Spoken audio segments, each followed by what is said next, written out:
everybody, this is your very own Odin, and right now we will be joined by a super fan na kasama natin dito sa MPL Arena. Welcome! Hello! Hi, please introduce yourself. Ano po ang pangalan? Ako po si Saimiel. Saimiel. And Daniel po.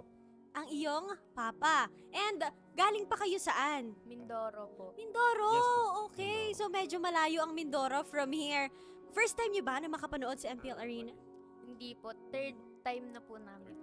Third time. So, Sir Daniel, bakit niyo po sinusuportahan si Saimiel sa panonood niya? Bale, ito yung kanyang bali gift ko na rin sa kanya, and then kasi with high honor siya. And ito yung na-request siya sa akin.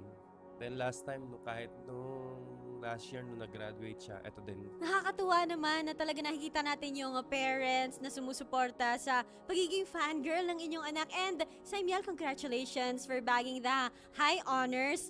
At obvious naman siguro kung sino sinusuportahan mo. Anong team ba yan? ONIC po. ONIC. Gano'n ka nakatagal na fan ng ONIC? Since season 14 pa po. Okay, so ilang seasons na rin ang binilang at ikaw ay isang avid fan ng ONIC Philippines. Sino bang favorite mo? Si King Kong po. Si King Kong. Para sa kanya ba to? Opo. And ginawa mo ba to? Opo. Wow, handmade flowers for King Kong. Hindi pa po siya natulog dyan para magawa niya lang yan. Oh, nakakatouch. Hello, hello. Hindi siya makapagsalita. Ano nararamdaman mo ngayon? Nastan po siya, nastan. Nastan ka, nastan. Ano nararamdaman mo ngayon? Masaya po kasi na-meet ko po ulit yung idol ko. Oh, familiar siya sa akin. May naaalala ka niya, Saimiel. Nagpa-video greet po ako sa kanya nung birthday ko po, no October 12 po. Tapos ngayon, si King Kong ang may birthday. Ano ang message mo sa kanya?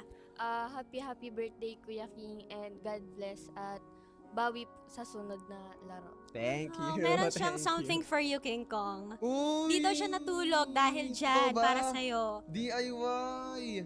Grabe. Okay, pati ikaw ay nastan na rin dahil sa binigay niya. What's your message to Saimiel? Wait lang, nastan pa ako dito. Super nakakatuwa na galing pa sila sa malayong lugar, tapos para lang panoorin ako, tapos knowing na birthday ko, pupunta sila dito para supportahan ako and ayun, magbigay ng mga gantong gift, which is nakakataba ng puso.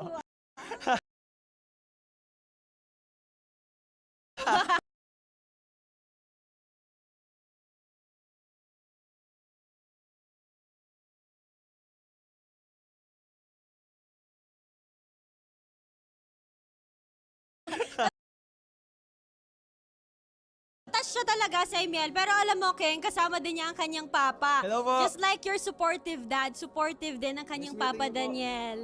What is your message to the whole ONIC Philippines na sinusuportahan mo since season 14? At sana po tuloy-tuloy pa rin po yung yung panalo nila, and good luck po sa mga ibang laro. Kumusta po yung biyahe niyo papunta dito just to see King Kong and ONIC Philippines? Bali ma'am, hindi ganun kadali kasi maraming pasahero kanina. Then yung barko papuno na rin. Kami na yung last na tatawagin. Tapos ayun, pinalad naman na makarating dito. So muntik pa kayong hindi makasakay.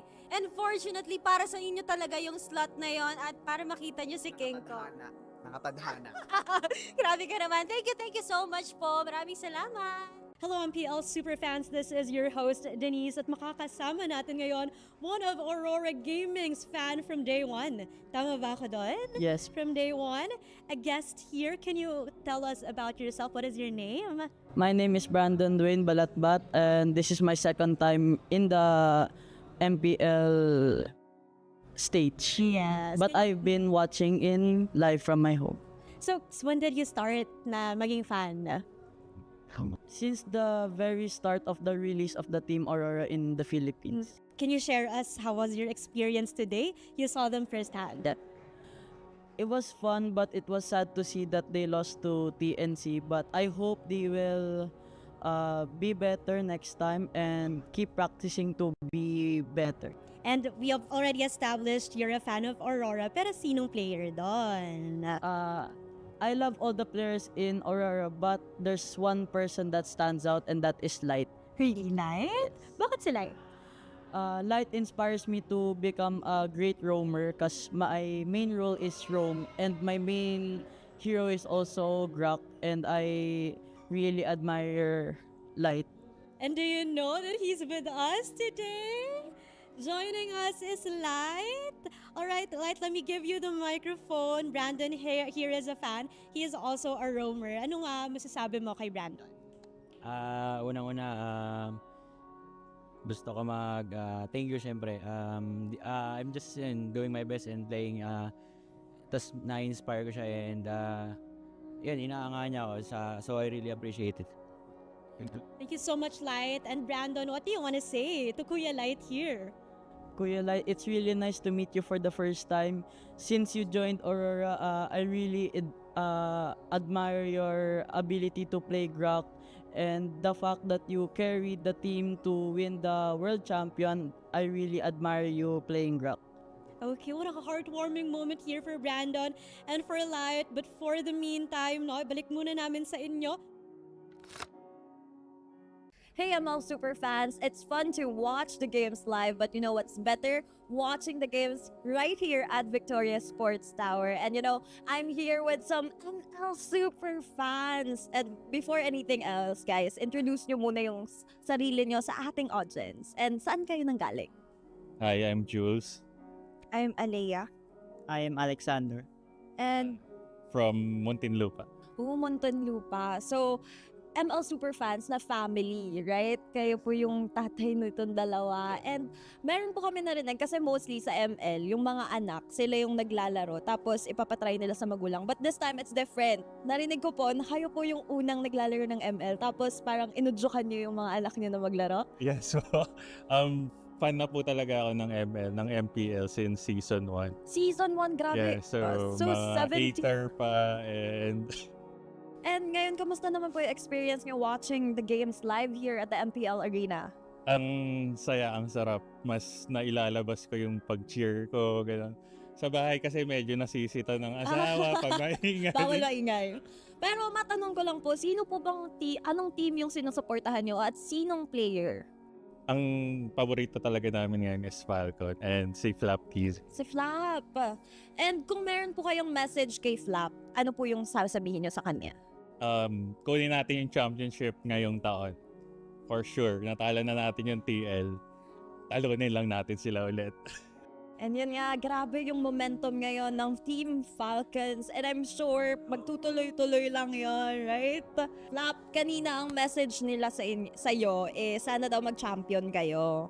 So, ikaw naman, Flap, may message ka ba sa mga super fans mo na talagang pinuntahan ka from Muntinlupa? Thank you po sa pagpunta. At yung message ko po is, isa kayo sa mga dahilan kung bakit nagpapatuloy po ako at sana patuloy niyo po kaming suportahan. Mahal na mahal ko kayo. And you know, it's super fun na makakakita tayo ng mga ML super fans and of course, their beloved player. And we'll see, guys, if matutuloy ba ang championship nga ba. This season is for Team Falcons. So, we'll see that right off.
17th season of MPL Philippines is brought to you by the following sponsors.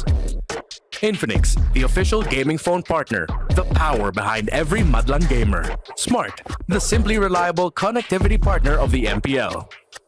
Our partner in esports, Clear Men. And our strategic partners, TT Racing, Ferry, and SIP.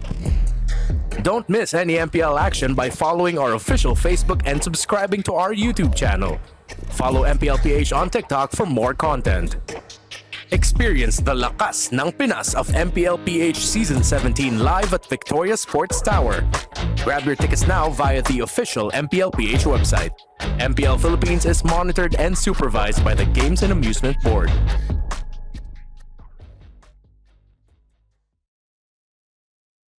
Sobrang importante na sinusuportahan ka ng mom mo, lalo na sa career na gusto mong tahakin. Yun bang parang kahit wala nang naniniwala, basta nandyan yung mom mo, okay lang, patuloy pa rin. Alam naman nila na unang umpisa sa may career ko na to is walang kasiguraduhan, pero yun, sinuportahan pa rin nila ako and naniwala sila sa akin. Sinusuportahan niya ako sa bawat laro ko, lalo na pag nasa mismong venue siya.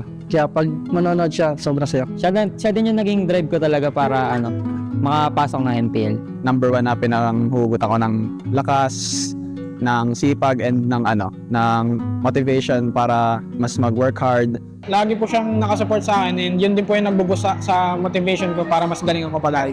I don't think there would be a Leo or a Coach Leo or a DJ Leo or a Dan Kubangay without my mom's support.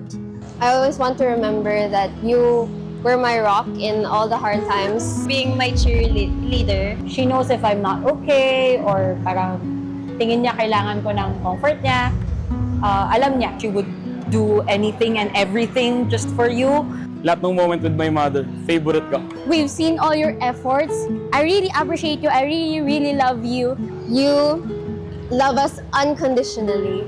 Thank you, Ma, sa tiwala at sa paniniwalang may mararating yung kaka-ML ko. Kung nasan man ako ngayon in life at kung ano man ako as a mom ngayon, isang dahilan ay ikaw. Tuloy nyo lang yung pagmamahal sa mga children nyo and grateful kami palagi. Kaya thank you sa lahat ng mothers dyan. Happy Mother's Day po sa lahat ng mama dyan. Yan, thank you. Thank you sa inyo lahat sa walang sawang pagsuporta at pagmamahal sa aming mga anak. Thank you. Love you, Mick. Sa lahat ng mothers dyan, Happy Mother's Day. Lalo na sa yung fiancé ko ngayon, Happy Mother's Day sa'yo. Thank you sa pag-aalaga lagi kay Graki and especially rin sa mami ko na pag-aalaga sa 7 namin magkakapatid. Happy Mother's Day, Ma. Ingat ka palagi niya sa work mo. Tsaka happy birthday. May surprise ako sa'yo sa pagtas ng laro ko. Sa Mother of All Series, Happy Mother's Day. Happy Mother's Day. Maraming salamat sa mga sakripisyo nyo. Actually, dapat hindi lang ngayon yun sila-celebrate. Deserve ng mga mothers araw-araw. Happy Mother's Day! Happy Mother's Day to all mothers out there! Happy Mother's Day! To all moms out there, stay strong and keep believing in your children. Dahil tayo ang pinanghuhugutan nila ng lakas sa lahat ng ginagawa nila sa buhay. Darating man yung times na magfe-fail sila in life, ang importante is nandyan tayo for them. Happy Mother's Day!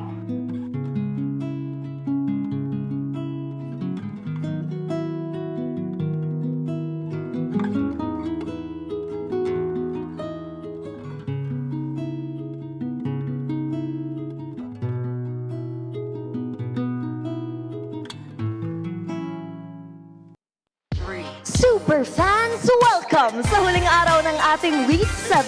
This is your host, Thea. And this is your very own Odin. At bago nating buksan ang match day na ito, gusto muna naming batiin lahat ng mga dakilang nanay, mommy, mama, lola, and even fur moms sa buong mundo. And of course, to those within our community who chose to embrace the role of being a mother figure, Happy Mother's Day po sa inyong lahat. Kayo ang tunay na MVP at original na super fans ng inyong mga anak.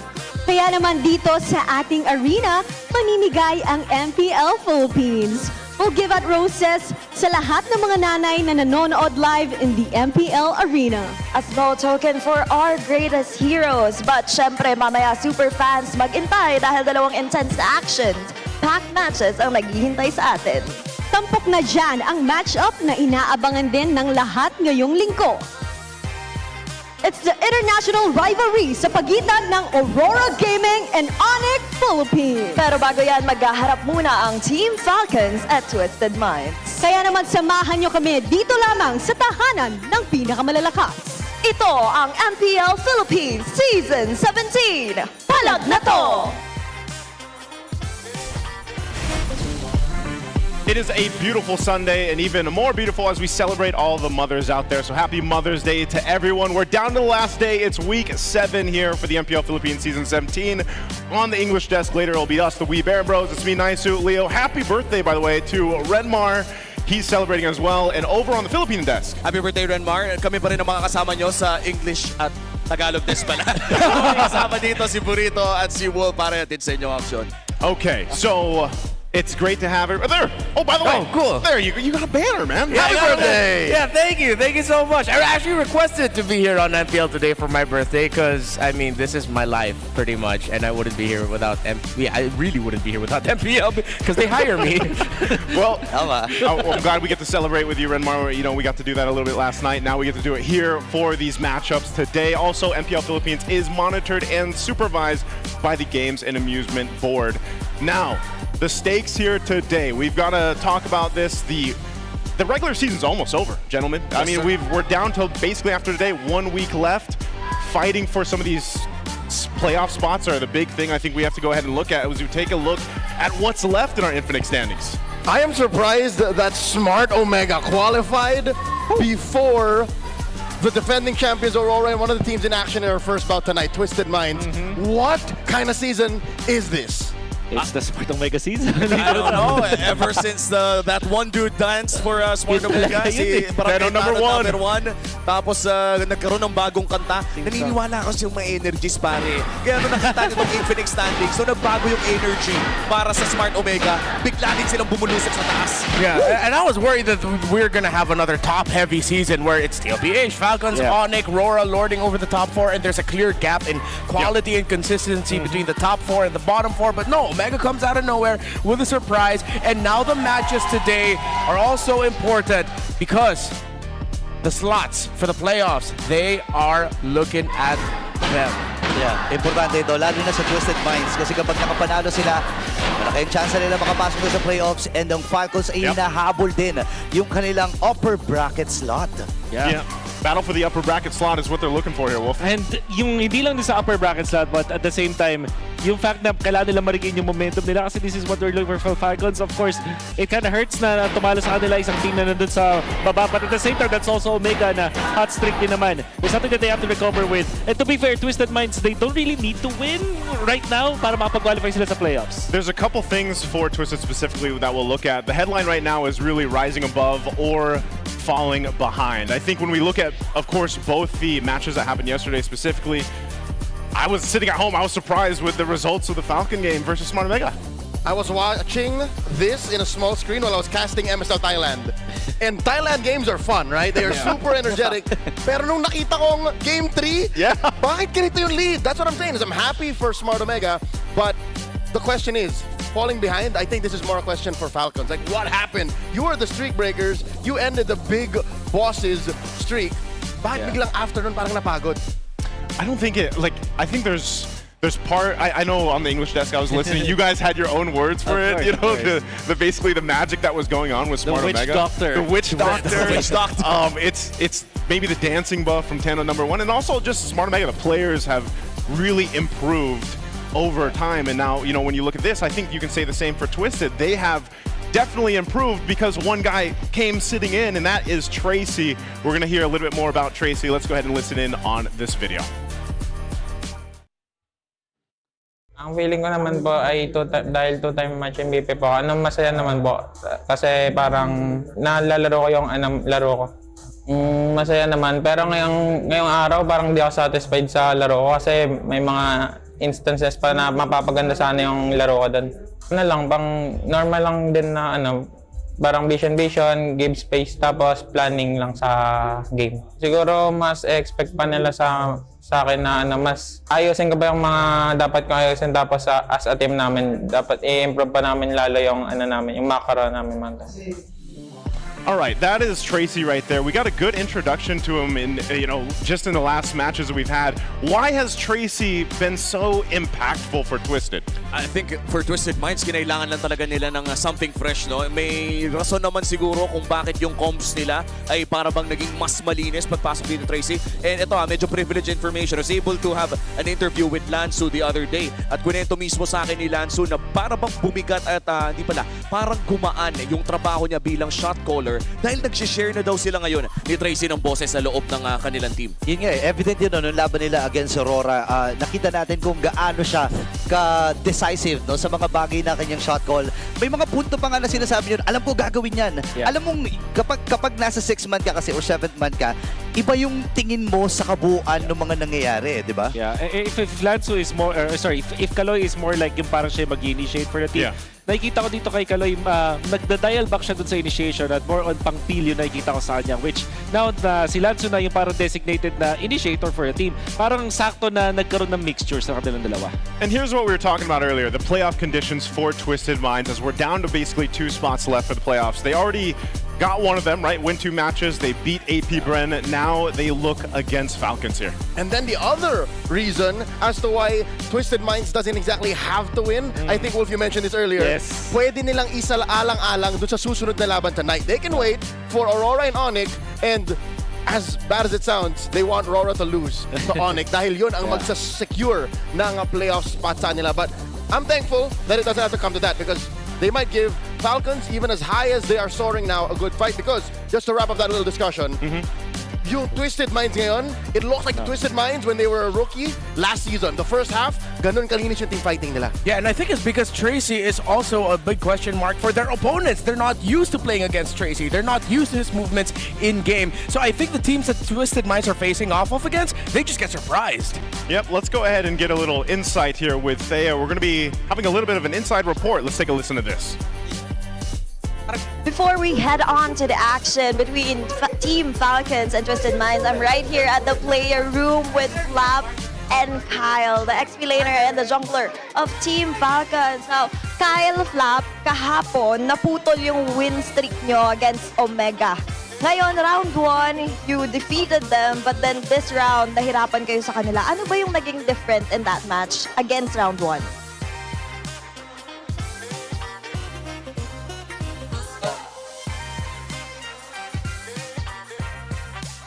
Nung round 1 yung first half, siguro nag-adjust, ang ganda ng adjustment nila, and lalo na sa pagpasok ni Tracy McGrady.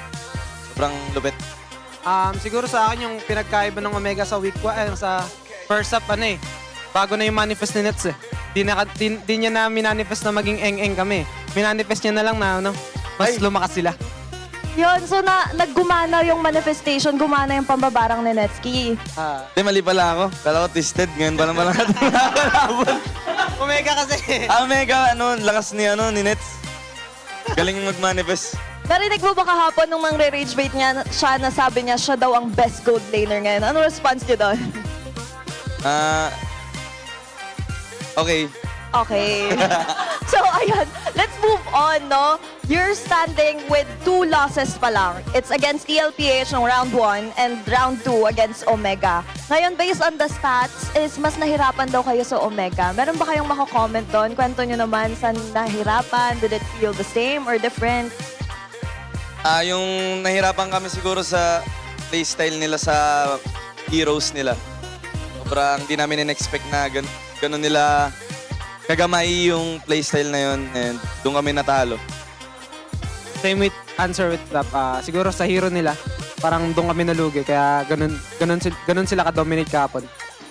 So, yung kahapon, now moving forward to the match later, nabanggit mo na nga, Flap, na you're going to face Tracy leading the Twisted Minds. Ngayon, they're on a momentum, samantalang kayo naputol yung win streak nyo. Gaano ba kahalaga yung momentum going forward to the playoffs? Super halaga ng momentum kasi yun yung nagdi-dictate ng laro namin kung magtutuloy-tuloy kami. So ngayon, you're planning to get the momentum back. And you know, ang goal nyo daw ay makuha yung upper bracket. And here, we have the upper bracket conditions. And nakalagay dito na you have to beat Twisted Minds at kailangan manalo ng Aurora versus ONIC Philippines mamaya. So may message ba kayo sa Aurora? Galingan nyo lang palagi and good luck. Yan, sana manalo kayo mamaya. So yun naman, Kyle, ikaw naman yung magmamanifest. Tama, ikaw naman yung Ako naman magmamanifest. para mag-upper bracket secured na kami. Yun naman. And lastly, may message ba kayo ngayon sa Twisted Minds sa makakaharap nyo later? Good luck. Yun na. Yes, One good word. luck. Grabe, napaka-profound. One word, good luck daw, Twisted Minds. And now we'll throw this back to the casters and continue the action as Team Falcons head on to Twisted Minds.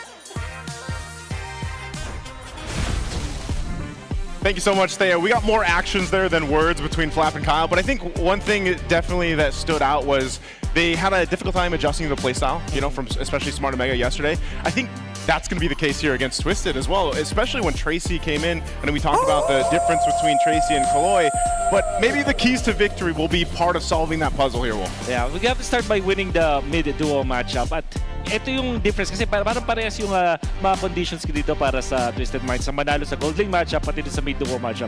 But I think for the Gold Lane matchup specifically, you have to focus on the draft in a way na lamang agad naturally yung matchup na makukuha dito ni Nosha dun sa kanya makakatapat ni Super Marco. And we're not saying that Super Marco is better than Nosha. It's more like for the comfort of the entirety ng movements ng Twisted Minds, kailangan lamang na agad yung Gold Lane sa draft pa lang. Now, with mid-duo matchup, ito naman yung kailangan nilang ayusin. Minsan lamang na lamang yung duo mo versus their duo. Minsan lamang lang yung mid tapos lamang yung roam ng kabila or something like that.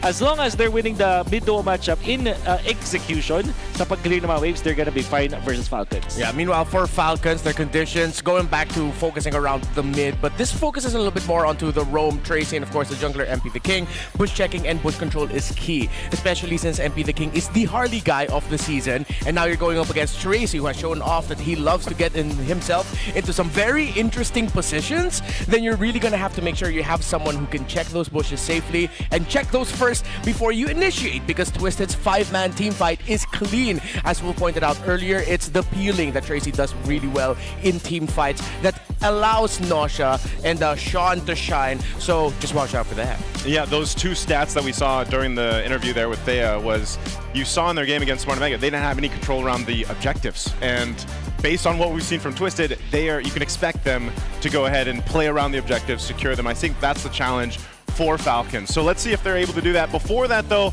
are you guys also ready to level up your game and your grades? The best students don't study hard, they study smart.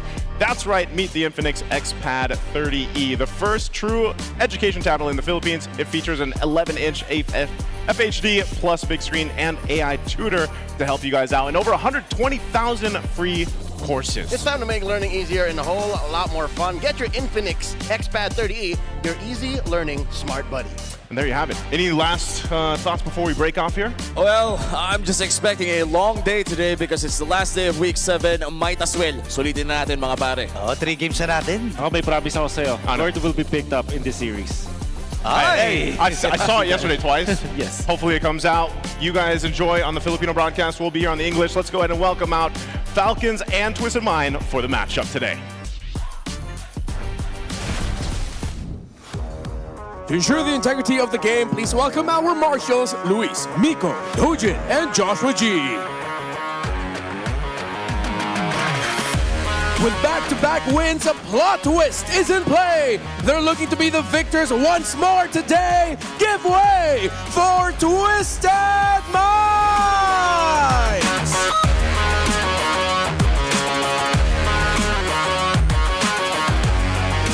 Their flight hit a sudden storm, but today they aim to return to their winning form.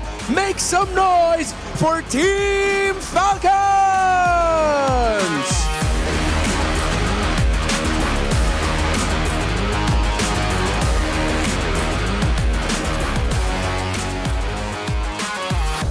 As always, our head referee is the Job Master, Sent. Our head coaches on the stage, Coach Bonjan and Coach Moody.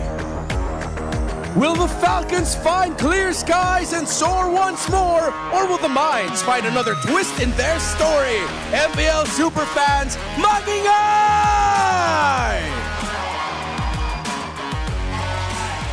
Here we go. Tracy has been on a roll with Twisted. Let's talk about Twisted Minds for this matchup. A true game changer. But the thing is, it's not even about changing the game. They just reverted back to the form that we were introduced to when they were rookies in Season 16. I cannot go into detail enough how when I watch them perform with Tracy, I'm reminded of how they went on a win streak in the early days of Season 16. Yeah, meanwhile, for Falcons, they just need to channel the fact that they have been a high-soaring Falcon for a majority of the season. Yeah, they dipped in form yesterday against Omega, but I look at Marco and I still see a killer in there. He's up there in terms of getting the most kills for gold laners. He's up there in terms of least deaths, highest total game score in the end, highest KDA. So this guy needs to go back to a very efficient playstyle so that his team can rely on him to carry. You're talking about the bulletproof Marco, currently seated at the head of the table, #1 across the board. That's why he's on top. He's the #1 gold laner of Season 17. He is the lead in the Golden Royale. The Golden Royale. I like it. You know, they asked in the interview there what they thought Kyle and Flap about. Kyle and Flap won't have much to say. That's why I was hoping that we would have like Super Marco come in, you know, and like say something. But I think the stats speak for themselves. I think that's the biggest thing, and we'll see if that continues to kind of unfold here for Team Falcons because it's been one of those things where I feel like some people, again, at the beginning of the season, they didn't really know what to expect. Well, then you're reminded, again, why they are a titan here in the MPL Philippines. So before we go to the matchup, let's go ahead and take a listen in on our Smart 5G ping test. Happy Mother's Day pala, guys. Happy Mother's Day sa mga mami dyan, sa mami ko. Happy Mother's Day. Happy Mother's Day sa nanay nating lahat. Memorable ko daw sa teammates ko this regular season. Sa akin, memorable ko, nung naputol yung win streak natin Talo kami kahapon. Ayun, natalo namin yung liquid, yung memorable. Preparation namin sa Twisted, siguro, normal lang. Pinanood namin yung mga games nila. Ay, shoutout na sa mga nanay dyan. Happy Mother's Day. Salamat sa mga sakripisyo nyo. Mother's pa na. Okay, ulit. Mother's Day. Mother Days. Ulit ba? Happy Mother's Day. Sa mga nanay dyan para sa buong mundo, happy Mother's Day. Salamat sa paglabas sa amin sa mundo na to. Salamat sa mga sakripisyo nyo. Tandaan nyo, mahal na mahal kayo namin palagi. Yeah! Ano ba tama pre? Happy Mother's Day, di ba? Happy Mother Days. Happy Mother Day. There you go. That's our Smart 5G ping test. MP the King and Haji. It's Mother. It's not Mother Days. It's Mother's Day. I thought he was in disbelief of what the holiday was. Yeah. He was just confused as to the nomenclature. Yeah, where the S goes. Yes. It's not Mother Day too. It's Mother's Day. But not at the beginning. Not at the beginning. Sure. Definitely not. But the meaning is the same. You know, he wishes well to all the mothers out there. Hope you guys got to celebrate as well. But looking at where we're gonna go for game one, we're going to Flying Clouds here for Twisted on the choice. This is interesting. Okay, before we dig deep into this bout, because again, there's a lot to go through. They're fighting for very important parts, securing the playoffs, securing the upper bracket. Yesterday in MSL Thailand, 1 in 1,024 chance that 10 games or 9 games will be played across Flying Clouds and Broken Walls.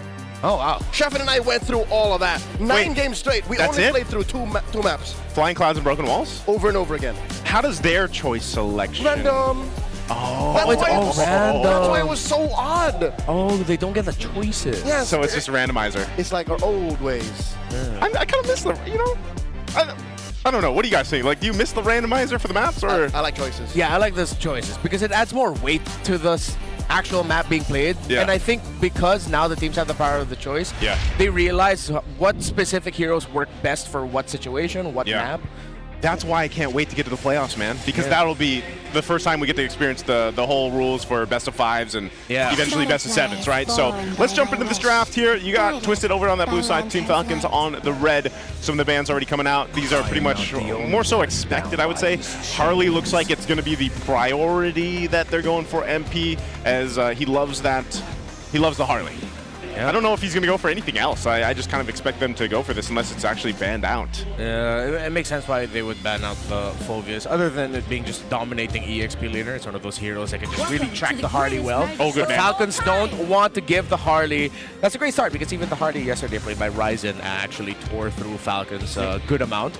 So now, power of the first pick, I think they have to consider the Marcel, but the problem is with the Valentina in the field, they might be hesitant. So I expect that to be one of the main trade heroes for this draft. Okay. Well, they're going to think about it a little bit here, too. There it is, Marcel. You mentioned it. How is Marcel faring now? He's, you know, still that annoying roamer, stopping people in their tracks a lot. Golden Hour, obviously, very, very valuable. But I feel like, in a way, have teams figured out the Marcel pick? Not figured it out to the point where they solve the problem. It's more of they handle it better. We've seen the win rate. It's not like it's an insta-win if you end up picking up the Marcel. But teams are a little bit smarter now with playing around the Golden Hour. You see a lot of more skill conservation, not conversation, conservation, which I think is what ruins a lot of the team fighting flows for teams going up against the Marcel, wherein they'd want to commit their dashes to get into a good position. But at any moment, all of that can just be wasted by one Golden Hour. Yeah. Okay. Answer ends up being the Suyo and the Claude. They go that right away, man. Right away. It's Leo Mord and Valentina coming through for this, finishing the first phase for Twisted. Yeah. Good comfort there for Sean. Great burst, especially for when the Claw decides to go in. Also something that we've been seeing a lot more for dive-heavy comps. Valentina is great in the mid because of that quick Terrify and the burst very early on, unexpected. Really hurts. Of course, this is a comfort as well also for Twisted Minds and MP the King in the Layer Mord that's going to be packing the Marksman Emblem set, while Falcons, now, I think they learned a lot from yesterday. Also, wherein if you're going up against a Marcel, don't pick up the Joe! We already have precedents, it doesn't work, but the Kalea actually works fine. Yeah. Gosh, I remember that show, how much of a difficult time it had, but with this, they'll focus down on the gold lane picks for Twisted, since, you know, Marco's already got his Claude that he does so well on. The Harith goes through. What else could we see picked up here? Gold lane. I know they like to lean towards even a Moskov occasionally. Yeah. Right now, the top of my list would either be a Moskov or a carry. Yeah. We're going to be looking at the usual picks that Noship goes through. Unless, of course, he is feeling playing the Bruno, as we all know, just very strong in the lane up against that Claude. And with them already having a Layer Mord, they don't have to wait for late game. It's not like they're using the Layer Mord as a bridge to anything. Early to mid, they already have a great power spike. Since they are also playing a Leo Mord, no one carries the Sky Piercer well. So what about a Sky Piercer gold laner? No, with a Granger? Like a Granger. Could be. Sky Piercer would be great. But then I think one of the things that we've been seeing with Bruno is that even without the Sky Piercer, it's like with how much he hurts, I was gonna say, in a way, it's damage. like you have a Sky Piercer. Yeah. Because it's just raw, pure damage, the hardest hitting marksman that we have in terms of like individual hits. It's like 1,500 crits, I Yeah. think is what is usually his when he's got his items that he needs, it's just like crit. Yeah, It's just slower on the pickup. Yeah, but the Granger does make sense too. As you mentioned, with the Sky Piercer getting picked up, they need a little bit of range. They're going to be a lot of close to mid-range hero so far for Twisted Minds. So having just a little bit more poke would be good. And with them taking out the Farsa, they could be leaning towards that, but there's still a Zetian afoot. But our teams, sometimes it's quite rare for a team to consider picking up Zetian against a Valentina. Yeah. I don't know if they'll go with that now or pick up the XP laner and then wait for... How is Eve left open here? Yeah. They could just pick up Eve now. This feels like Twisted allowed the Eve. Yeah, I mean, they have the Valentina, so they're okay with it. Yeah, because they blocked with the Farsa, so they don't want that fast Kalea combo. Yeah. So it makes sense. Either the Eve or Zetian. Yeah, backliners. They don't even see enough pieces right now to consider picking up like something like a Lilia in mid to pair with the Kalea. Trading there, yeah. So they got the E for Twisted. Good dive would be good. Something like a Lapu would be alright. A Petrify from the Yuzhang would be mad useful also. Yeah. He's got two good targets. Yep. Yeah. Could just go to Lapu. Yeah. Unless, of course, he goes for his two favorites right now, which is the Uranus or the Arlot. Final Slash would be good. You get the Vengeance, you get to go to the back. A quick Final Slash to mess up the entry of the Claude, even the Suyo. And then the Uranus you have someone that's going to be playing for macro, lane management, but let's see. Oh, the Hilda EXP, okay. Oh, Hilda EXP, and there's a Mozkov that we mentioned earlier on. So, Hilda XP, something we don't see too much. There's been one or two this season. Yeah. I was trying to recall who have we seen play the Hilda. It's rare, but it happens. Maybe Falcons. James? I'm for some reason I'm thinking James. I don't know if Falcons has played it. Yeah, Falcons, okay. That's the Flappy Boy. APBR has. Oh wait, no. So excuse me, that was a roll. But yeah, we've had a couple. It's been a few, yeah. Oh, even Lance already has one game with it also, as well. Okay. Yeah. So the job for this Hilda, of course, is just going to be power of wildness. That's really your main thing. If you're a Hilda, your power of wildness. Just be wild. You run around a lot. You focus down on the Eve. So they end up picking a Terizla, strong front. So if ever the Hilda gets into the back line a little bit too deep, at least the Terizla can jump forward. If it's not going to be the one peeling, jumps forward, and it stops them from helping the Hilda. Well, you guys can help yourselves right now to 1,000 MLBB Diamonds if you want to. Superfans, scan that QR code and predict the match winner correctly for a chance to win those diamonds. And here's a look at the prediction. Man, it is heavily in favor of Team Falcons right here. We'll see. They've been on a streak themselves. Yes, they've had a couple losses, but it's still the Team Falcons we've gotten to see pretty much dominate their way throughout the regular season. And now they're up against a team like Twisted Minds. I think anything to take from yesterday's matches and what we heard in their interviews was that they weren't ready for a play style. Well, maybe this play style that Twisted brings to game one will be enough to shake things up again against Team Falcons. We head in. One thing I'm looking out for here is if Falcons will just be able to bridge for Super Marco well enough, or it will get a Marco back to form who can dominate in lane, because yesterday he wasn't doing a lot of dominating. Well, here we go. Jumping on in. It's a best of 3 here.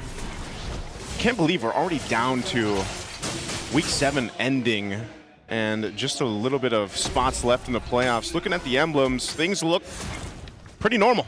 Yeah.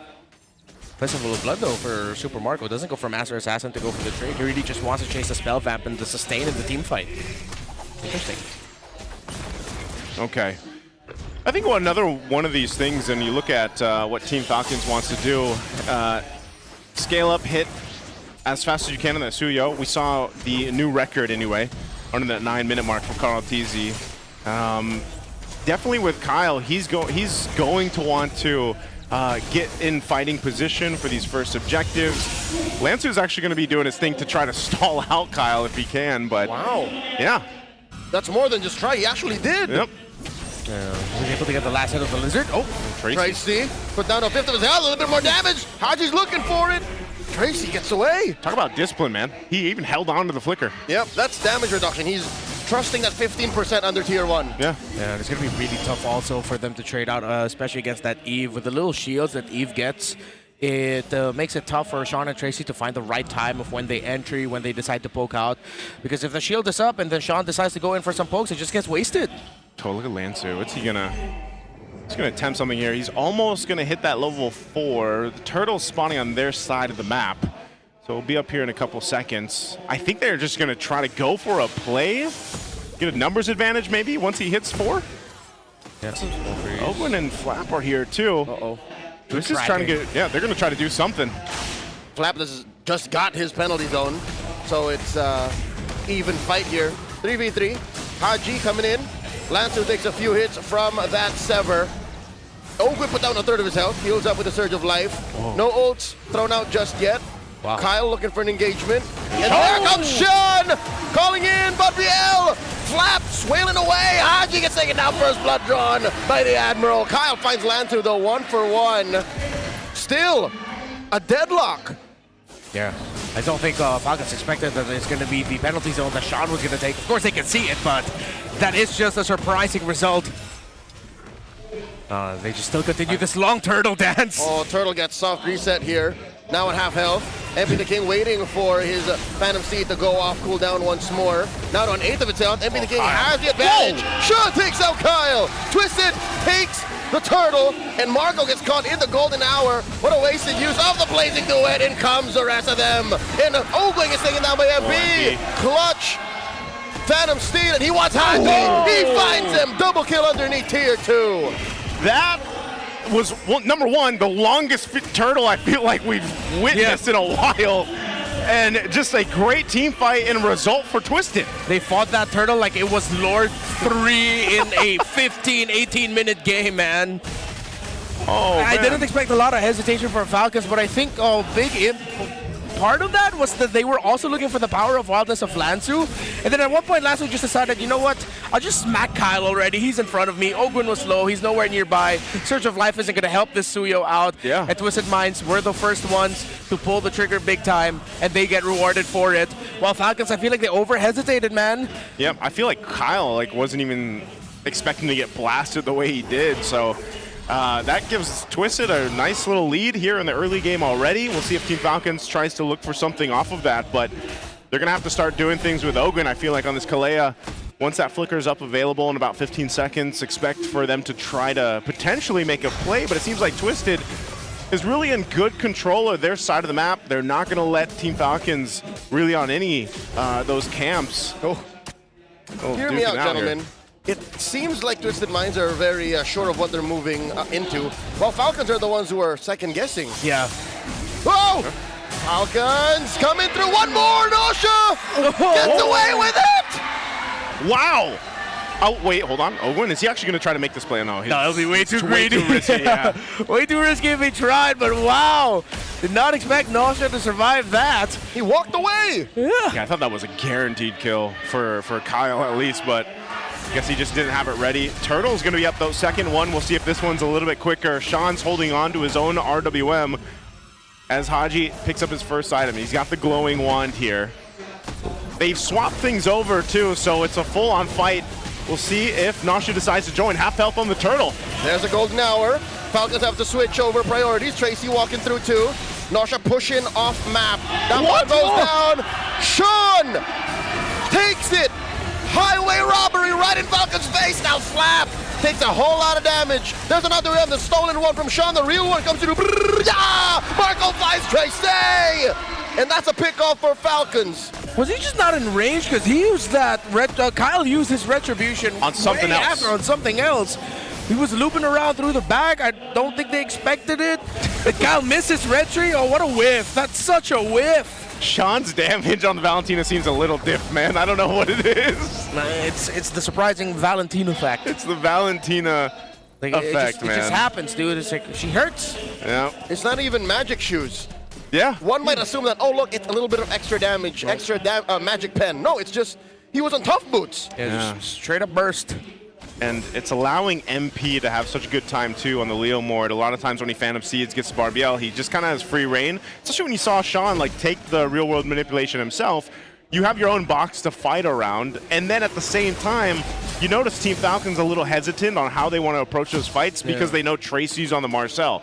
If they overextend into those, they're either going to get snapshotted or they're going to get caught in the golden hour, although it was used on the turtle like we've usually seen with the objectives. Yeah, again, this is the biggest effect of Marcel, the fact that he makes the opponents have to think about so much. Yeah. And partly I feel like maybe the loss of Omega yesterday is getting into the heads of Falcons because there's so much hesitation. There's some moments really where you just have to decide, okay, we know this golden hour is coming, at least let's try to force it out.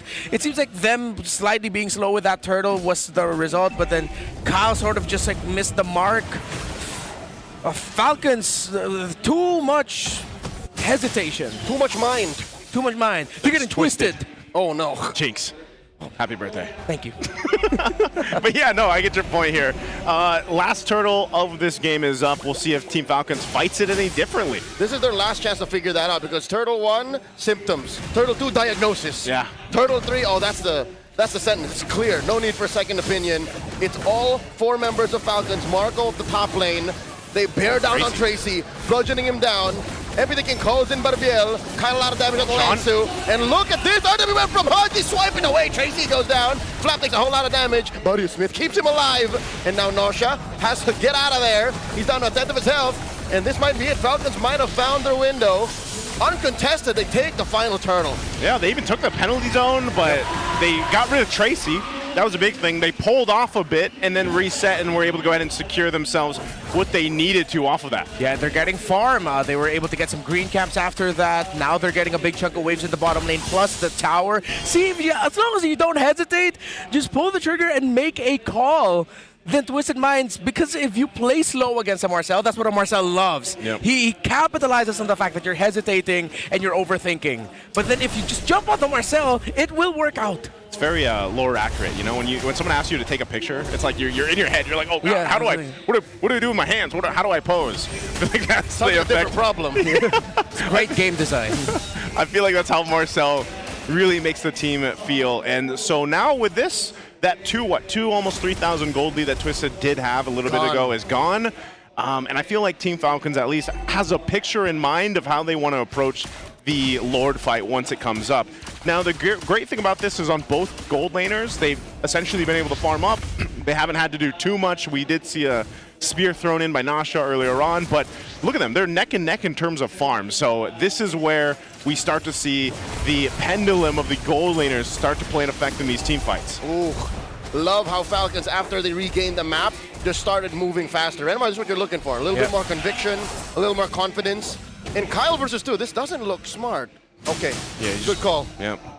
He knew. He's like, this would not be the moment. Yes. Not for me. So Leo more than Hilda that Suyo is gonna get destroyed. And with the conviction that Falcons are moving with right now, Twisted Minds are forced to get their own map trades as well. Oh, Tracy walks in a flap. Flap takes too much damage. Not enough to save him, but he'll survive. Defensive penalty zone keeps him alive for a second longer. Golden Hour stops Haji from swiping away. Lansu and Ogwen, man-to-man defense. Kyle gets taken down by MP. Double kill. Oh, Leo Morden now. It's the rest of Twisted Minds collapsing on Haji and Marco. They back off. Team Falcons lose 2. Yeah, missed position. They didn't expect that Twisted Minds would just call the fight and the jump onto Flap. Yeah. As him and Ogwen were getting vision, and Super Marco is not quite there yet. He got a full-on blazing duet onto Sean as the cosplay of the Eve, but it didn't even dent him. Oh, wait. Can they actually contest this, or they're just going to be too late? Yeah, they're going to be too late to the party. Okay, what's the play, Falcons? It's a little dangerous. MP calls in Barbiel. That could have been very punishable.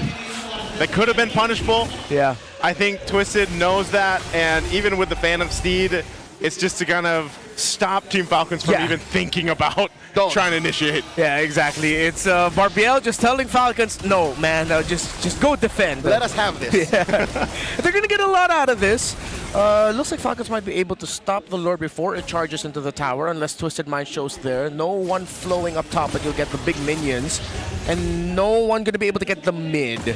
So Twisted Minds are now all looking towards the bottom side, seeing if they can maybe get a kill plus a tower. It will get the charge through. Yeah, this is going to charge in. They potentially keep this.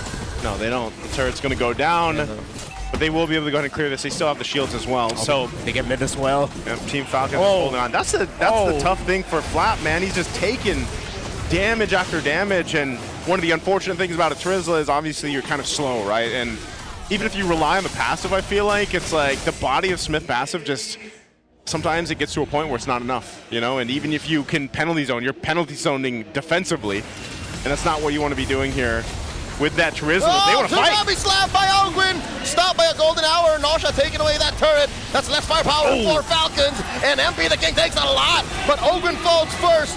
They clap back Haji out of range. Flap barely alive. SOD. Marco blocks it.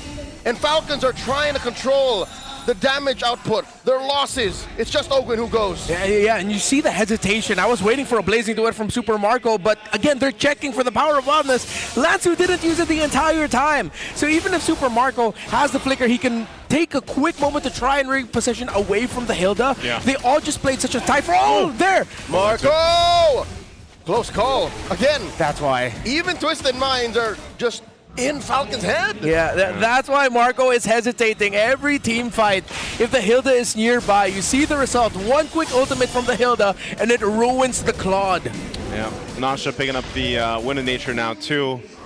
So that's always, I feel like lately, that's always been the problem with the Claude. The biggest obstacle is, how do I actually take all these items, the damage that I have now, and actually get an effective blazing duet off?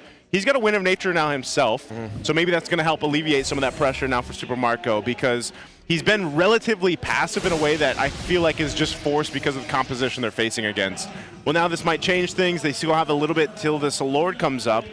But also at the same time, I just feel like they have been trying to look for a potential setup themselves. They just can't really get it because they almost have to just react to what Twisted is going to be thrown at them. Man, Tracy really has revitalized Twisted Minds. And the biggest reason why we call him Tracy McReady is because it was him who decided, Coach, put me in, Coach. I'm ready. I'm ready. Game 2 against Aurora, when they started off this win streak, it was him who made the call, and he continues to make the calls for Twisted. All so good. You got to appreciate good MLBB when you see it, and Twisted Minds are delivering on that. Yeah, again, Tracy's gotten MVP performances, and we've heard it from himself that he still is looking for ways, obviously, to improve his game and improve with the team and really solidify and show just why he belongs here. The 2 matches that they've won with him on board, he was the match MVP. Oh, Tracy coming in with a conceal, finds a snapshot on the 2. Luckily, it's Falcons front line, Ogwin and Flap, so this dance will extend. Okay, no play for them there, no shot. I think it's still, this is kind of how our first turtle of this game looked, you know, and both teams know that push and pull that they have to go through for this. And it's not even just the Marcel you got to worry for. Lansu can do essentially the same thing on the Hilda, and you've just got 2 heroes that are just throwing themselves, giving information over to Twisted. They're going to go ahead and bring this Lord out one more time. It's about half health, but still not sure if they're going to fully commit to it just yet. Oh, none of the frontliners of Falcons have any chastised pauldrons yet. And I think that's Twisted Minds can use that to their advantage. Oh, Flap is getting overloaded they're here. going. There's too much stimuli here. And that is it.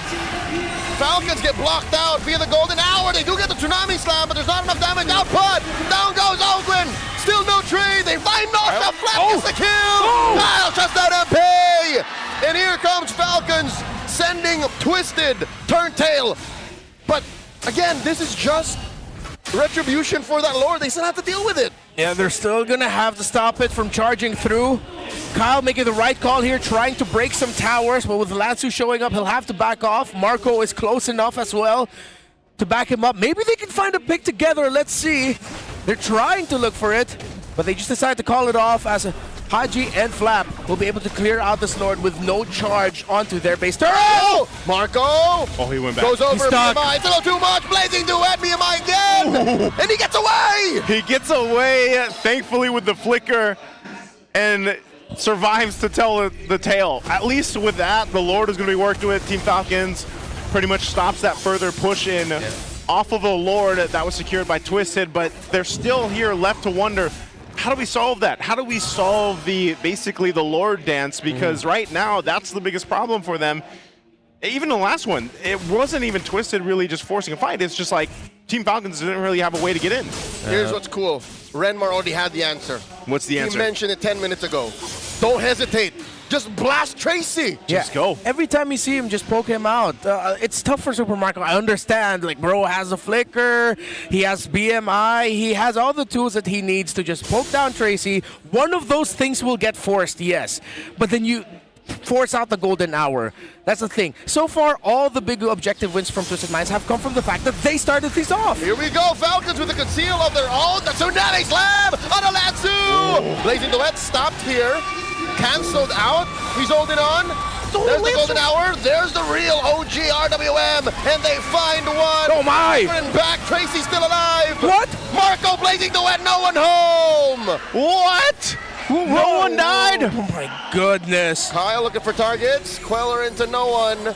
They do send Twisted packing.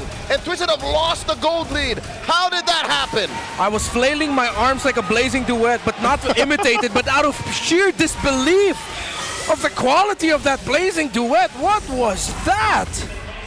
Maybe it would have been different too if he had the flicker. I'm not sure if he would have used it aggressively to capitalize on the kills, but hey, the map is now red.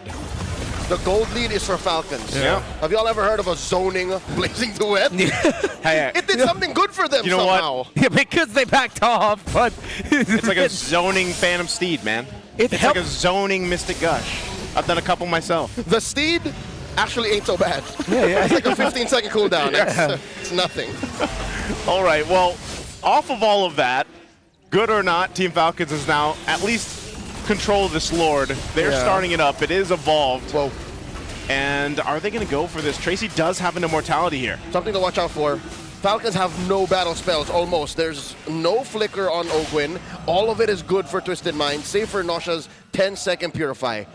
So I think Falcons have to count for that. Ogwyn cannot just suddenly pop off. Yeah, I think Flap has to be the one to initiate here. Let the Terizla initiate and let the Kalea be the one to peel. Yeah, this is exactly what we've been seeing for every objective so far is the push and pull between these kind of compositions. Yeah. Team Falcons has really fought their way into this game, though, to have this kind of control. Flap is going to pick up a Winter Crown, so that might be a part of the plan where he is the one to initiate things. Ogwyn jumping forward. I'm not sure if he's going to actually try to go for Tracy. He still has to worry about this. Lord. A quarter health. Down to a fifth even. Super Marco. I hear a conceal. It's on MP. Calling in Barbiel. Will they steal away the Lord? Falcons have worked the majority on it. There's Tsunami Slam RWM. The real one. Nosha with that very low. Super Marco. Playing the way to the back line. And he gets pulled back. BMI safe. They find MP. Kyle gets him. Plus the Lord. It's all Falcons. They collapse under Nosha. Miko Guevara's out of the building. Kyle comes in clutch. They get the Lord. Can he get out? He picks up an immortality. Kyle! He gets the immortality pop. Orange buff withstanding. Tracy gets the immortality down. Shoot! Goes down. Marco finds him. Tracy follows through. It's just the Admiral left. They were just waiting for their best time and they found it. They're looking for the wipeout to seal this game in 20 minutes. Oh, this is miserable for the Hilda. No brushes. Forced to flicker out. One minion standing. Big chubby wave plus the Lord in mid. Team Falcons are gonna take game one. Team Falcons, they make it happen in game one here. It was a back and forth throughout the entire portion of it until the very end. Twisted Minds made them work for it. The lineup that they had, the great conservation of battle spells of Twisted, and then Falcons realized, wait, let's just not hesitate. No need to wait. They started off with small pokes, and even though Super Marco was brought low, trying to poke down Lansu at the start of that fight, eventually they realized they also can conserve their own skills to the benefit of the team that Twisted, once they decided this is the time to call, it's actually Falcons who initiated in the first place. They fell into the wings and the hands of Falcons. That last team fight was just so interesting too, because Super Marco was blasted down, man. He was blasted down, I think, to like 25% health. And it looked really bad because I was like, oh God. And then Kyle's able to make this play here, just procking off with this Suyo. And I'm not sure how many stacks he had either, but man, he was able to go ahead and just pull through and turn that team fight around. Was that singular win the reason why the lead went away? Because it was so sudden. It was like, all right, 2,000, 3,000 for Twisted. And then next thing you check, wait, it's gone? I think it was also that little skirmish that they had. Super Marco dogged on him, I did, for a good amount of this game, but eventually he showed up just when they needed it. That Blazing Duet was massive alongside with the Flicker. Yep, there it is, 2-0-5 here for Game 1 MVP. He relatively had I would say, just a gold lane experience in the beginning of the game. He didn't do too much. And then at the end, whether it was the zoning Blazing Duet or just the value that they had there at the end in that fight, because even utilizing the Flicker, man, that's one of the things about this. The Flicker, and then he had the Wind of Nature. He's able to go ahead and do enough. I believe he was even at the top of the damage meters. So just Super Marco, again, when he gets his hands on the Claude, you know that he's actually going to just be able to do a lot at a specific time in the game. That's the main thing here. And then Kyle was able to go ahead and clean up through towards that last team fight as we look at the MVP highlights here. Yeah, and for people wondering, like, okay, if there's a lot of things that the Claude needs to worry about once he enters, and why didn't he back the Purify? Because he's the most reliable guy to actually reach the Eve. So once those big team fights came through, it was him hunting down Sean, trying to bring down the faking, trying to bring down the real world manipulation early. It's just early on he didn't have the damage to be a threat. Here also, if Lanzu or Sean could have at least one of them joined this fight, then maybe it would have been a little bit different. But Lanzu had to play peel for Sean because Super Marco's Blazing Duet was right on him. He committed onto that, and then Falcons were able to turn that fight around for them. Now for this winning team fight, again, Super Marco conserved that flicker perfectly. It came from this side where the Golem was, getting blasted down to around 25% health. BMI back, regained life by hitting the Scaled Lizard, and then rejoined the fight. That's why he's the MVP. Yo, that gold lead spiked. Just watching the highlights. Did you see that? It was 900 and then suddenly 2,000? Was there a shutdown? Was there a shutdown there? I think there was a shutdown. There's gotta be a shutdown. That makes sense. So Twisted Mind's grip on the game was just as fragile as Super Marco was allowing it. Yeah. He was just looking for that perfect moment. That golden hour, if you will. Yeah, he was looking for his golden hour. And it isn't even one of those games where... He's in the gold lane. Well, he is in the gold lane. So that's why it is the golden hour. Yeah. Twisted Minds were doing everything right. Falcons, they were getting small wins with map trades. Twisted were also handling the map really well, handling the team fights really well. But yeah, I think the key word there was fragile that you mentioned, wherein for Twisted Minds, it was as long as they're the ones initiating and they're good, then they're fine. Yeah. But then it's fragile because if Falcons were the ones who initiated and they're the ones forcing Twisted Minds to use their skills earlier, leading the tempo of the fight, then it isn't as solid as we thought it would be. So that's the, I guess, is that one of the main answers now? Anytime you're up against a Marcel, you gotta kind of just be like, you know, we can't hesitate. Yeah. We just gotta go for the Marcel. We just gotta make things happen. Just blow him up. Yeah. And if it's not the Marcel, take his camera and throw it. At least it's one of the other frontliners. Break that. It's an expensive piece of equipment. But yeah, for Marco, it was clear as the game went on, like how he was so brave with just going forward, poking down, BMI back. All right, let me walk forward. I'm just gonna be straight up walking forward, you guys. Poke down Lanzu or Tracy, and then go back because he knows he has the movement speed he has now to maximize the BMI. Yeah, I mean, looking at this, even just the way the game went, Twisted for a good early to middle portion was able to go ahead and scale up pretty well because they did have control of especially that first turtle that we saw. It was such a long extended team fight for that first turtle, but then the way they moved around the map was, I think, the most, I guess, difficulty that Team Falcons probably had until eventually Super Marco came in clutch. Yeah, and I also want to revisit here around the 14-minute mark. Look at Haji's chart. It's when he finally got to build his third main item in the Lantern. That actually is what led to Twisted Mind starting to lose a few more skirmishes and fights because suddenly there's this huge power spike and damage spike coming out of the Eve that their team fight now looks a little bit different because they're wondering, wait, we weren't this uncomfortable earlier. Oh right, the Haji Eve has full items. Heart rate is so telling. Look at how high Tracy is all the time. Yeah. Triple digits. And then you see Falcon's highest average is on Marco. Yep. So he knew that it was on him. Yeah. He knew that I am what wins or loses this game for my team. I'm surprised with MPs, man. The peak is 164. That's like workout level heart rate, man. I thought that there was always something up maybe with this unit, but no, it's consistently he's up there, like in the 150s and 160s. Yeah. At its peak. Yeah. At its peak. And then it drops to like the 60. You might have to get it checked.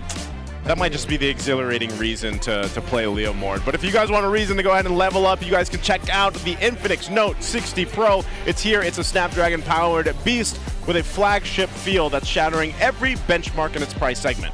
That's right. It's more than just specs, by the way. This is the ultimate outdoor cinema device with its 6.78-inch, 144Hz AMOLED display. Plus, you get to have fun with the active matrix display. How's that for a mobile device? Yeah, stronger performance, more premium feel, and more fun. This is the Note 60 Pro. You do note. You do note. Check that out while you guys can. Also, if you want to dominate the land of Dawn, you need a connection that never lets you down. From scouting rotations to tracking the pros, stay online and in the zone. Power up with Smart Power All 99. Get 10 gigs of data for MLBB and your favorite apps, plus unlimited Facebook, calls, and texts. Share every GG moment with Smart, the simply reliable partner of the MPL. There you go. I would like to check my heart rate while I'm playing. That's actually a very interesting thing. I know my heart rate's going to be rising soon in the playoffs because after 7 long years, we are heading back to where Filipino MLBB dominance began. Catch the MPL Philippines Season 17 playoffs live at the San Juan Arena and witness 5 days of pure high-stakes action. That's starting on the May 27th to the 31st at the end of the month. So if you're a true fan, you have to get those VIP tickets. It's the ultimate all-access package for all super fans out there. Yeah, don't just watch history. Be part of it. Join us. Tickets are limited, so head to ph-mpl.com/tickets to get yours now. Let's relive the glory. See you there. Is that really? That's where it started, huh? Yep. What was the gold medal? Yep. Tizware, Nepomuceno, Arcangel, Lusty. Yeah. would that have been Castro Mayor? There you go. Bataanon. I missed that one. Rebo. Rebo. That would have been the very first then? Like very first SEA Games. SEA Games. MLBB Okay. gold medal, yes. Gotcha. Right now, guys, you can bring out your power pose. We need 2 people? Is that what we need for our smart power pose? Jay. I'm just naming the gold medalists. There you go. Yes. So it's There a it duo. is. It's a duo. It's a duo shot. There has to be a lip bite, folks. Don't cover your buddy. Yes. Oh, that's Oh, pretty close. yeah, they got it. They got that locked down. Like, got okay, I'm not going to be super specific about the sides. It's mirrored. It's It's mirrored. fine. Yeah. Oh, wait. Okay. Congratulations there for the They smart power got the pose. glasses. One of them has glasses. No, I demand a revote. I demand no. Oh, you need a revote? I don't accept this result. I'm kidding. No, I'm happy for you. Hey, you know what? Congratulations for the smart power pose. Guys, did you know that men are 5 times more prone to dandruff? Don't let flakes ruin your focus. Power up with Clear Man. Its triple cooling power gives you 100% dandruff-free hair for that ultimate fresh feeling. Supercharged with Clear. This man clearly drinks matcha and reads literature. Still uses wired headphones. I was gonna say, give him the wired headphones. Where's his tote bag? And he doesn't play basketball. He plays football. Football? Or pickleball. You mean soccer? Pickleball. Foot.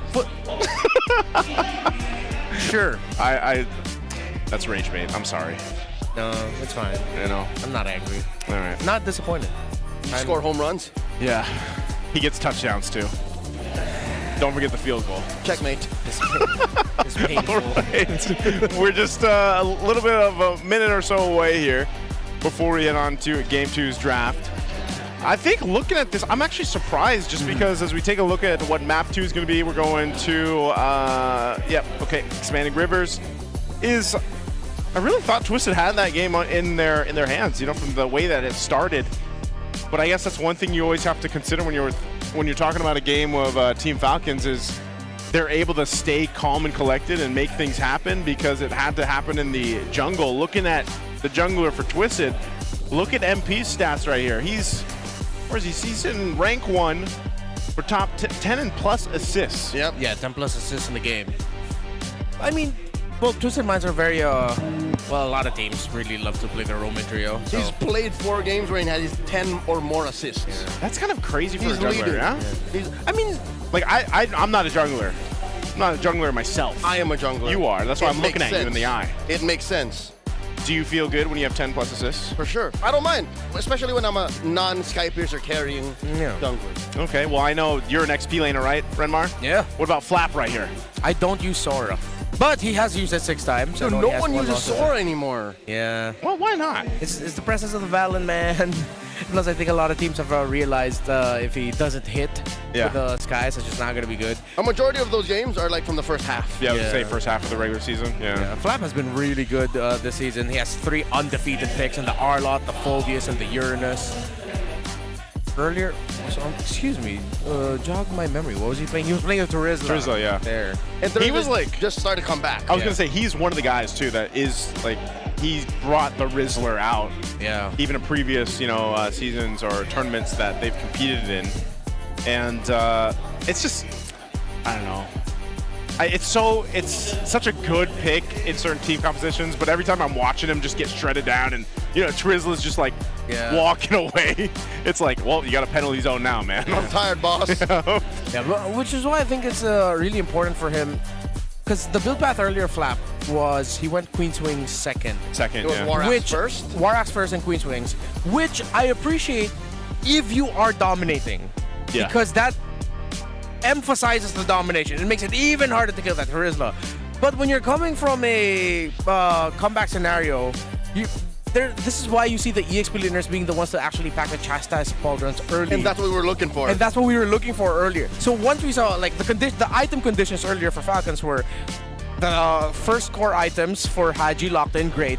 But then once the chastise pauldrons came in for Ogwen and Flap, Flap especially, that's when you saw, okay, the team fight isn't as easy anymore for Twisted. Yeah, here's the head-to-head for our XP leaders right now, Lansu and Flap. Lansu, you know, when we really were talking about him in the regular season, the Admiral here, he's been great this season alone. I mean, he's really stood out as someone that's really helped Twisted, I feel like, throughout the season. And I just feel like up against Flap, as great as Flap is, it's kind of hard to really put yourself against someone as legendary as Flap, but Lansu has been doing that. And that's what makes Lansu's job all the more difficult, especially before Tracy.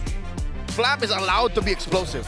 Flap can be as coin flippy as he needs to be because he has the rest of his team to play the clean macro game. Yeah. Lansu, especially again before Tracy, had to play it tight. He was both shot caller, initiator, and in-game leader. Yeah, you guys remember when we heard the Infinix mic checks from Twisted the first time Tracy stepped in. I think unanimously everyone was really surprised at how vocal Tracy was when it comes to the comms here for Twisted. So we'll see what happens. They are still going to be on that blue side. Team Falcons here on red. Expanding Rivers, 2 and 6 Twisted is over here on this map here. Just waiting to see who the first ban was. For blue. For blue side. Okay, we're resetting the... it was Guinevere, okay. Was it Guinevere? So the bans for Twisted Minds are Guinevere, Phobius, Kalea. While for Team Falcons, it's so far just the Freya and the Juicin waiting on their third ban. If you play against Kyle, you know to ban the Gwyn. Yeah. It's just what's right. I'm guessing this is the Harley? Should be, yeah. Yeah, take out the Harley. They did that in game 1. Yeah, because you took out 3 heroes that Harley do not like. This is a clear setup for duelists to pick up the Harley. But then Twisted, are they willing to give the Marcel to Falcons? Okay, no. They ban out the Harley. Was it the Harley? Yeah. Okay. Yeah. Wait. Marcel again for Twisted is going to be the first pick. Yeah, first pick. Wait, so did Falcons choose red? Yes. Yes. They chose the red side. Hold up. Right? They did? Yeah, because Twisted Minds is home. So so for our viewers out there too, like they got the camera works out. So we got Suyo and Valentina being picked up by Team Falcons after that Marcel is picked. Now Twisted will take a Leomord and a Claude. Ah, they take the Claude this time. Okay. So they play for a little bit later, but then at the same time the Claude can join in early as well if they want to. Fast. Oh no, Kalea is banned out. Yeah, the Kalea God, I think they acknowledged that the Kalea was the problem because they could just play the similar route. Did they go Khalid? Yeah, just don't choke. That's my simple request. Because that's really good. Like Valentina, Khalid, and Suyo. You know what? Hilda's fine too. I thought they'd consider the Khalid more though. But hey, this Hilda might still go EXP. I was just going to ask, do you think this is like flex possibility? I think either way, it's there to, again, make that Claude's life a living nightmare. Yeah. But that's crazy if they're going to go for like run and gun. Like hypothetically, let's consider this Hilda does go to the EXP and then it's a Khalid in Rome. Oh, buff Amazon woman, run Dexter. Yeah, and it's just all, they're just going to be running all over Twisted, which I think theoretically that could work out. But they just need to wait for the EXP first to commit the call. And it's good for them because if ever they're going to save their Rome/EXP pick for last, then they would have already seen the full spread of the Twisted Minds draft. So the Hilda might actually work out really well as a draft decision surprise red 3 pick. Yep, they can commit to the bit until the very end. Yeah. They ban out the glue. Falcons ban out the glue, while Twisted Minds ban out the Sora. Yeah, I guess that's what we've typically seen the Sora come up on, is usually paired with the Valentina now when it actually does come through, but they'll still narrow down XP options. Let's see. Hey. Somebody's texting a very important message. Yeah, she is locked in. I was going to say, the whole time she did not realize. Were they reacting to her texting? Yeah. I hope she's all right. It looks like she was either angry texting or paying bills. It's one of those ones where there's just a paragraph of text, and you're like, and then they're typing. But it also looked like a banking UI, you know what I mean? Gotta pay for the electric bill. There's the Eve ban. One more ban here for Twisted. I think consider banning out either the Arlot or the Uranus. If ever this... Or the Harith? Okay. Okay, but... What do we want to see Marco play up against this Claude? Bro, just pick up the Bruno, man, and dominate the Claude. Bruno or most Cov. Yeah. I mean, those are the two like favorite picks. I'd like to see him on the Bruno for this one. Burst him down. Yeah. Pick your gold laner now. You show your Roam EXP flex later. Oh, most likely gonna be the Moscow. Yep. Okay. No, we are not a football country. I understand. You give a Super Marco the Super Macro gold laner. Get him to play wide, considering the if ever this is gonna be a Hilda and Khalid. Oh, Alice. Ooh. Oh, I love that. Hilda Khalid. We called it anyway, so they can just keep that a mystery. Yeah. With the Alice now. Yeah, what would you want to face with the Alice in the XP lane though? So they need a longer sustained team fight. Oh, and they get the gold. All right. Yep, you guys know I'm excited. I'll just leave it at that. It was one or the other. I think they have to consider an Arlot or the Uranus. The thing is, it's just not sexy Alice without a stun. I love the evolution of these teams. Remember when Twisted Minds early in the season tried to force the Gord Harley combo? Yeah. But did not ban the Sora? Yeah. Lo and behold. At least now they ban it. They learned.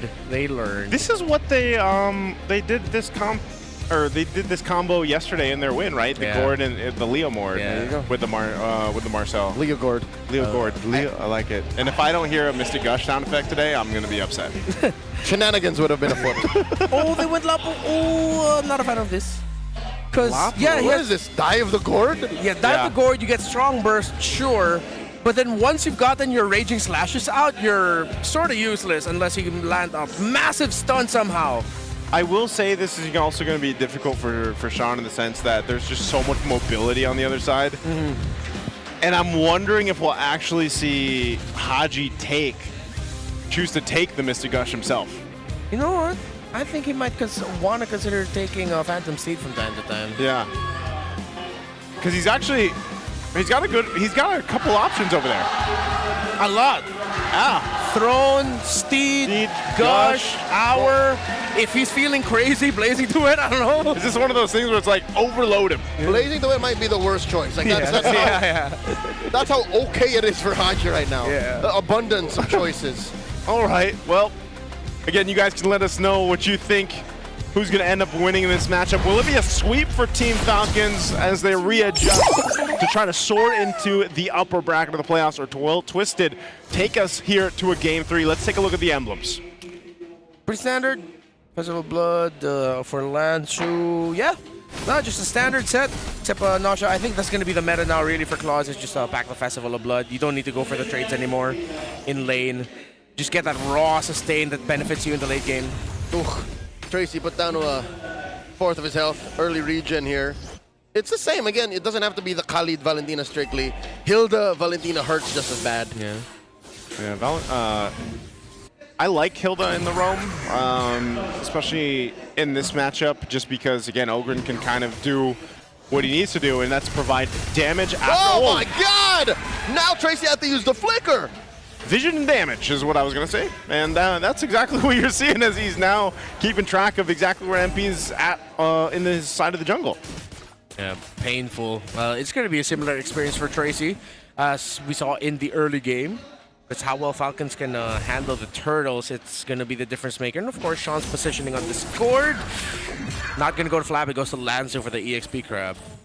Yeah, you can see how aggressive, too, Haji is going to be there. They really had good control of this mid lane early on, and that's what we see so much of. Those mid lane kind of duo pressures for the early game. Turtle will be up here in just a second. Oh, wow. No one going down. Yeah, it's a rush for the Dreadnought armor for Lansu. That's a really great decision, honestly. Save for Haji, everything is physical. Yeah. So that makes sense. Well, Turtles up. Team Falcons get in position. Lansu's a part of this too. Gold Laner still up top. We'll see how they play this. Again, they just kind of got to watch out for these stuns here. Sean doesn't have a level 4 just yet, so he's going to try to clear this out. We'll see if they can delay it. He's just a bit away. Yeah, both junglers chased out. Oh, Tracy finds one. Mystic Projection thrown out. A stolen Phantom Steed is afoot. Haji gets his this time as a response to MP the Kings.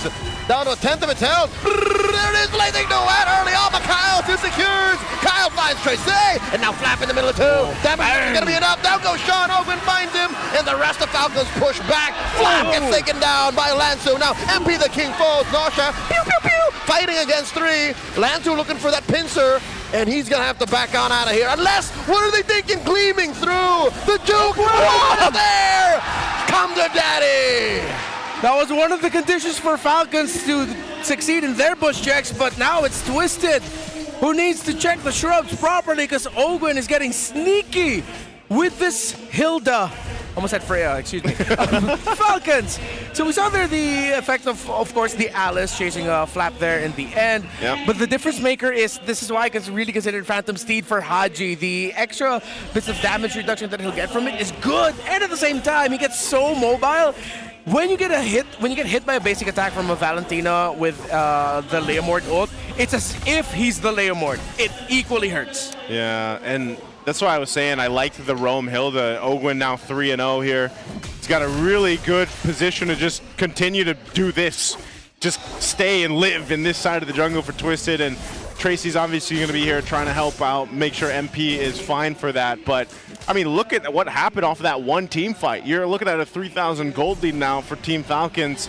Very quick build up here. Big key items already being locked in too. Oh. Okay, Kyle's going to miss on that. Whoa!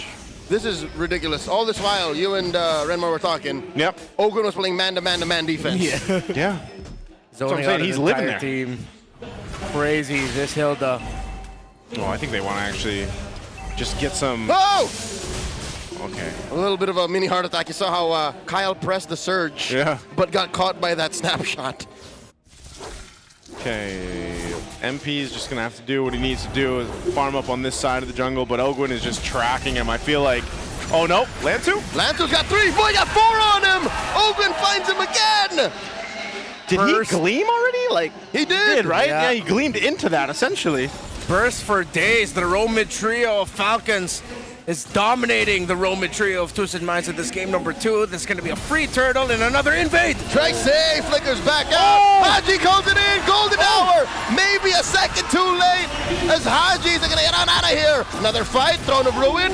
Lansu catches 3. Pew! Sean finds Haji. Quick gush to the face. And now the disengage. Nausha blazing the wet between 2. Gets on out of there. Picks up the DHS on the way out. Lansu don't want the smoke. All right, at least there's a response from Twisted, but Team Falcons right now, full control, just taking what they want. Might be on the way to seeing a sweep here. Conceal now available for Ogwin.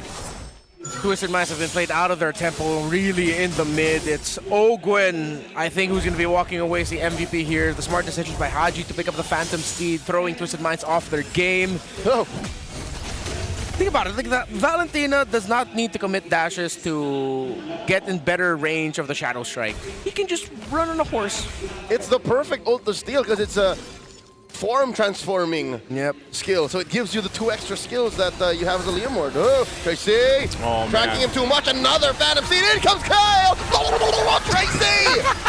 Helps get MP the King a kill. It's a trade. Tracy for Kyle. Good deal for Twist. You got your wish list. I got my wish list. That's his first good gush, mind you. Yeah, so it's only for the good gushes, right? You get something else. You had like a shorter gush earlier. Yeah, but, you know, this is the thing. Team Falcons, with Ogwin being able to go ahead and do just that, stay wherever he wants to, stacked up here, they kind of can just set things up in the mid or on any side of the map if they want to. Super Marco now picking up his golden staff, and he's essentially farmed up 1,000 gold ahead of Nasha right now. Thunderbolts out for both roamers. Dominance Ice is going to be the main utility item here for Ogwin, while for Flap, let's see what he's going to be packing into. Dude, is Ogwin even playing Roam? Like, this is... Ogwin forcing Nausha to blazing duet defensively. And now Falcons are working on their final turtle. 2 for 2 so far. MP the King going the long way around. Golden Hour stopping him. Yikes! Tracy a little too low. Ogwin goes a-hunting. Here comes the blazing, or rather the Phantom Steed, but Kyle already secures. Throne of Ruin. Finds one after the reposition. Haji calls in his version of the blazing of the Phantom Steed, and SOD no one home. Falcons happy with it. There was so many moments there. They're like, here I am, and then they're like, never mind. And then Haji does it too. They're keeping Twisted on their toes. Keeping me on my toes. Yeah. I'm like, oh, it's here? No? Okay. It doesn't This even Barbiel, that Barbiel. Yeah, it doesn't even feel like Haji's playing this game as a Valentina. He's literally just a Leo Mord. He's a Leo Mord. The hotter Leo Mord. And Ogwin's not playing Roamer, man. I will contest you. No, I'm kidding. Not wrong. Oh, man, it's just, what do you do? Oh, here we go. Quick surge into a sever. At least Lansu's chunky enough to kind of stop Kyle from running him over. But I think he's the only one, man. Yeah. That's the problem, you know? It's Tracy doesn't have enough stacks with his Thunder Belt. Oh, but it's only an Oracle and the Dreadnought. It's an almost 1,000 gold lead favoring the Lapu-Lapu over the Alice. Yeah. This is why should not take fights at all, dude. They should just try to farm whatever they can. But the difficult thing is Ogren is always on the opposite side, Dude, blocking Ogwin is, any chances. He's blocking everything. He's level 10. Oh, he's a menace. And there's just easy turrets, easy objectives for them to take. As the tier 1 in the mid falls, now the tier 2 up top. Kyle will go ahead and get that down. All this under the 9-minute mark.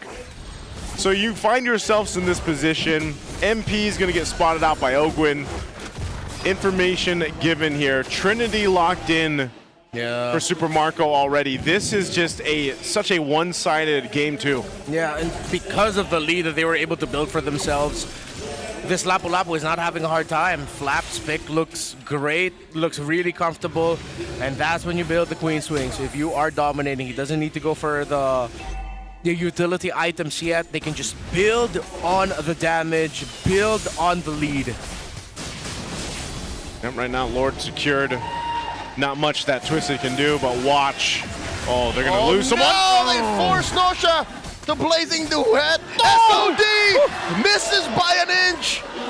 I can't believe Nosha was thankful he wasn't running as fast. Oh, yeah. He literally was just walking briskly, and that's what saved his life. Oh man, this is just pure domination from Team Falcons right now. Lansu finds him with a Throne of Ruin off a Gleam and Flicker. Flap almost bites it, but Falcons reposition. Ogwin blocks Tracy's attempts, and they reset. Yeah, they still have that Lord pushing up top. They're gonna go for this mid-tier 2. So even when Twisted is able to get the setup that this composition is supposed to give them, they can't get a kill just yet. But maybe in about, I don't know, 5 minutes, 6 minutes, if they hold on, the clear is, I would say, somewhat decent if they use their ultimates to go ahead and clear things out. They can buy themselves the time that they need. Let's see what happens here. The defense shields are still up. Top one's gonna go ahead and pop. Lord will get a charge into that base turret up top, but they will hold on to their turrets. I wonder if Falcons knows that Tracy is probably behind them. They haven't seen him in the defense. Oh, that's a conceal. What's Tracy gonna do here? Going to hunting. In comes Tracy. They thought they had him for free. And Lansu goes in, getting a kill on the Flap in Super Marco. Now Ogwin's gonna follow through. Sean gets a shutdown. 3 for free. Tracy once again twists the game. They had no idea and they weren't ready for it. Tracy's patience was rewarded. What a play yet again by the man that has revitalized Twisted Minds this season. That was amazing, but they still have so much ground to cover, man. Again, great job, Tracy, there, but look, you're still 7,000 gold behind. Oh, Haji? Okay, is he still gonna go for this? Here we go, a full-on joust as Haji helps Kyle secure a kill. He thought it was a 1v1, but in comes Kyle. Surges through, finds a sever. Now a Ruin and a blazing duet. Kyle gets a triple. Haji goes down, and now it's a 3v1. Lansu has no business surviving this. He holds on for just a little bit, but still serves up a maniac to Kyle. Kyle gets a maniac. They still have Nasha, but what can he do against 4 members of Team Falcons? Tracy back in 10. Here you have a wave in mid. This inhibitor is gonna crash In comes MP. Tracy's gonna be next. MP goes in, Barbiel. Ogwen's on him. Look at the sheer damage out of this Hilda. They're gonna try. There's a snapshot. The waves are getting pushed back. Kyle gets another. Nosha falls. Sean with the gush takes care of those in the back line. Falcons have to back off. Great job by MP to go ahead and clear up that wave before he died. Respawn just in time, and then with Tracy coming back too, Falcons needed to back off, especially since they lost Kyle, but they will just burst down this Lord, as with MP the King down, there's no threat of retribution, and Twisted will be crazy to even try and contest this. Can they defend another day? There's still some massive leads, hero to hero, that Twisted needs to crawl through, but it looks like they have the tools to put up a fight. They're definitely there. Even based off staying into the game and what Tracy did earlier has bought themselves a couple minutes. Some of these items being picked up too might start to play into potentially getting in a position where you turn this game around, but Joseph Sean picked up a Sky Piercer. He did. Wants to finish him off. Can he get some stacks? Nosha also has the Wind of Nature now with him. We saw the damage potential. Yeah, the damage is there, but the difference maker between Nosha and Super Marco, the last little scrap that we saw, is that Marco had the Wind of Nature while Nosha did not have his yet. I mean, look at this. Hanji now holding on to the golden hour. Oh. Probably the first time we've seen him without the Phantom Steed. 2 swings from Ogwen puts MP the King at half. Super Marco picking up the Malefic Gun too. Top turret mid are down. Bottom's gonna fall. They're gonna look for a fight here. Lord still standing in mid. In comes Tracy. A lot of ult spent. Golden hour. Dropped in. Blazing the way by Nosha. Spent already. Haji very low. Kyle fights Tracy. In the back line. MP the King going on Marco. But Marco dashes through. Marco still up. Takes down MP. And it's 2 free kills. Falcons. Latsu takes down Haji. 2-for-1 trade. Holy heck, Marco, but holy heck, Twisted. They're still in this. They're still in it.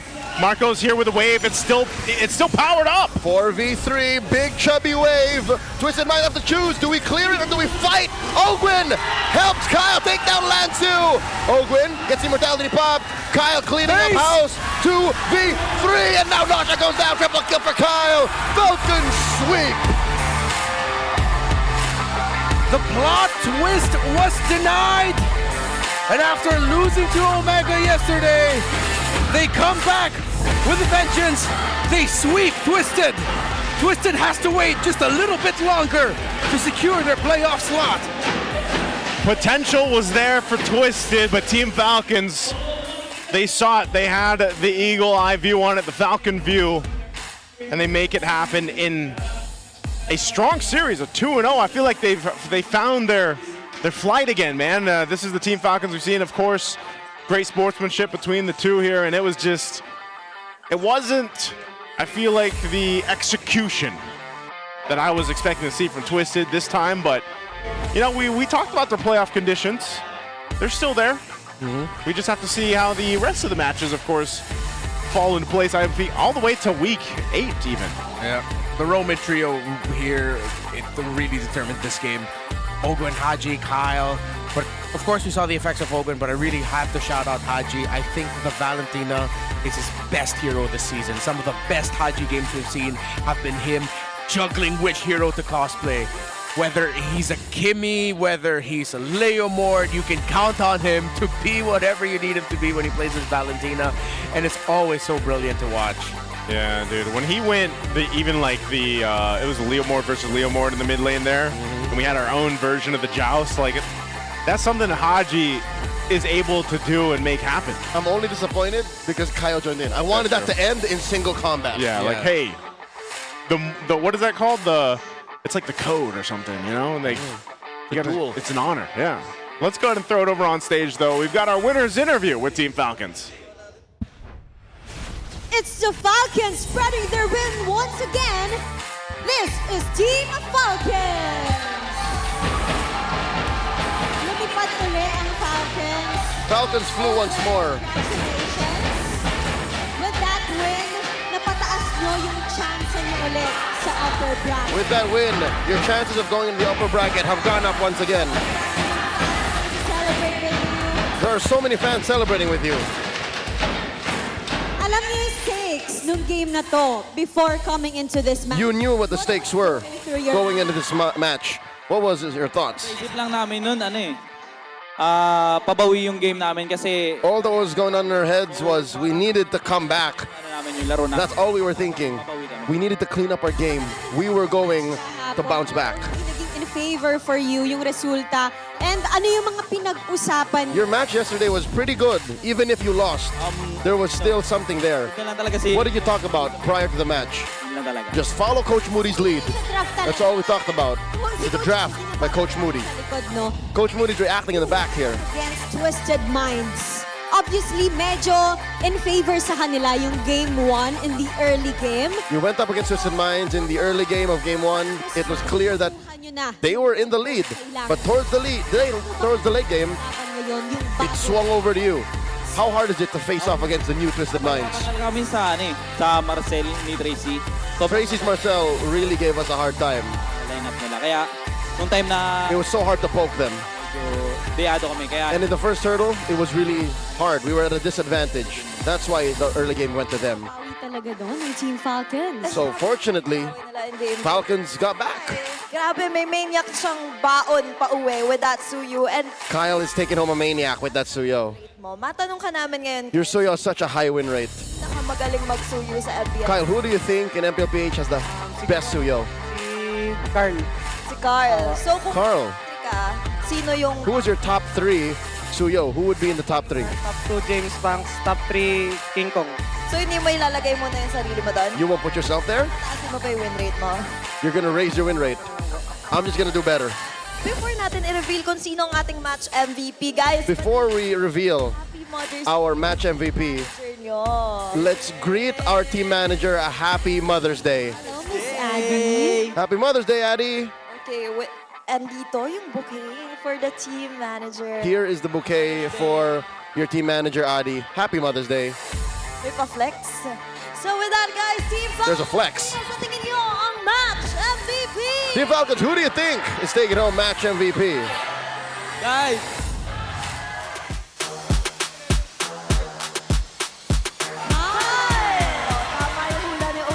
Nandito na naman tayo. Si Kyle na naman ang MVP. Parang may nagko-comment na naman.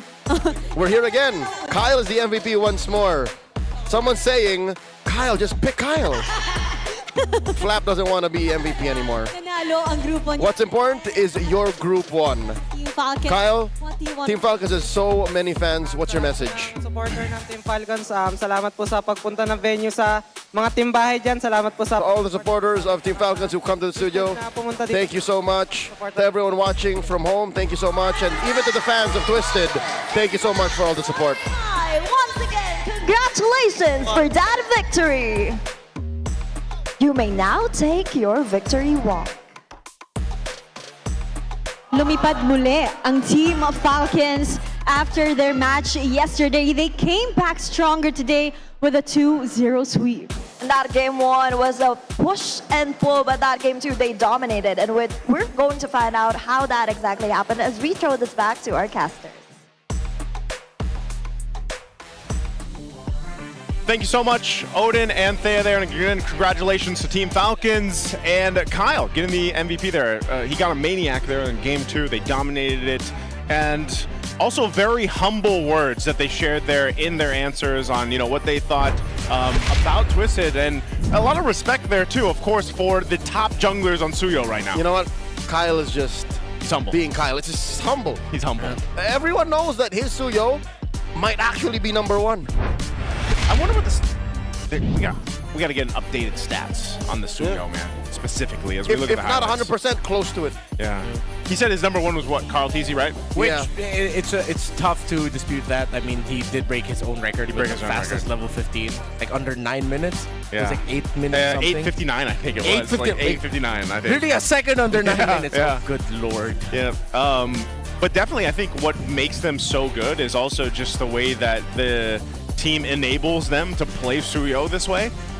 That's definitely one thing, because if you look at, like, for example, TLPH and Team Falcons, they're teams that are known for their synergy, in and out of the game especially. And this was just, I feel like for Twisted, essentially they had some good moments here, but their composition just, it felt like Team Falcons was able to circle around them too much.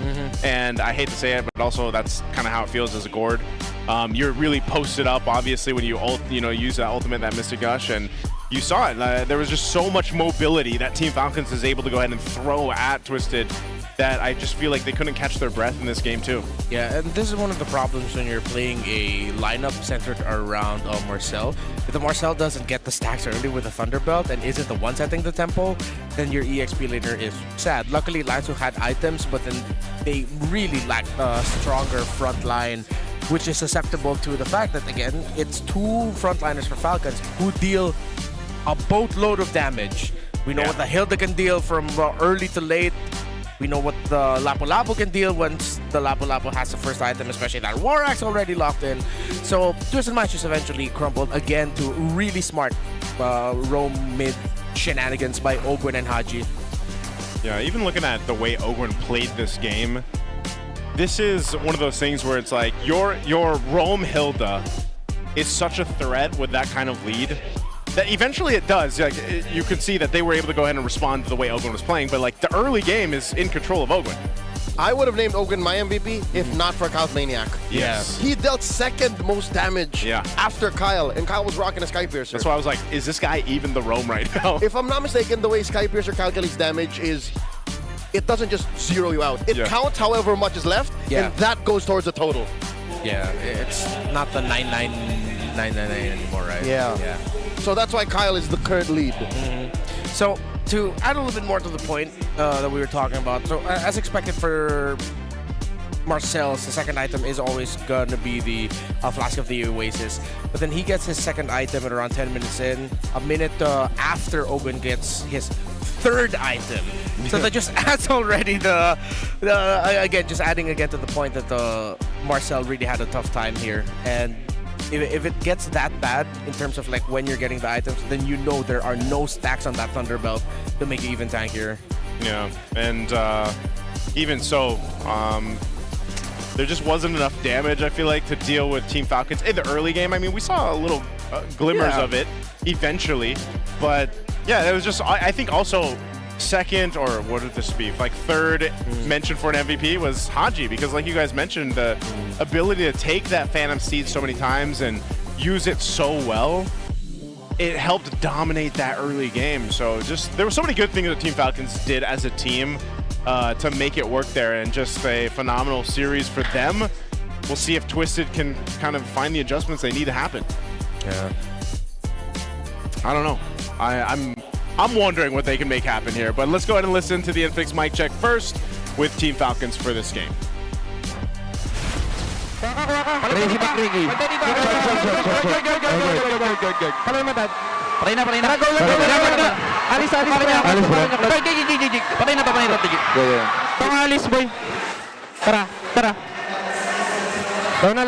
Lona. Patay ko na? Ulti ka, Dad? Patay ko na. Bracing na. Pero ready na picture, bro. Tingnan nyo na. Napatalo na, pre. Pero ano, commit ka na to. Yeah. Pinicture na, ilayo mo yung gising, ha? Tayo nga, Dad. Tayo mo pa, tayo. Tayo pa dito, ha? Kaya pa kaya ginga. Mas, tama si Batko, hindi. Yeah, nice try. Para blue tayo, pre. Blue. Kami tama, Dito po, Agod, ha? Ingatan nyo. Mike, ready ka dito. Ay, yung kulot doon na. Pre, disiplina na lang tayo, no? Highlights ta. Okay. Pa rin ba? Tayo mo, G. Tara, alalay ka na sa akin. Alam mo sa akin, G. Patay lang, pick up tayo, G, ha? Masipat ka, Mike. Gusto mo dito? Meron. Ano ba yun? Sabi ko. Double to. Sabi ko, pre. Double to. Ay, Marcel, pre. Ay, flicker. Nakulti ako, Mike. Nakulti ako. Para ba is? Sige sa akin. Nasandali ako. Sige sa akin, pre. Sige, ubus tayo, pre. Hindi, chill. Ito nga, Lemert niya. Wala. Tara, Mike. Walang kasino. Ito muna, alis muna. Para pre, ready pa kayo? Ready pa.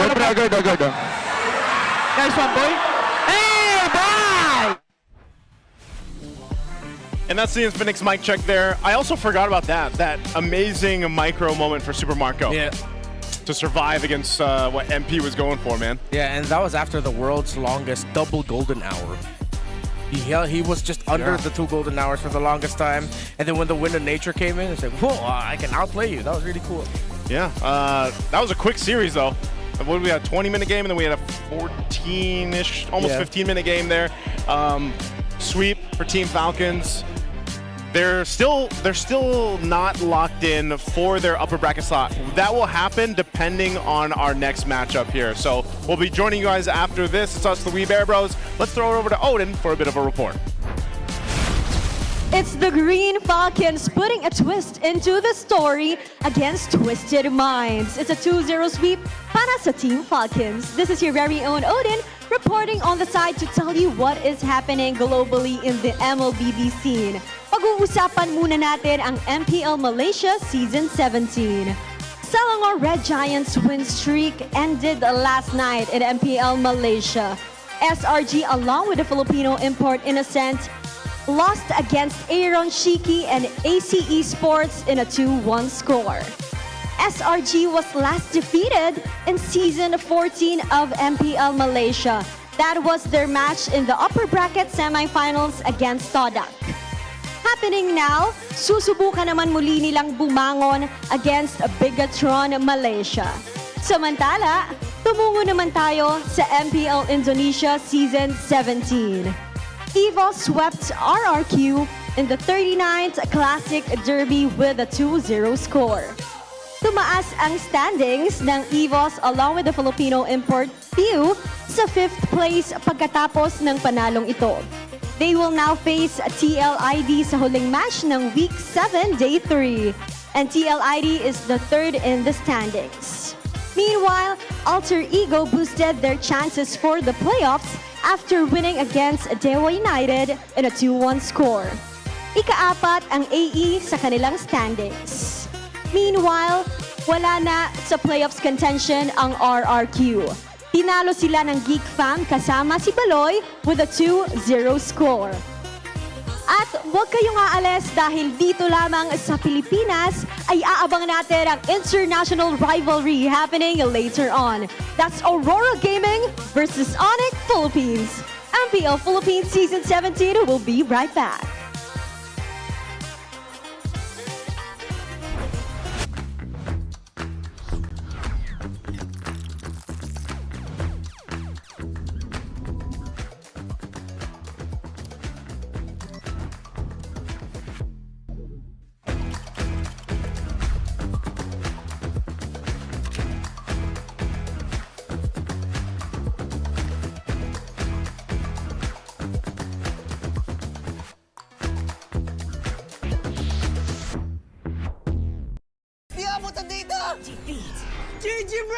Don't worry! The Unli with Smart Power All 99. Hindi bitin with 10 gig data to power your games plus Unli Facebook or Unli TikTok.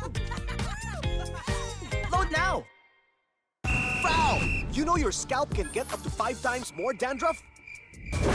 Get triple anti-dandruff power. Supercharge with Clear. Hey, you! Did you know men have 1.4 times weaker scalp? Get a shampoo that's 100% made for men. Supercharge with Clear.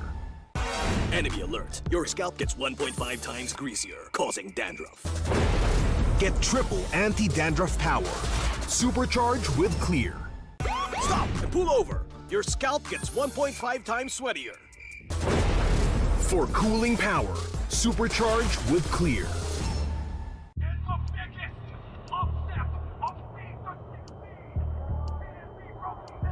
Paano ko kaya sila masusuportahan ngayon ng mas maayos? Kailangan ko ba magpalit ng strategies? Nagagampanan ko kaya ng maayos ang role ko? Will I be able to meet their expectations?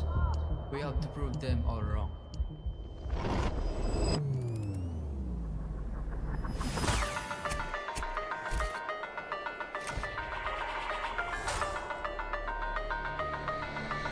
Time to win.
everybody? This is your very own Odin. And right now, we will be joined by a super fan na kasama natin dito sa MPL Arena. Welcome! Hello!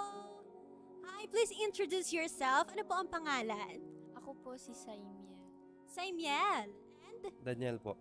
ang iyong papa. And galing pa kayo saan? Mindoro po. Mindoro! Yes po. Okay, so medyo malayo ang Mindoro from here. First time niyo ba na makapanood sa MPL Arena? Hindi po. Third time na po namin. Third time. So, Sir Daniel, bakit niyo po sinusuportahan si Saimiel sa panonood niya? Bale, ito yung kanyang bali gift ko na rin sa kanya, and then kasi with high honor siya. And ito yung request niya sa akin. Then last time, kahit nung last year nung nag-graduate siya, ito din. Nakakatuwa naman na talaga nakikita natin yung parents na sumusuporta sa pagiging fangirl ng inyong anak. And Saimiel, congratulations for bagging the high honors. At obvious naman siguro kung sino sinusuportahan mo. Anong team ba yan? ONIC po. ONIC. Gano'n ka nakatagal na fan ng ONIC? Since season 14 pa po. Okay, so ilang seasons na rin ang binilang at ikaw ay isang avid fan ng ONIC Philippines. Sino bang favorite mo? Si King Kong po. Si King Kong? Para sa kanya ba to? Opo. And ginawa mo ba to? Opo. Wow, handmade flowers for King Kong. Hindi pa po siya natulog dyan para magawa niya lang yan. Oh, nakakatawa. Hello. Hindi siya makapagsalita. Ano nararamdaman mo ngayon? Nastan po siya, nastan. Nastan ka, nastan. Ano nararamdaman mo ngayon? Masaya po kasi na-meet ko po ulit yung idol ko. Oh, familiar siya sa akin. Naaalala ka niya, Saimiel. Nagpa-video greet po ako sa kanya nung birthday ko po, no October 12 po. Tapos ngayon, si King Kong ang may birthday. Ano ang message mo sa kanya? Happy birthday Kuya King, and God bless at bawi sa sunod na laro. Thank you. Meron siyang something for you, King Kong. Uy! Di daw siya natulog dahil dyan, ba? para sa'yo. DIY! Grabe. Okay, pati ikaw ay nastan na rin dahil sa binigay niya. What's your message to Saimiel? Wait lang, nastan pa ako dito. Super nakakatuwa na galing pa sila sa malayong lugar, tapos para lang panoorin ako, tapos knowing na birthday ko, pupunta sila dito para supportahan ako, and ayun, magbigay ng mga gantong gift, which is nakakataba ng puso. Attach siya talaga, Saimiel. Pero alam mo, King, kasama din niya ang kanyang papa. Hello po. Just like your supportive dad, supportive din ang kanyang papa, Daniel. What is your message to the whole ONIC Philippines na sinusuportahan mo since season 14? At sana po tuloy-tuloy pa rin po yung panalo nila, and good luck po sa mga ibang laro. Kumusta po yung biyahe nyo papunta dito just to see King Kong and ONIC Philippines? Bali ma'am, hindi ganun kadali kasi maraming pasahero kanina. Then yung barko papuno na rin. Kami na yung last na tatawagin. Tapos ayun, pinalad naman na makarating dito. So muntik pa kayong hindi makasakay. And fortunately, para sa inyo talaga yung slot na yon at para makita nyo si King Kong. Nakatadhana. Grabe ka naman. Thank you so much po. Maraming salamat. Hello MPL superfans, this is your host Denise at makakasama natin ngayon one of Aurora Gaming's fan from day one. Tama ba ako doon? Yes. From day one, a guest here. Can you tell us about yourself? What is your name? My name is Brandon Dwayne Balatbat, and this is my second time in the MPL stage. Yes. But I've been watching in live from my home. So, when did you start na maging fan? Since the very start of the release of the Team Aurora in the Philippines. Can you share us how was your experience today? You saw them firsthand. It was fun, but it was sad to see that they lost to TNC. But I hope they will be better next time and keep practicing to be better. And we have already established you're a fan of Aurora, pero sinong player doon? I love all the players in Aurora, but there's one person that stands out, and that is Light. Really, Light? Bakit si Light?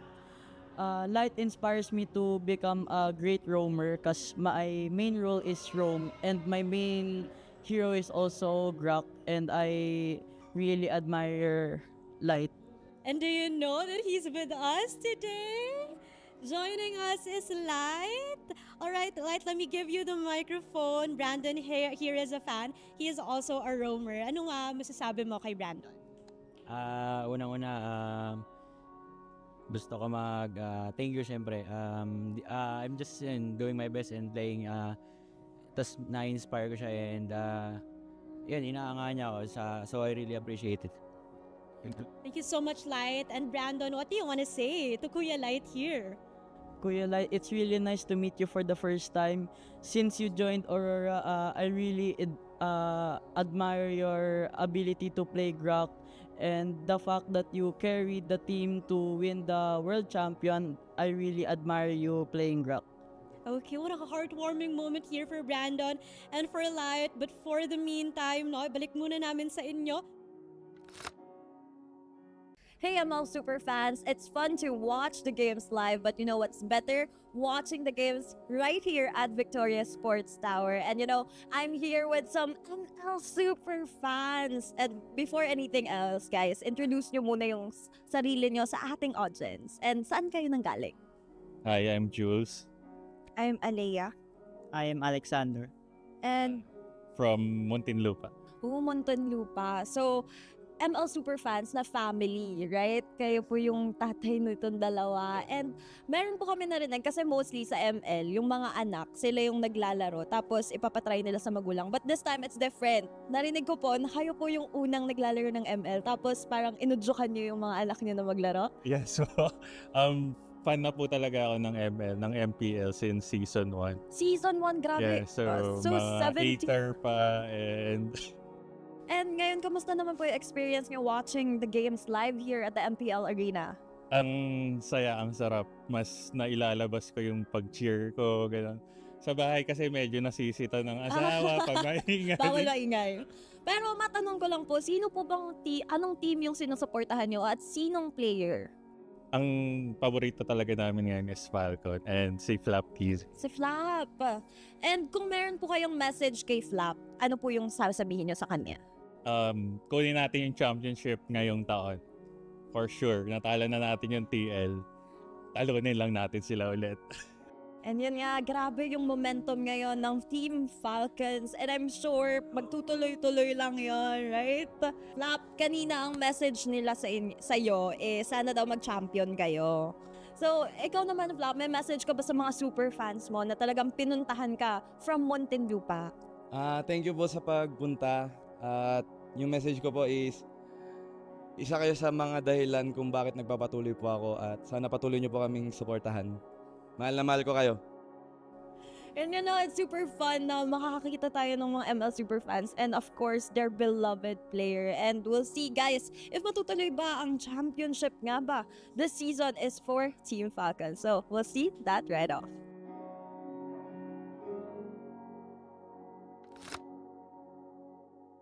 We all know Filipinos love MPLPH, but it's not just Filipinos, there's also international fans. And you know, guys, I'm here with an international fan of TLPH. Hi! So before anything else, why don't you introduce yourself and where you came from to our audience? Of course. Hello everybody, I am Atakan and I came here in Philippines for viewing the MPLPH. Ooh, and which team do you support again? As you see now, I'm supporting TLPH. TLPH, and who's your favorite player? My favorite player, actually, I love all the players in TLPH, but however, the Carl Tizzy is my idol. Why Carl Tizzy, if I may ask? Why Carl Tizzy? Since even in Turkey, he's known as legend. Ooh, as the GOAT. As the GOAT, yeah. And if you can give a message to Carl Tizzy, what will you say to him as a fan? As a fan, I can say that I wish the success in upcoming M8 events that will be in Turkey. Ooh, so it will be on your country. Carl Tizzy is here. Hello. Carl, why don't you go here? So, Earlier, he gave a message that he hopes to see you at M8 because it will happen in his country, Turkey. So, do you have a message back to your Turkish fan? I'm really happy, and yeah, I hope we get to M8 so we can go to your house. Sige, we show you all Filipinos how hospitable person we are. We will show you there. Thank you. I wish you success there in M8. Thank you, sir. Guys, it's fun to watch fans meeting their beloved players, and we hope more fans can get to see them soon. Happy Mother's Day pala, guys. Happy Mother's Day sa mga mami dyan, sa mami ko. Happy Mother's Day. Happy Mother's Day sa nanay nating lahat. Memorable ko daw sa teammates ko this regular season. Para sa akin, memorable ko, nung naputol yung win streak natin Talo. Talo kami kahapon. Ayun, natalo namin yung liquid, yung memorable. Preparation namin sa Twisted, siguro, normal lang. Pinanood namin yung mga games nila. Ay, shoutout na sa mga nanay dyan. Happy Mother's Day. Salamat sa mga sakripisyo nyo. Mother's pala. Okay. Ulit. Mother's Day. Mother Days. Ulit ba? Happy Mother's Day. Sa mga nanay dyan pala sa buong mundo, happy Mother's Day. Salamat sa paglabas sa amin sa mundo na to. Salamat sa mga sakripisyo nyo. Tandaan nyo, mahal na mahal kayo namin palagi. Yeah! Ano ba pre? Tama pre, Happy Mother's Day, di ba? Happy Mother's Day. Happy Mother's Day.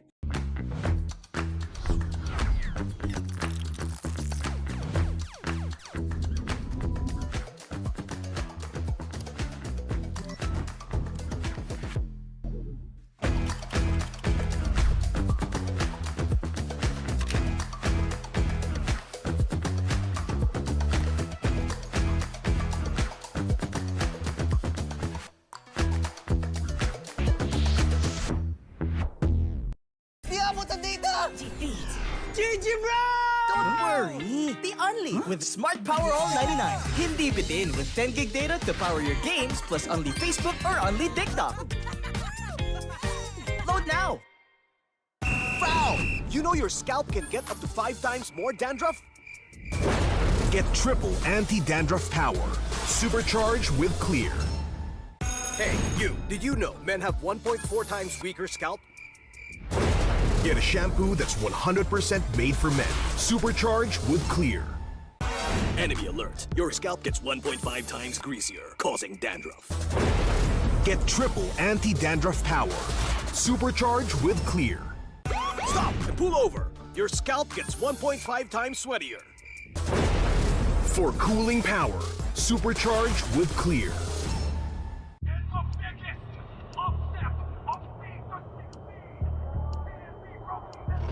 Paano ko kaya sila masusuportahan ngayon ng mas maayos? Kailangan ko ba magpalit ng strategies? Nagagampanan ko kaya ng maayos ang role ko? Will I be able to meet their expectations? We have to prove them all wrong.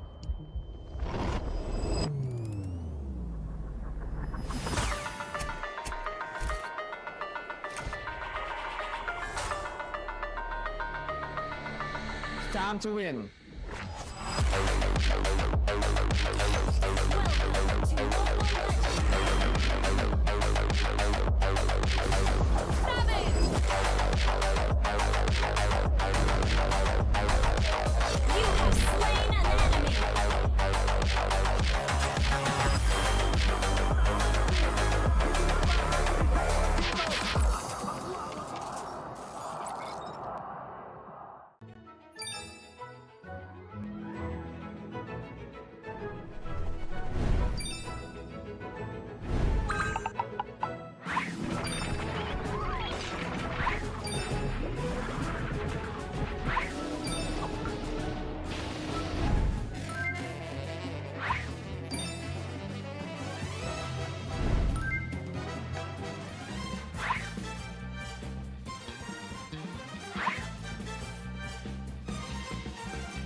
everybody? This is your very own Odin. And right now, we will be joined by a super fan na kasama natin dito sa MPL Arena. Welcome! Hello! Hi, please introduce yourself. Ano po ang pangalan? Ako po si Saimiel. Saimiel. And Daniel po. ang iyong papa. And galing pa kayo saan? Mindoro po. Mindoro! Yes, po. Okay, so medyo malayo ang Mindoro from here. First time niyo ba na makapanood sa MPL Arena? Hindi po, third time na po namin. Third time. So, Sir Daniel, bakit niyo po sinusuportahan si Saimiel sa panonood niya? Bale, ito yung kanyang bali gift ko na rin sa kanya. And then, kasi with high honor siya. And ito yung na-request niya sa akin. Then last time, kahit nung last year nung nag-graduate siya, ito din. Nakakatuwa naman na talaga nakikita natin yung parents na sumusuporta sa pagiging fangirl ng inyong anak. And Saimiel, congratulations for bagging the high honors. At obvious naman siguro kung sino sinusuportahan mo. Anong team ba yan? ONIC po. ONIC. Gano'n ka nakatagal na fan ng ONIC? Since season 14 pa po. Okay, so ilang seasons na rin ang binilang at ikaw ay isang avid fan ng ONIC Philippines. Sino bang favorite mo? Si King Kong po. Si King Kong. Para sa kanya ba to? Opo. And ginawa mo ba to? Opo. Wow, handmade flowers for King Kong. Hindi pa po siya natulog dyan para magawa niya lang yan. Oh, nakakatouch. Hello, hello. Hindi siya makapagsalita. Ano nararamdaman mo ngayon? Nastan po siya, nastan. Nastan ka, nastan. Ano nararamdaman mo ngayon? Masaya po kasi na-meet ko po ulit yung idol ko. Oh, familiar siya sa akin. Naaalala ka niya, Saimiel. Nagpa-video greet po ako sa kanya nung birthday ko po, no October 12 po. Tapos ngayon, si King Kong ang may birthday. Ano ang message mo sa kanya? Happy birthday Kuya King and God bless at bawi sa sunod na laro. Thank you. Meron siyang something for you, King Kong. Uy! Di daw siya natulog dahil dyan, ba? para sa'yo. DIY! Grabe. Okay, pati ikaw ay nastan na rin dahil sa binigay niya. What's your message to Saimiel? Wait lang, nastan pa ako dito. Super nakakatuwa na galing pa sila sa malayong lugar tapos para lang panoorin ako tapos knowing na birthday ko, pupunta sila dito para supportahan ako and ayun, magbigay ng mga gantong gift which is nakakataba ng puso. Attached siya talaga, Saimiel. Pero alam mo, King, kasama din niya ang kanyang papa. Hello po. Just like your supportive dad, supportive din ang kanyang papa, Daniel. What is your message to the whole ONIC Philippines na sinusuportahan mo since season 14? At sana po tuloy-tuloy pa rin po yung panalo nila and good luck po sa mga ibang laro. Kumusta po yung biyahe nyo papunta dito just to see King Kong and ONIC Philippines? Bali ma'am, hindi ganun kadali kasi maraming pasahero kanina. Then, yung barko papuno na rin. Kami na yung last na tatawagin. Tapos, ayun, pinalad naman na makarating dito. So, muntik pa kayong hindi makasakay. And fortunately, para sa inyo talaga yung slot na yon at para makita nyo si King Kong. Nakatadhana. Grabe ka naman. Thank you so much po. Maraming salamat. Hello MPL superfans, this is your host Denise at makakasama natin ngayon one of Aurora Gaming's fan from day one. Tama ba ako doon? Yes. From day one. A guest here, can you tell us about yourself? What is your name? My name is Brandon Dwayne Balatbat and this is my second time in the MPL stage. Yes. But I've been watching in live from my home. So, when did you start na maging fan? Since the very start of the release of the Team Aurora in the Philippines. Can you share us how was your experience today? You saw them firsthand. It was fun, but it was sad to see that they lost to TNC. But I hope they will be better next time and keep practicing to be better. And we have already established you're a fan of Aurora, pero sinong player doon? I love all the players in Aurora, but there's one person that stands out and that is Light. Really, Light? Bakit si Light? Light inspires me to become a great roamer because my main role is roam and my main hero is also Grok and I really admire Light. And do you know that he's with us today? Joining us is Light. All right, Light, let me give you the microphone. Brandon here is a fan. He is also a roamer. Ano nga masasabi mo kay Brandon? Unang-una, gusto ko thank you syempre. I'm just doing my best and playing. Tas na-inspire ko siya and inaangahan niya ako so I really appreciate it. Thank you so much, Light. And Brandon, what do you want to say to Kuya Light here? Kuya Light, it's really nice to meet you for the first time. Since you joined Aurora, I really admire your ability to play Grok and the fact that you carried the team to win the world champion. I really admire you playing Grok. Okay, what a heartwarming moment here for Brandon and for Light. But for the meantime, no, balik muna namin sa inyo. Hey ML superfans, it's fun to watch the games live, but you know what's better? Watching the games right here at Victoria Sports Tower. And you know, I'm here with some ML super fans. And before anything else, guys, introduce nyo muna yung sarili nyo sa ating audience. And saan kayo nanggaling?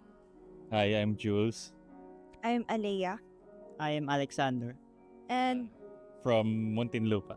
Muntinlupa. So, ML Superfans na family, right? Kayo po yung tatay nitong dalawa. And meron po kami narinig kasi mostly sa ML, yung mga anak, sila yung naglalaro tapos ipapatry nila sa magulang. But this time, it's different. Narinig ko po na kayo po yung unang naglalaro ng ML tapos parang inudyukan niyo yung mga anak niyo na maglaro. Yeah, so fan na po talaga ako ng ML, ng MPL since season 1. Season 1, grabe. Yeah, so mga 17. 8er pa and And ngayon, kamusta naman po yung experience niyo watching the games live here at the MPL Arena?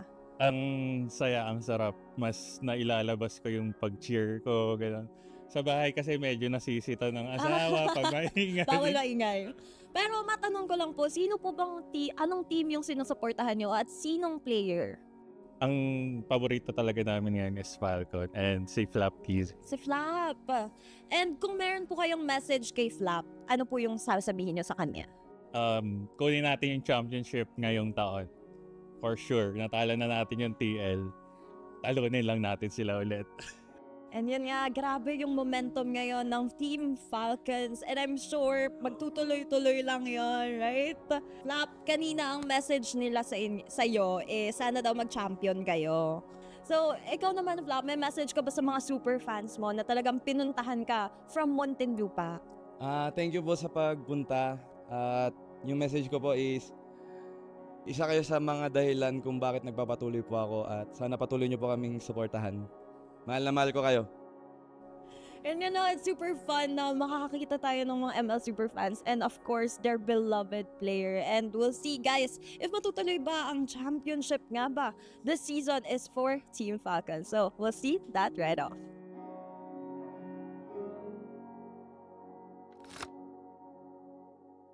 We all know Filipinos love MPLPH, but it's not just Filipinos, there's also international fans. And you know, guys, I'm here with an international fan of TLPH. Hi! So before anything else, why don't you introduce yourself and where you came from to our audience? Of course. Hello everybody, I am Atakan and I came here in Philippines for viewing the MPLPH. Ooh, and which team do you support again? As you see now, I'm supporting TLPH. TLPH, and who's your favorite player? My favorite player, actually, I love all the players in TLPH, but however, the Carl Tizzy is my idol. Why Carl Tizzy, if I may ask? Why Carl Tizzy? Since even in Turkey, he's known as legend. Ooh, as the GOAT. As the GOAT, yeah. And if you can give a message to Carl Tizzy, what will you say to him as a fan? As a fan, I can say that I wish the success in upcoming M8 events that will be in Turkey. Ooh, so it will be on your country. Carl Tizzy is here. Hello. Carl, why don't you go here? So, Earlier, he gave a message that he hopes to see you at M8 because it will happen in his country, Turkey. So, do you have a message back to your Turkish fan? I'm really happy, and yeah, I hope we get to M8 so we can go to your house. Sige, we show you all Filipinos how hospitable person we are. We will show you there. Thank you. I wish you success there in M8. Thank you, sir. Guys, it's fun to watch fans meeting their beloved players, and we hope more fans can get to see them soon. Happy Mother's Day pala guys. Happy Mother's Day sa mga mami dyan, tsaka sa mami ko. Happy Mother's Day. Happy Mother's Day sa nanay nating lahat. Memorable ko daw sa teammates ko this regular season. Para sa akin, memorable ko, nung naputol yung win streak natin Talo. Talo kami kahapon. Ayun, natalo namin yung liquid, yung memorable. Preparation namin sa Twisted, siguro, normal lang. Pinanood namin yung mga games nila. Ay, shoutout na sa mga nanay dyan. Happy Mother's Day. Salamat sa mga sakripisyo nyo. Mother's pala. Okay. Ulit. Mother's Day. Mother Days. Ulit ba? Happy Mother's Day. Sa mga nanay dyan pala sa buong mundo, happy Mother's Day. Salamat sa paglabas sa amin sa mundo na to.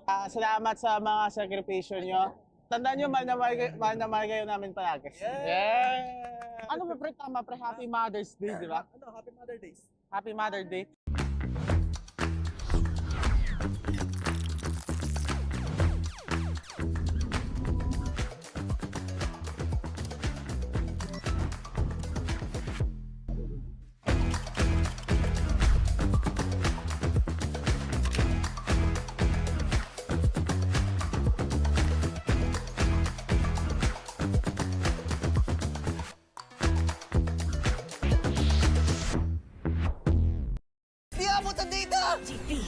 GG bro! Don't worry! The only with Smart Power All 99. Hindi bitin with 10 gig data to power your games plus only Facebook or only TikTok. Load now! Foul! You know your scalp can get up to 5 times more dandruff? Get triple anti-dandruff power. Supercharged with Clear. Hey, you! Did you know men have 1.4 times weaker scalp? Get a shampoo that's 100% made for men. Supercharged with Clear.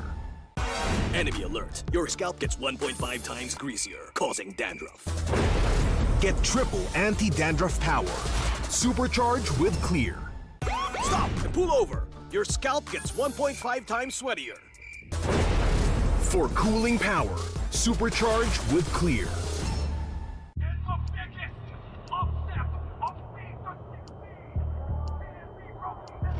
Paano ko kaya sila masusuportahan ngayon ng mas maayos? Kailangan ko ba magpalit ng strategies? Nagagampanan ko kaya ng maayos ang role ko? Will I be able to meet their expectations? We have to prove them all wrong.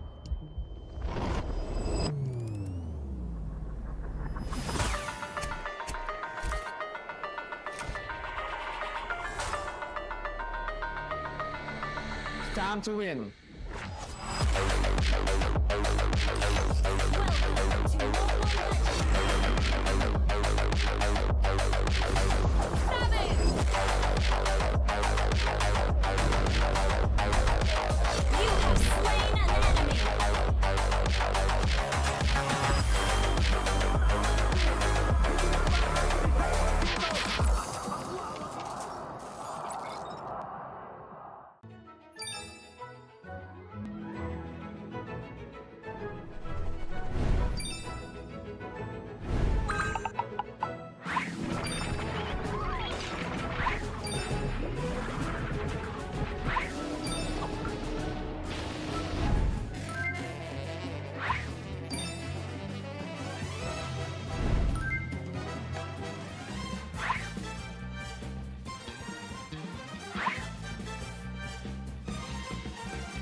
everybody? This is your very own Odin, and right now we will be joined by a super fan na kasama natin dito sa MPL Arena. Welcome! Hello! Hi, please introduce yourself. Ano po ang pangalan? Ako po si Saimiel. Saimiel. And Daniel po. ang iyong papa. And galing pa kayo saan? Mindoro po. Mindoro! Yes, po. Okay, so medyo malayo ang Mindoro from here. First time niyo ba na makapanood sa MPL Arena? Hindi po, third time na po namin. Third time. So, Sir Daniel, bakit niyo po sinusuportahan si Saimiel sa panonood niya? Bale, ito yung kanyang bali gift ko na rin sa kanya. And then, kasi with high honor siya. And ito yung na-request siya sa akin. Then last time, kahit nung last year nung nag-graduate siya, ito din. Nakakatuwa naman na talaga nakikita natin yung parents na sumusuporta sa pagiging fangirl ng inyong anak. And Saimiel, congratulations for bagging the high honors. At obvious naman siguro kung sino sinusuportahan mo. Anong team ba yan? ONIC po. ONIC. Gano'n ka nakatagal na fan ng ONIC? Since season 14 pa po. Okay, so ilang seasons na rin ang binilang at ikaw ay isang avid fan ng ONIC Philippines. Sino bang favorite mo? Si King Kong po. Si King Kong. Para sa kanya ba to? Opo. And ginawa mo ba to? Opo. Wow, handmade flowers for King Kong. Hindi pa po siya natulog dyan para magawa niya lang yan. Oh, nakakatawa. Hello. Hindi siya makapagsalita. Ano nararamdaman mo ngayon? Nastan po siya, nastan. Nastan ka, nastan. Ano nararamdaman mo ngayon? Masaya po kasi na-meet ko po ulit yung idol ko. Oh, familiar siya sa akin. Naaalala ka niya, Saimiel. Nagpa-video greet po ako sa kanya nung birthday ko po, no October 12 po. Tapos ngayon, si King Kong ang may birthday. Ano ang message mo sa kanya? Happy birthday Kuya King and God bless at bawi sa sunod na laro. Thank you. Meron siyang something for you, King Kong. Uy! Dito siya natulog dahil dyan, ba? para sa'yo. DIY! Grabe. Okay, pati ikaw ay nastan na rin dahil sa binigay niya. What's your message to Saimiel? Wait lang, nastan pa ako dito. Super nakakatuwa na galing pa sila sa malayong lugar tapos para lang panoorin ako tapos knowing na birthday ko, pupunta sila dito para supportahan ako and ayun, magbigay ng mga gantong gift which is nakakataba ng puso. Attach siya talaga, Saimiel. Pero alam mo, King, kasama din niya ang kanyang papa. Hello po. Just like your supportive dad, supportive din ang kanyang papa, Daniel. What is your message to the whole ONIC Philippines na sinusuportahan mo since season 14? At sana po tuloy-tuloy pa rin po yung panalo nila and good luck po sa mga ibang laro.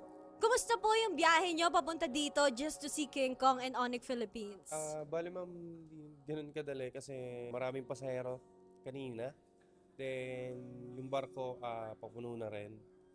Kami na yung last na tatawagin. Tapos, ayun, pinalad naman na makarating dito. So, muntik pa kayong hindi makasakay. And fortunately, para sa inyo talaga yung slot na yon at para makita nyo si King Kong. Nakatadhana. Grabe ka naman. Thank you so much po. Maraming salamat. Hello MPL superfans, this is your host Denise at makakasama natin ngayon one of Aurora Gaming's fan from day one. Tama ba ako doon? Yes. From day one, a guest here. Can you tell us about yourself? What is your name? My name is Brandon Dwayne Balatbat and this is my second time in the MPL stage. Yes. But I've been watching in live from my home. So, when did you start na maging fan? Since the very start of the release of the Team Aurora in the Philippines. Can you share us how was your experience today? You saw them firsthand. It was fun, but it was sad to see that they lost to TNC. But I hope they will be better next time and keep practicing to be better. And we have already established you're a fan of Aurora, pero sinong player doon? I love all the players in Aurora, but there's one person that stands out and that is Light. Really, Light? Bakit si Light? Light inspires me to become a great roamer because my main role is roam and my main hero is also Grok, and I really admire Light. And do you know that he's with us today? Joining us is Light. All right, Light, let me give you the microphone. Brandon here is a fan. He is also a roamer. Ano nga masasabi mo kay Brandon? Unang-una, gusto ko thank you syempre. I'm just doing my best and playing. Tas na-inspire ko siya and inaanga niya ako so I really appreciate it. Thank you so much, Light. And Brandon, what do you want to say to Kuya Light here? Kuya Light, it's really nice to meet you for the first time. Since you joined Aurora, I really admire your ability to play Grok and the fact that you carried the team to win the world champion. I really admire you playing Grok. Okay, what a heartwarming moment here for Brandon and for Light. But for the meantime, balik muna namin sa inyo. Hey ML super fans, it's fun to watch the games live, but you know what's better? Watching the games right here at Victoria Sports Tower. And you know, I'm here with some ML super fans. And before anything else, guys, introduce nyo muna yung sarili nyo sa ating audience. And saan kayo nanggaling? Hi, I'm Jules I'm Alea. I am Alexander. And from Muntinlupa. Muntinlupa. So, ML super fans na family, right? Kayo po yung tatay nitong dalawa. And meron po kami narinig kasi mostly sa ML, yung mga anak, sila yung naglalaro tapos ipapatry nila sa magulang. But this time, it's different. Narinig ko po na kayo po yung unang naglalaro ng ML tapos parang inudyukan niyo yung mga anak niyo na maglaro. Yes, so fan na po talaga ako ng ML, ng MPL since season 1. Season 1, grabe. Yeah, so mga 8er pa and... And ngayon, kamusta naman po yung experience nyo watching the games live here at the MPL Arena? Ang saya, ang sarap. Mas nailalabas ko yung pag-cheer ko, gano'n. Sa bahay kasi medyo nasisita ng asawa pag maingay. Bawal maingay. Pero matanong ko lang po, sino po bang anong team yung sinusuportahan nyo at sinong player? Ang paborito talaga namin ngayon is Falcon and si Flap Keys. Si Flap.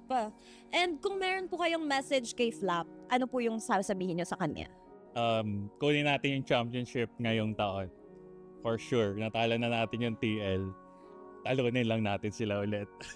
And yun nga, grabe yung momentum ngayon ng Team Falcons. And I'm sure magtutuloy-tuloy lang yon, right?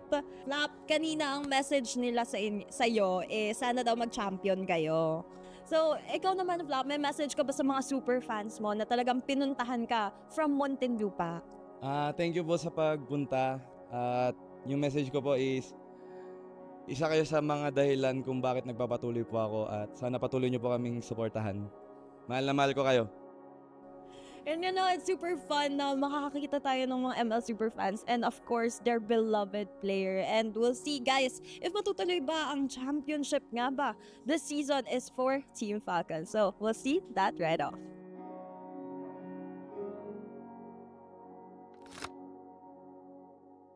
We all know Filipinos love MPLPH, but it's not just Filipinos, there's also international fans. And you know, guys, I'm here with an international fan of TLPH. Hi!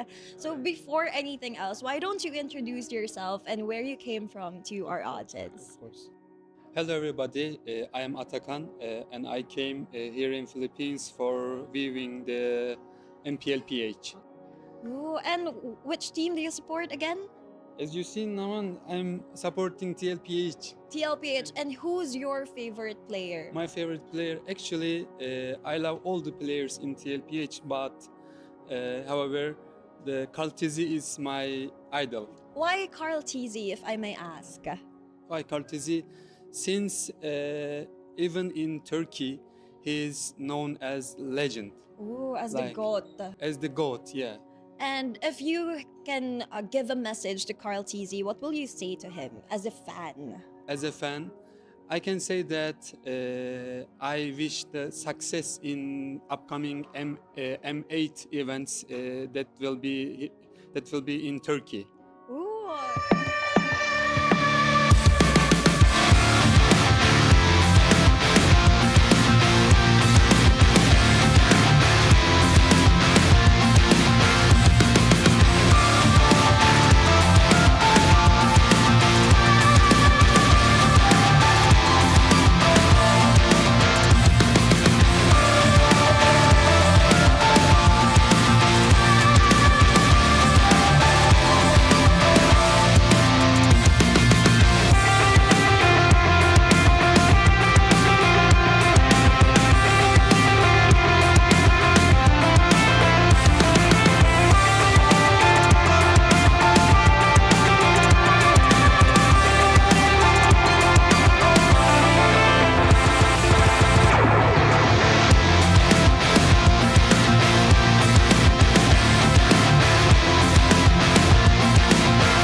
here at MPL Philippines. But in the meantime, gusto muli namin batiin ng Happy Mother's Day ang lahat ng mga nanay na nanonood ngayon here sa MPL. But before we head on to the action of our international rivalry, nandito kami ni Odin with the mom of King Kong. Yes, at kasama na rin ang daddy ni King Kong na si Daddy King Kong and Mommy Zyfrin. Mommy Zyfrin, ano po bang gusto niyo itawag namin sa inyo?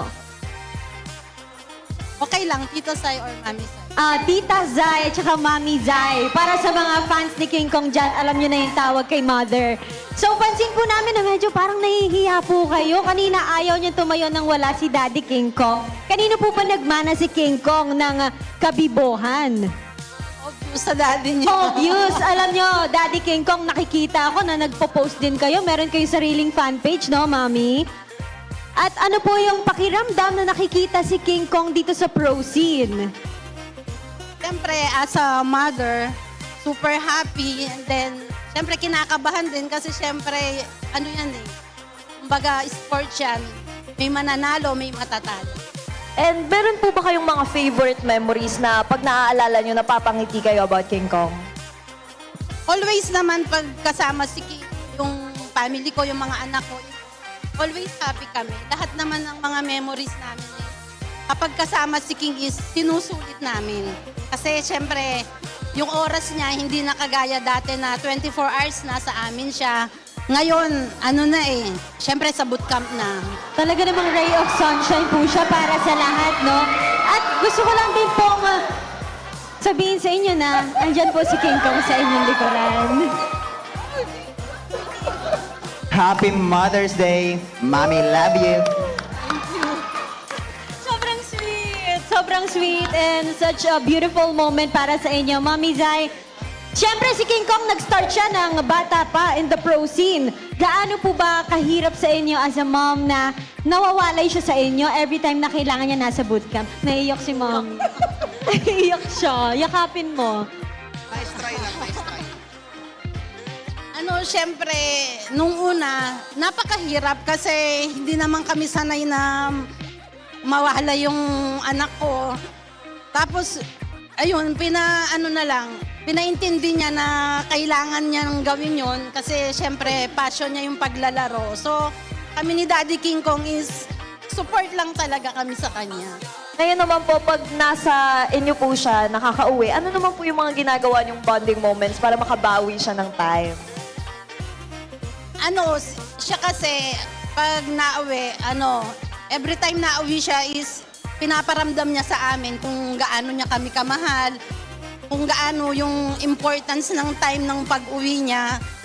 So napakasaya talaga namin ng family niya kasi hindi niya kami pinapabayaan. Kahit sa mga, tulad ngayon na Mother's Day, sinabihan ko yung pamangkin ko na wag na siyang magpadala ng bulaklak or kung ano man.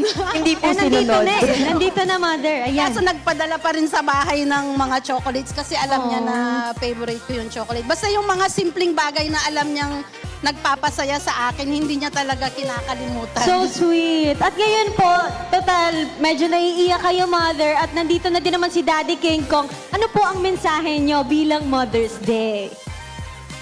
Mensahe niyo po kay Mami Zay. Happy Mother's Day.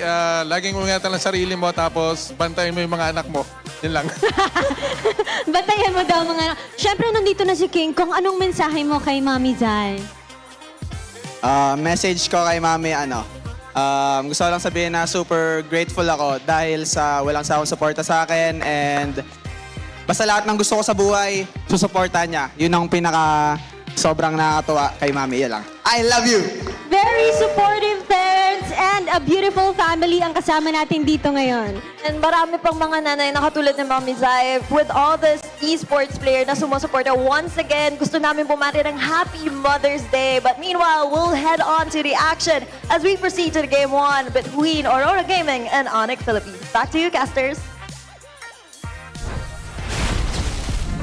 Thank you so much there, and again, congratulations to all the mothers out there. We're celebrating you guys. Happy Mother's Day to everyone.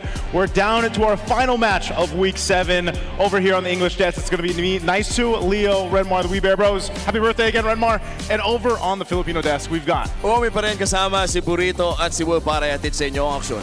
And there you go. So, international rivalry. We've been here before. The last time it was a sweep for ONIC. Let's see what happens this time. The international rivalry, one of our I feel like our favorite rivalries to see kind of unfold here throughout the even past seasons. No, we saw this rivalry unfold ng parang roller coaster. May time na sobrang close na pero biglang nagkakaroon ng heights para sa Aurora bigla na parang hindi na nakakaporma yung ONIC. That's what we saw in the previous season. But now, we can see that Aurora is struggling. And the thing is, dahil dun sa metal ng dalawang teams na to na lagi sila nag-international, parang as the time goes by, nafi-figure out nila isa't isa. Tapos every time na may bagong bakbakan, may something new yung bawat team. Oo, and yung something new niya yun ay kailangan talagang ibaon dito sa laban na to. Considering how important this is for Aurora Gaming, and hindi naman sa pinapasama natin yung itsura. Sa ngayon talaga kailangan nila manalo against ONIC Philippines. Yeah, mahirap talaga yung sitwasyon ng Aurora. Again, hanggat may mga teams na nakakalusot na ngayon sa playoffs, lalong umiikli ang chance ng Aurora. So kung kailangan nilang manalo ngayon na mismo yun. Yeah, there's actually a lot on the line here for this match alone. We'll go more into that in just a bit here. We've got a bit of a message, a video here with Coach Zephyr from Alter Ego. Let's go ahead and listen in on this. From what I see, I think they play kind of different. I think they kind of confused right now because they are not that solid. They're not like playing together. I think maybe I don't know what's happened, but hoping just the best for them. The defense, I think maybe that's from mentality. Maybe because in M7, I think everybody really wants to win and really wanted to prove themselves to be the best team in the world. But this regular season, maybe some team maybe like underestimated, maybe underestimated, maybe make it thinking like it's easy, but actually it's not easy because I think it's hard to keep the momentum and then how good we are in the M7, I think. The advice maybe just try hard again, like the usual, then don't underestimate the league because I think everybody is not like TLPH, you know, it's like TLPH can win consistently. I think like Aura and maybe like Alter Ego, it's hard to like the maintain of the consistency, but yeah, I think just be consistent first and then like just do your best. Alter Ego, I think we are not doing that great, but we are not doing that bad also. So we just kind of okay. My expectation of Alter Ego, I hope we just doing our best. Like we putting the same effort like in M7, this qualifier on MPL ID also it's really important for us. Yeah, we just hope like we do our best. Coach Zephyr is a man who knows Aurora very well. And the last time they met in Indonesia for that trophy, M7, nagkaalaman talaga. So now, with a reminder of who Aurora is and what's at stake, medyo hindi ko alam kung nag-gets ni Coach Zephyr, kung alam ni Coach Zephyr kung anong kailangan gawin mismo because we're now talking about playoffs conditions. Yeah, and it's simple for Aurora. If you only look at the left side, it looks difficult. They have to win 2 out of the next 3 matches between ONIC, Omega, and APBR. If they still cannot get a win against ONIC and Omega, then it will boil down to a simple result. They have to sweep APBR for their final match of the season. Yep, and again, I think either way you look at it here, there's still definitely a chance for the defending world champions to get to the playoffs, and those are the conditions specifically.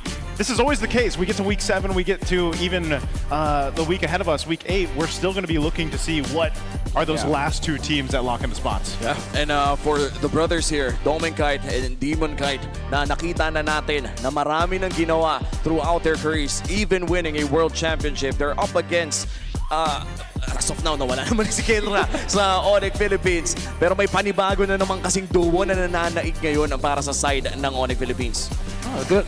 Demon Kite and King Kong parang ibang-iba yung playstyle nila. Then also that's true with Kelra and Domeng. Tingin ko yung international rivalry, hindi siya about lang dun sa duos. Tingin ko nasa playstyle nila kasi ang nakakatawa dito, pag naghanap ka ng stats ng ONIC Philippines, mataas siya kung KDA at kung farm usapan. Yeah. But when it comes to like assist, tapos team fight wins sa early game, dun ka naman titingin dito sa Aurora. Yeah, I was actually revisiting the stats for this season. As we're looking at, again, we're just revisiting season 14. But when you go to season 17, it still holds true because of the play style of ONIC Philippines. They love to get those kills, and they build advantages, whether individually or with like little hit squads going together, like as 2 as 3 around the map.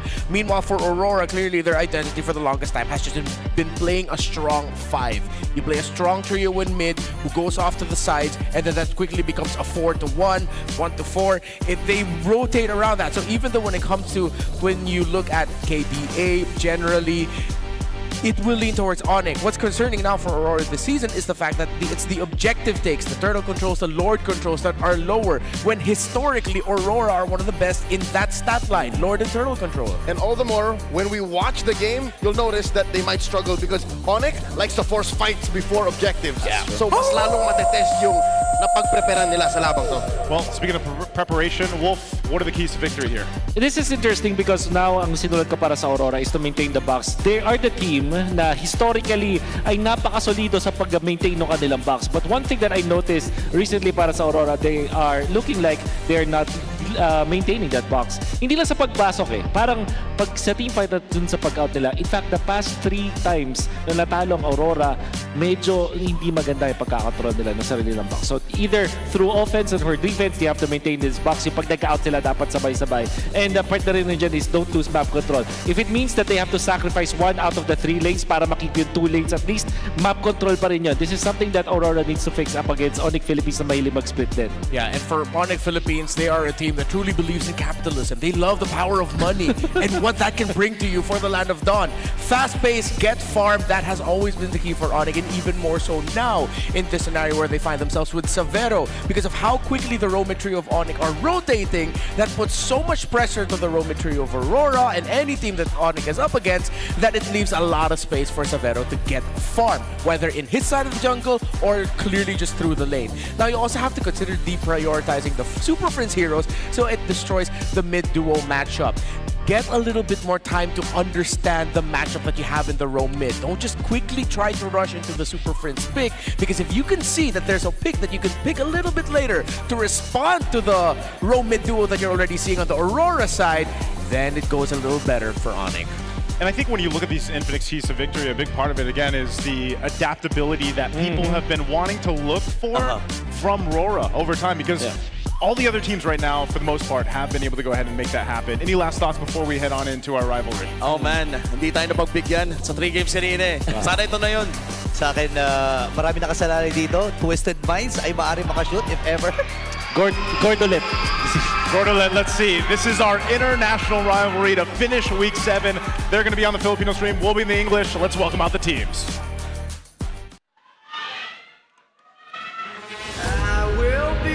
Puro talo nga kami and tinatry din namin i-identify kung ano yung nangyayari. So, Pero iniisa-isa na ang mga miyembro dito ng Aurora Gaming Philippines. Before coming week 6, okay pa yung moral. As in, sobrang goods pa. Pero I think naka-affect yung talo namin sa Twisted Minds plus yung talo ngayon. Sa tingin ko, kaya pa namin. Kumbaga, hanggat di pa tapos yung regular season. Kaya naman namin mag-perform sa team. Talagang kailangan lang namin ng momentum and parang will to win siguro.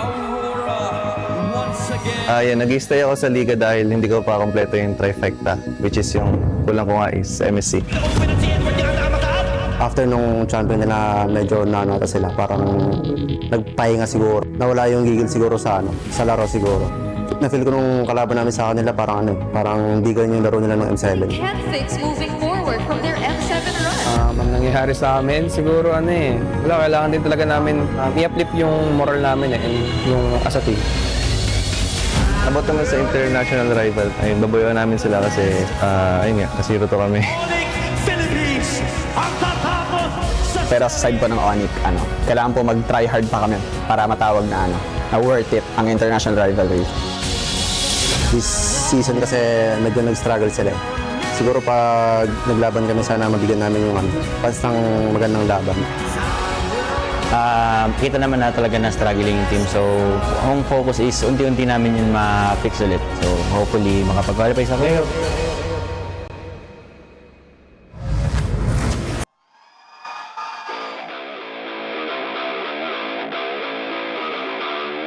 Darkness is looming, and the walls are closing in.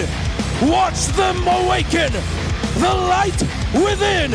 Who will seize the win? It's Aurora Gaming Philippines!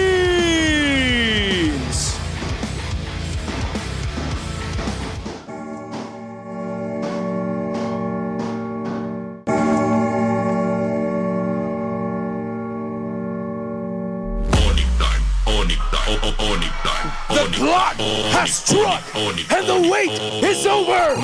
No light will shine today. It's gonna be a takeover. Sonics, what time is it? It's ONIC time! Jangan semua harap dapat kas. Beri coba if you let me. Sekali sentuh karena mercy. Baby jangan lupa nyatel. Our marshals for this match are Miko, Chico, JD, and Joshua G. What time is it? ONIC time. Our head referee, as always, is the Job Master, Sent. The head coaches, Coach Master the Basics and Coach Bluffsy. A team fighting for playoff hopes versus a team looking to solidify their spot. This is the star match of the day, brought to you by Smart, the International Rivalry. We're in our international rivalry. It's round 2 here. Can Aurora do things differently in this one? The situation being dire is more real to them than anyone else in the MOBB ecosystem. And the fact that they brought the lights out means Aurora came to play. It's not over just yet. In a streak of optimism, looking at the actual playoffs requirements, that might just be enough to motivate them against the Super Fam. And the Super Fam are looking hell-bent to knock Aurora lights out. Just because you brought out lights doesn't mean that we can't show off a little bit of thunder of our own, a little bit of lightning, and it's gonna be coming again from the Row Mid Trio, the center of the map. If they can stop Light, Yue, and Demon Kite from being able to channel their M7 playstyle, then Aurora will continue to get snuffed out.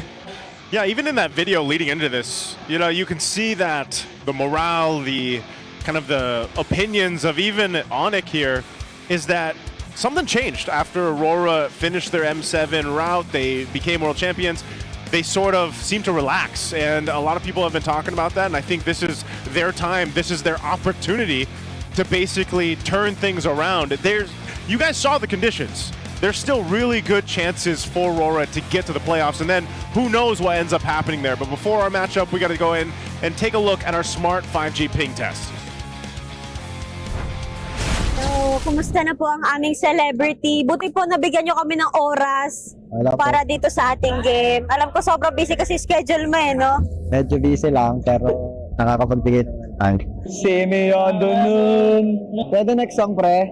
Baka pepe. Hindi, sige, tuloy mo lang. Mag-karaoke ka na lang dito sa Pintas tuloy mo mo. na karaoke. Medyo missing me. Okay, so Mother's Day ngayon. Meron ka bang gustong batiin? Happy Mother's Day po kay mami ko, kay Mama sa Pampanga, lola namin, and sa lola namin sa Batangas. Saan sa tingin mo ikaw pinakamayaman? Sa anong aspeto? Pinakamayaman sa pamilya, syempre. Ano masasabi nyo ngayon sa international rivalry? You're going to face Aurora? Hindi ako 100% agree dun sa Saan? international rivalry. Bakit? Ano dapat? Kasi feeling ko, naging eng-eng kami for ilang months So, ang nangyayari pa lang ngayon sa amin is, ulit kami, back to zero, try ulit magpalakas. Ano lang muna kami ngayon, local rivalry lang muna. Local rivalry.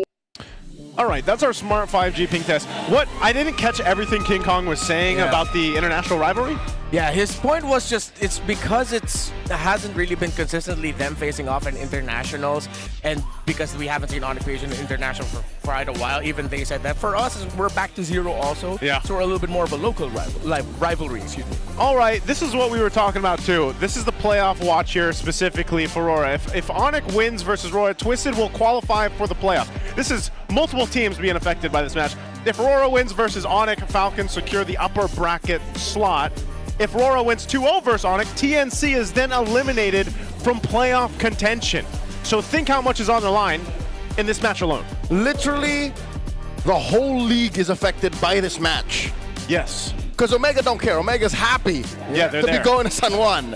But everyone else who is still unsure of their fate is affected by the result of this bout.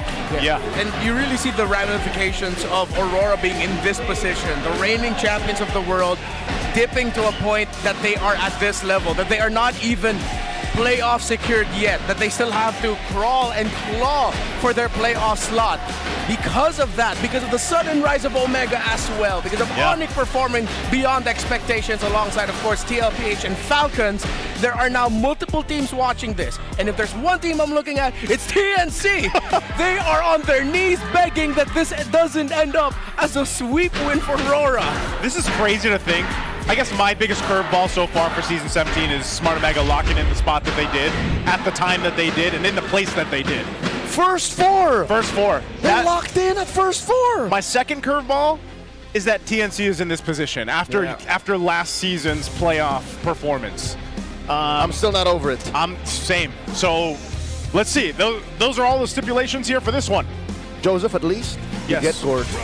Hey, you know what? I don't know if that was that a curveball?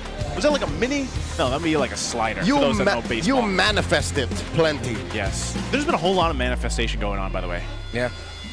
Nets is currently the king of that, though. Great manifestation from That's him. why Omega's in great shape now. That's true. Okay, so we see the Fanny and the Kalia band, the Guinevere and the Baksha. Oh, wow. ONIC are attacking DK. Yeah. Isn't that what normally has happened for a majority of the teams facing them against Aurora is, you know what, let's just go with these bands that Aurora basically made a statement on throughout their course of M7 and then even in shades of M17, Season 17. And since then, I don't know, man. A lot of people are just sort of looking to see Aurora do something different, but is that really the thing? Is it just a different kind of draft we're looking for? Is it a different kind of approach to the game entirely? I feel like it's the approach to the game, it's the growth. Okay, this is surprising to me. I thought that ONIC still wouldn't ban out the Valentina because of the Suyo Harley trade active, it's a little bit more high value to leave that open. Then just pick up the Valentina later as one of the first two red picks. But they also read, I guess, to a possibility that UM still would have rushed to Valentina, leaving the choice to ONIC to decide. So Aurora smartly quickly goes for the Harley. ONIC don't even have to lock in the Suyo now, but there are teams that most likely still will do lock in the Suyo this early on. Of course, you go for the Kali, then juice in. We talked about how ONIC wanting to take control of the center of the map and dominate. You do that with this pairing in the center. All right, Khalid, Jushin, already strong picks for ONIC, I'd say. You know, we've seen them play these two heroes so much. Gives you a nice, good control, I would say, even in the mid lane duo that we usually talk about, see how it unfolds in the early game. The answer, though, on the other side from Aurora will be the Phobius and the Claude. Again, this is kind of expected with a gold lane anyway. Claude's going to be there, but then the Phobius has been banned out for the most time. A lot of picks open still for Severo, the Harith, the Bruno up there in priority. Not shy with bringing out the Granger if ever they need a Piercer, but they have the juice in. They most likely will get the Suyo also for them. Will be very surprising if ONIC does not, but we have seen in the past that ONIC are okay with giving a Harley as long as King Kong can end up with a Lancelot, which I'm sure that Roar will also get checked. So it's up to ONIC to decide whether or not they're going to pick up their considering it's hovering over Kurt, maybe they're considering an EXP laner so they get a better matchup. But no, you get the Suyo. You don't want to go into the second phase without your jungler, considering that those could get banned out. Okay, goes to Suyo. I think even in this case too, it's like, what was the count now? I think it's either 12 or 13 unique heroes for Severo. Yeah. He's the most unique gold laner right now. So That's why a lot of times with ONIC's strategy through the draft is like, well, okay, we can just pick up the last pick for Severo if we want to, just because he's been so versatile there, and we'll see what bans are going to be honed in on by Aurora if they still want to go that route of potentially taking something out in the goal lane, or if there's something better towards the XP. I think ONIC need a bit more first, maybe in their EXP lane, as you mentioned, just so that they could force out some off-space escapes from the Harley. They also force back a little bit from the Cloud, but Aurora getting the focus early on was a great pickup. But usually we see the responses for that are the opposing team would rather go for a big AoE setup style EXP laner such as the Alice, or they end up picking the Lapu Lapu so that you get the burst. So I think that's either one of those two that are floating right now for Kurt. But for Severo, again, we mentioned, there's still the Harith, there's still the Bruno. If they don't want to go with that, you can go Granger, maybe not Granger, 2 Overload already on the Sky Piercers. Yeah. Moskov, most likely. Carry also. So many options. Oh, yes. Also, the Hilda would have been fantastic for Kurt in the EXP lane. It's a good ban for Aurora. It's become a thing. XP lane Hilda. Yeah. It's slowly becoming a thing. And there was a time where XP lane Khalid was also kind of valid. So who's to say ONIC doesn't, flip the switch on us? I wonder with if there's potential too, if it's not banned out, if the Sora comes through somewhere. If they banned out the Valentina, the Sora would be good. Yeah, it's a mix of both worlds. Both worlds, as we asked with the suggestion of the Alice and the Lapu Lapu. For Sora, you get the setup and you get the burst. Yeah, so... But compared to the Alice, you're actually eaten alive by the Phoveus. So again, Phoveus kind of blocking both side laners out of ONIC, so they still have to respect that. Okay. Zetian going to be the last ban here, honing in on the choices for Yue. Are they forcing Yue on a Kimi, or even go as deep as his signature Sicilian? With the Farsa still open. Or just down to the... Just the Farsa. But I think it'll be risky for them to consider that. Most likely there will be a lot of dive and easy access to the Farsa for the ONIC lineup. While Aurora, if they want to see if they can try to match a little bit of aggression in the mid. Strong roam mid, they can...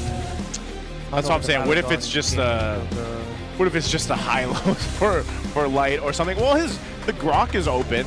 Yeah, since there's no Valentina. I'm trying to think of like the really strong trades. Yeah. Oh, Uranus is really like that. Uranus ban.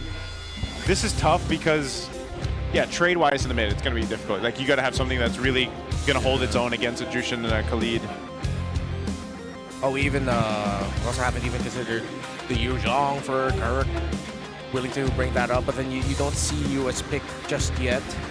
That it might not be warranted unless they decide to pick up something like the Yu Zhong because they're expecting a Farsa, but then they can adjust and then they pick up the Kimi.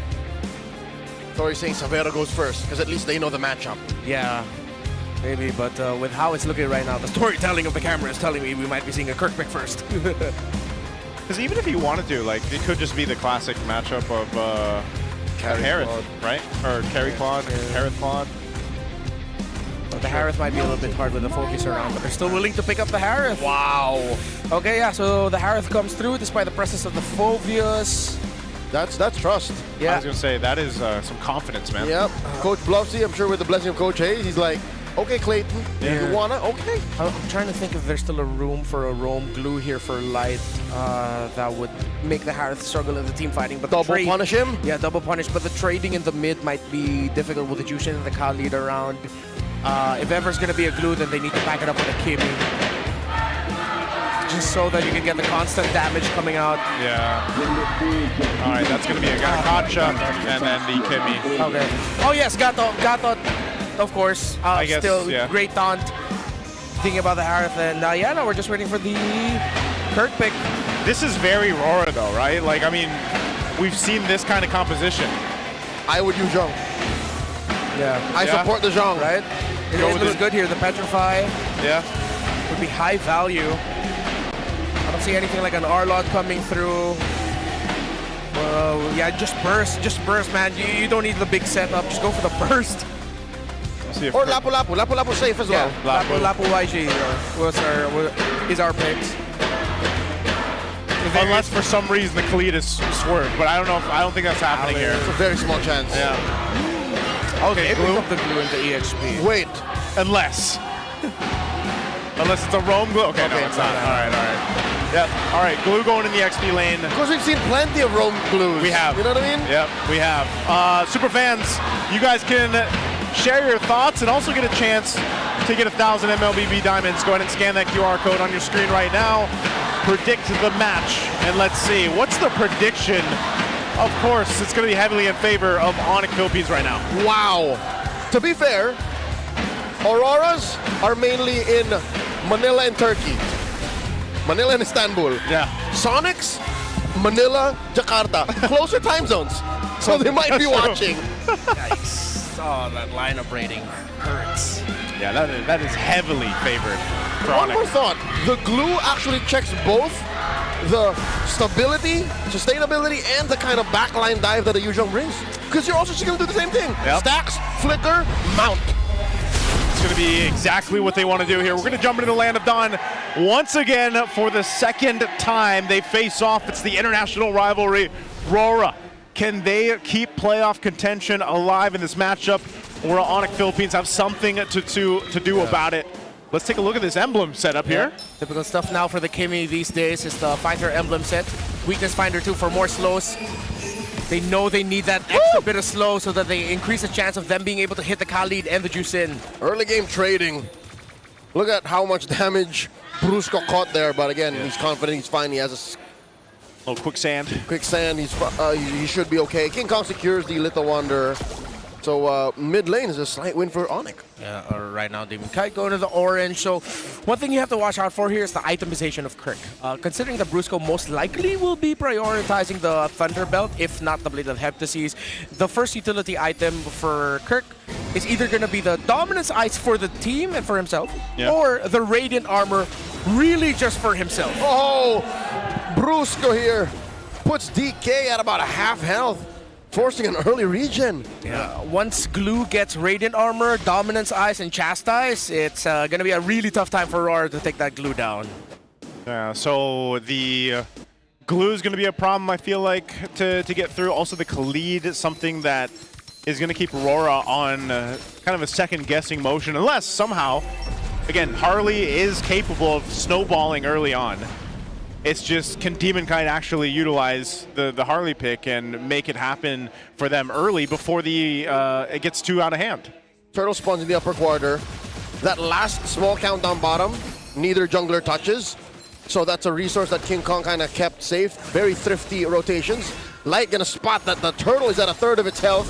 Edward as well gonna see it. And King Kong secures, forcing Super Fringe to go over that Crimson Beacon. Light gets knocked up. Kirk puts a barricade between his teammates and the rest of Aurora. And just like that, ONIC with a clean take. Yeah, and Kirk and ONIC knew that they didn't need to fight that as well. Why increase the risk that Aurora might get some early kills? You already got the turtle, so great discipline by ONIC. Although, personally, I kind of wish I tried to go for a fight. Would have been really good to see Kirk get that mount and then Aurora get surprised. But, hell, I'm not going to knock on discipline. At least they didn't lose the trade. Yeah. Part of this game plan for ONIC, too, is just to go ahead and take things to their own pace. You know, they do have potential to set things up if they want to, but even like the last fight you saw, that Deadly Magic was used on Super Frince, and if he just beacons and he's fine, then that is a big portion of what Rora wants to do with this composition early on. Oh! Another big resource taken out of Fringe. Brusco catches way too much of that front line damage. Rora take him down. First blood goes over to the Northern Lights. All right. If you don't make the Deadly Magic work or not, you still got a Traction Pulse. Yeah, great combo by Yue. And the fact that, again, Weakness Finder really high value.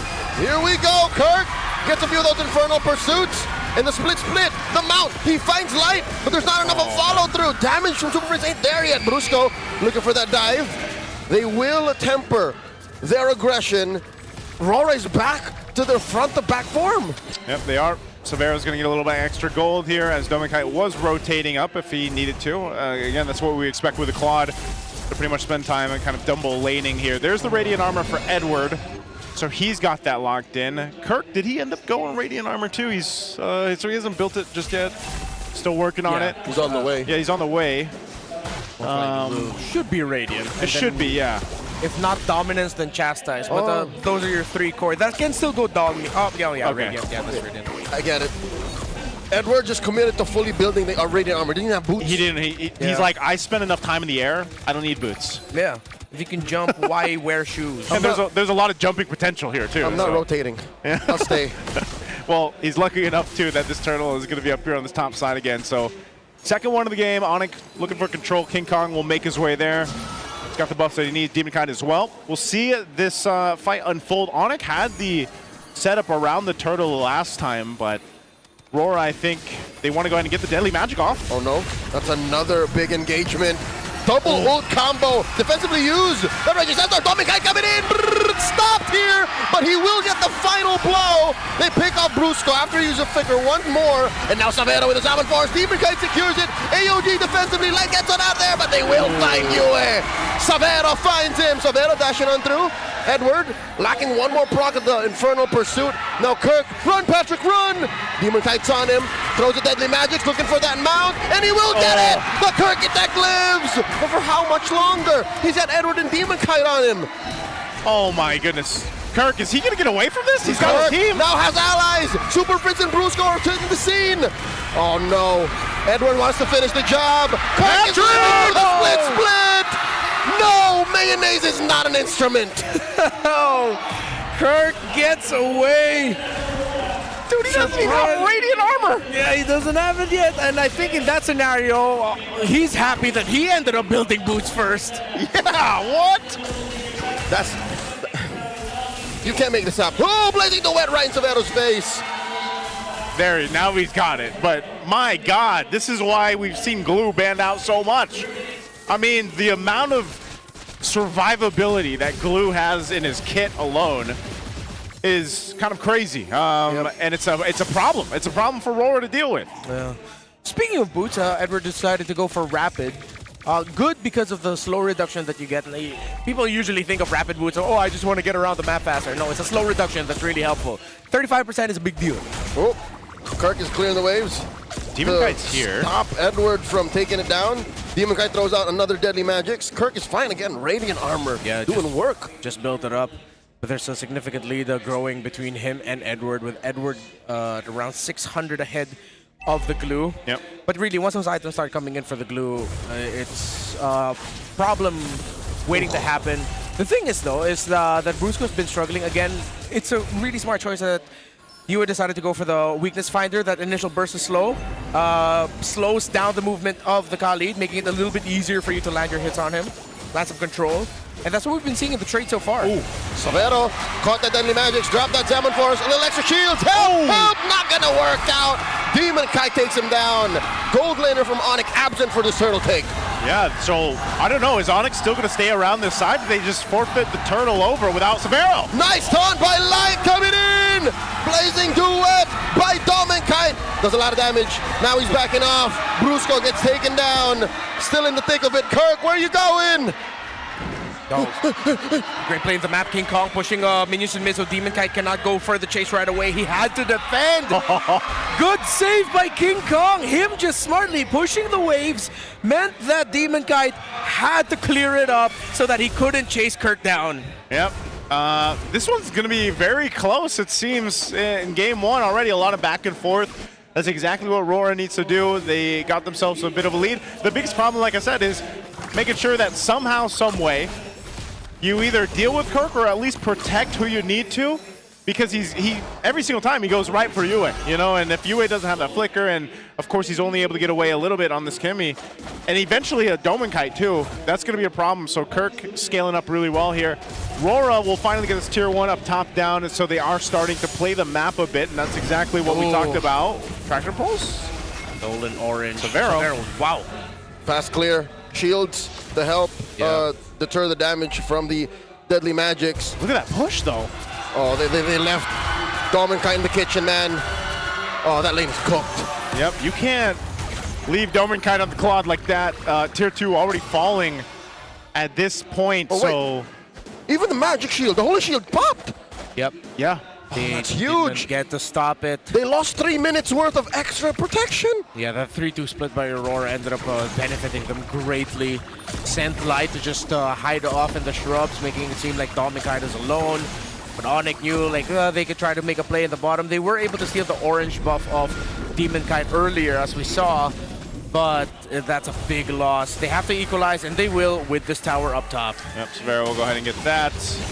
Playing a little bit of defense here. It's just a back and forth across the map at this point, trading objectives. Let's take a look at the items real quick before this Lord fight. Okay, Dominant's Eyes on the way, almost there for the glue. Oh, Dreadnought, and then I believe Edward might be eyeing a Chastise for himself. Okay. Lord's up. They have the positioning they were looking for. At this point, too, King Kong's still here on this bottom side. Rora's gonna know this, but no. Oh, whoa. And they fully commit. Whoa. They take out Prince. It's worth it. Now Bruce goes up next on the back end. They pop the Bruiser. Double kill for Demon Kite. Now Kirk gets the mount. He's on DK. Magic's already used up, so Kirk will have to retreat. They can only delay but not stop the Lord take. Aurora are taking on ONIC right now. They're gonna take down Kirk. Oh, Kirk gets hit by that Dark Wave, the Infernal Pursuit, and he gets popped. Yue gets a stack. It took a while, but Kirk goes down. Lord secured. Aurora wins that fight. Yeah, and Aurora are out executing ONIC.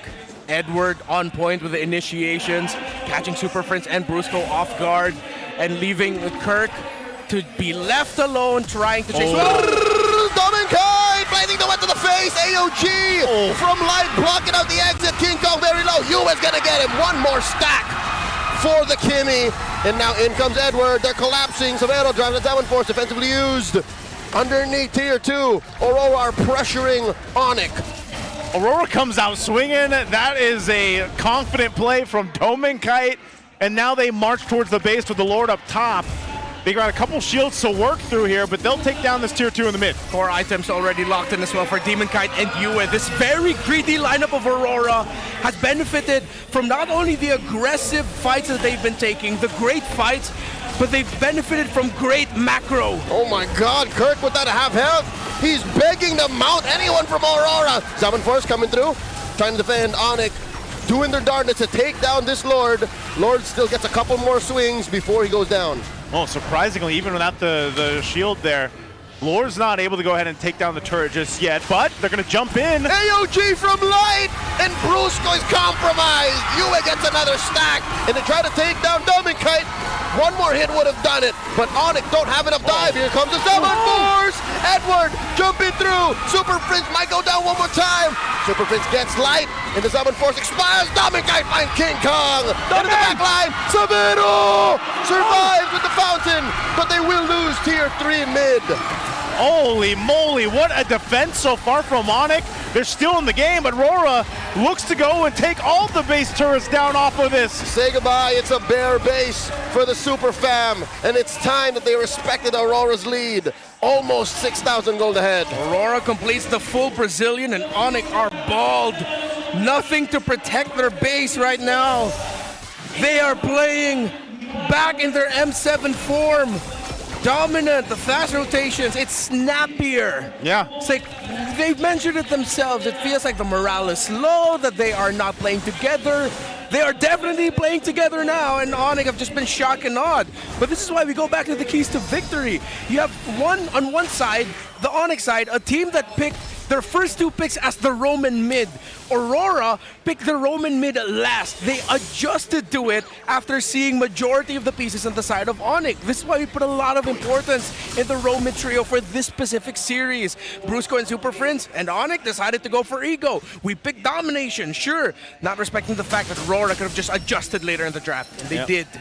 That adjustment was great. Again, Light has been so good, especially towards the base. You know, that Avatar of the Guardian that he was able to use, push ONIC off, and then it kind of created this whole fight. And because even Super Prince using his beacon earlier on, you know, they're in a position where this Lord is just going to get taken. Aurora secures it. Whoa. Are they trying to just make a cheeky play here? They're looking for a post-Lord fight, but they didn't get it. Edward just walked in there like they owned the place. Yeah, I guess you can do that when he's on the Phobius and having a game like this. Again, he's so tanky right now. Lord's going to make its way down this mid. Again, base turrets are all down for ONIC. Can they stay in the game? They've got a good composition to hold things together, but will it be enough? Winter Crown picked up by Domin Kite. Here's the jump. Light starts it off with an AOG, forcing Crimson Beacon out of Prince. Dark Wave coming through. Zaman Force from Severo. They're doing their best here. And look at the back line. Already, Dominic pops it. But King Kong finds Light. They're going down. Edward here. There's a whole lot of damage. He might actually go down. Up Piru. King Kong finds him. Kirk still alive. ONIC keep all of their members while defending against Rora. They still hold on, and King Kong got 2 stacks from it.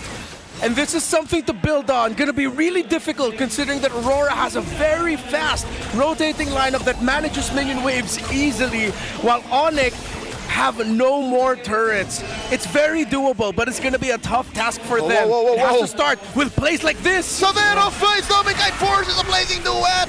Dominkite flickers back. Oh, wow. Massive resource out of the Northern Lights. So aggressive is Severo, and you know, he makes plays like that. It gets a resource down, it is a flicker down, and this is the base defense that we just witnessed. I mentioned ONIC's composition is good at defending, and this is exactly what happened. I mean, look how front forward they play this. They do get some early things out. You know, Super Prince had to beacon early because of the jump from the Avatar, but they handled these waves in this push with the Lord really well. You know what, stroke of genius. I think it doesn't get enough of a spotlight, but through the instant replay, I saw how important Kirk was. He zoned out Yue. Yeah. He made Yue not finish. Like if Yue stayed maybe 2 seconds longer, Lord would have survived. This would have ended the game. Yeah, that's been the job of this glue. You're not zoning out Yue, you're already mounting him, trying to take him down. But again, with the raw firepower that Rora has, even though you take out the Kimmy, you still have to deal with the Claude, you still have to deal with the Harley. I'm kind of wishing that ONIC tried to be a little bit more aggressive. I know Rora cleared the minion waves really quick in mid. Yeah.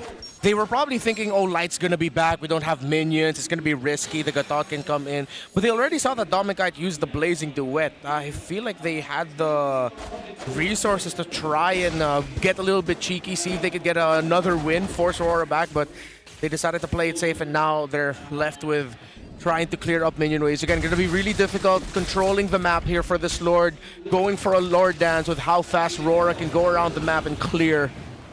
Edward now with an anti-Karas. He built up the Winter Crown earlier. He buys a lot of time with that, and another Winter Crown as well for Demon Kite. A third Winter Crown on Dominkite. So ONIC really have to time their resources well here. And Super Prince gets forced out of his Crimson Beacon. Off of a Deadly Magics, which come off really quick, by the way. They can Look make at the this Lord. happen. Down to 5th of health. Kirk here. It's a lot of frontline damage. And just like that, Aurora blitzes. That's one of the things about the Harley. You know, even if you're not going to get a kill at this point in the game, if you get an ultimate down or a battle spell down, you're pretty much in a better position than you would normally be. Whoop. Oh, Brusco, whoa. Takes too much damage from Dominkite. He's gonna retreat. AOG! It's too late for Brusco. Brusco flickers out! Survives via Sandwalk. Okay, he's still alive.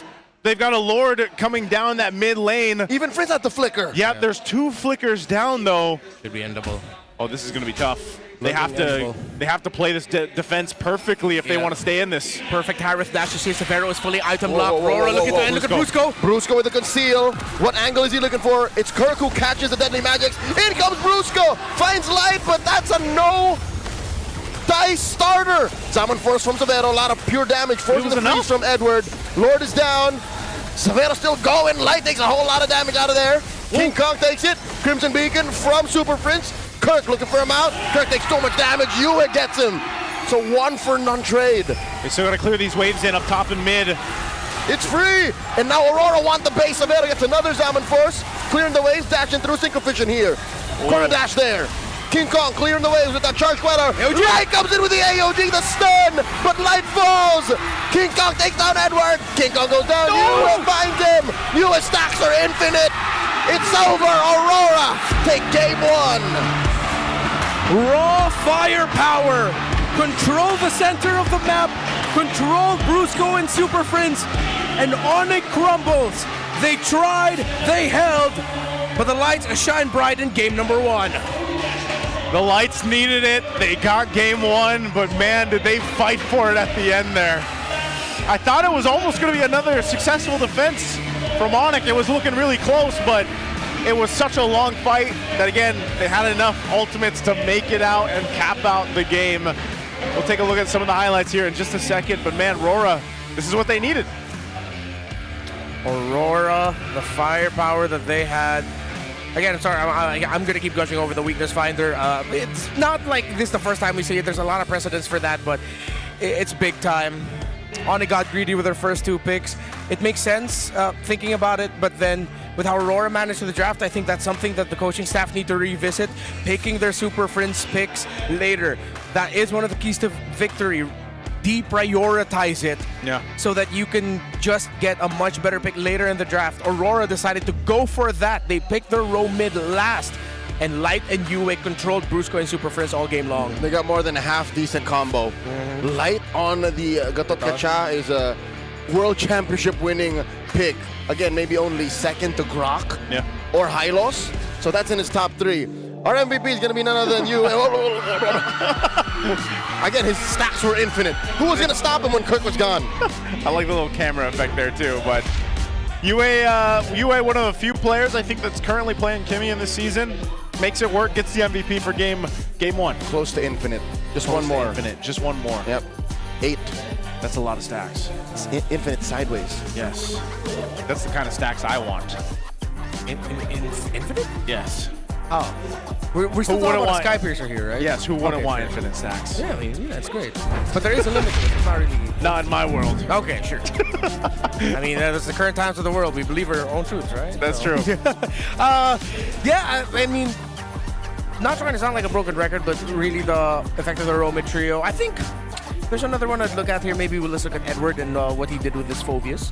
Good timed aggression. 2 really strong frontliners against a lineup that is, one, yes, the Khalid hurts, but you don't think of him as like a tank. He kneels, he prays, he heals, and then that's pretty much it. But he can't initiate like this without the Raging Sandstorm. Yeah. Great flicker, dark waves from Edward. And of course, when you think about the Khalid, those little micro dashes that he has with the Desert Tornado does bump up the bar of the Phobius a bit, which is why when you would see the Phobius around in team fights with the Khalid around, it feels like Edward has only shoulder tackles. Yeah. Great pick. It's just one of those things where, you know, even the way the itemization went, where like we pointed it out, it might be a small thing, but he picked up radiant armor, didn't even pick up boots. Edward was because he knew like his assignment, especially in the early fights, objectively was, I need to go ahead and be that front line. I need to go ahead and set things up. So that also it alleviated some of that decision making from Light. He was able to go ahead and do things that he needed to, or work with Yue in using their ultimates together. And so just again, Edward making the Phobius work. Yeah, and I just realized with the first skill of the Gatot Kacha and with the weakness finder of Kimmy, it's so sad for Brusco to try and get any semblance of control in the mid, because 100% he's gonna get slowed by something. Yeah. If it's not normal basic attacks, it's just stepping on the field of Gatot Kacha that he left on the floor. So his sandwalk entry, the only way out is either he dies, or his opponents get wiped out, or he flickers. Yeah. All are like end-worthy decisions. There's no re-engage. Yeah, so I think I will double down on the point that Coach Bluffsy, Coach Hayes really need to talk again about their priorities. Yeah. Prioritizing row mid isn't gonna cut it out here. I think this is just a matter of the team or the lineup that had more punishing potential. Just do God's will. This is nature in action. Because both lineups are relatively greedy, right? ONIC in the order that they picked them. Rora with the farm that's demanded out of it. And again, nature shows if you're able to get over that hurdle of the farm and the firepower you need, you will win. And ONIC just couldn't get over that. Their first defense, I think, was a miracle. Second time around, that's just how it should have ended. Yeah, the power of nature, basically. But I don't know, because I feel like even when you look at the drafting patterns, it'll be interesting to see what Game 2's map's going to be and everything, and side choice here. But even when you go into the way that it happens, because don't we typically see on the red side Roman mid picked up, but then you're saying, Renmar, it's because of this specific rivalry, like this match, these specific teams, it should be reconsidered. Yeah, because again, we saw it from how Aurora decided to go about their draft. They picked the Roman mid last. So they know the priority of being able to get a winning matchup in the mid. Yeah. Am I saying the Khalid and Juicin are bad? No. Any other given context, those are great. Considering that you already saw the Harley, and then you have the Khalid and Juicin. you're already probably thinking that, oh, that Harley might not be able to get anywhere. There's so many places that you have to check, that Khalid is going to be checking your rotations. But then again, here comes the Gatotkacha and the Kimi, the combo that we talked about.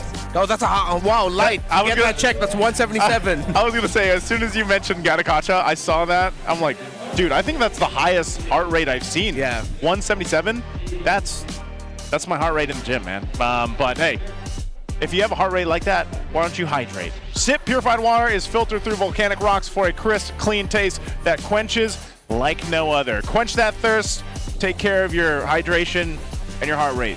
Take a sip. I'm gonna take a sip real quick because yes, please. I need to hydrate. We don't want to hit 177. Yeah. And your livers. Do you know that fatty livers are a big problem in Southeast Asia? Your kidney too. Yes, your kidney too. You know, and good thing this doesn't cost a kidney. You can see the Max 5D on stage. That's clever engineering, keeping these teams locked in. No distractions, just pure performance. Brought to you by TT Racing Philippines. We have your back. I think you deserve one for your birthday. I damn near missed it, gosh. I know. On all of this technology.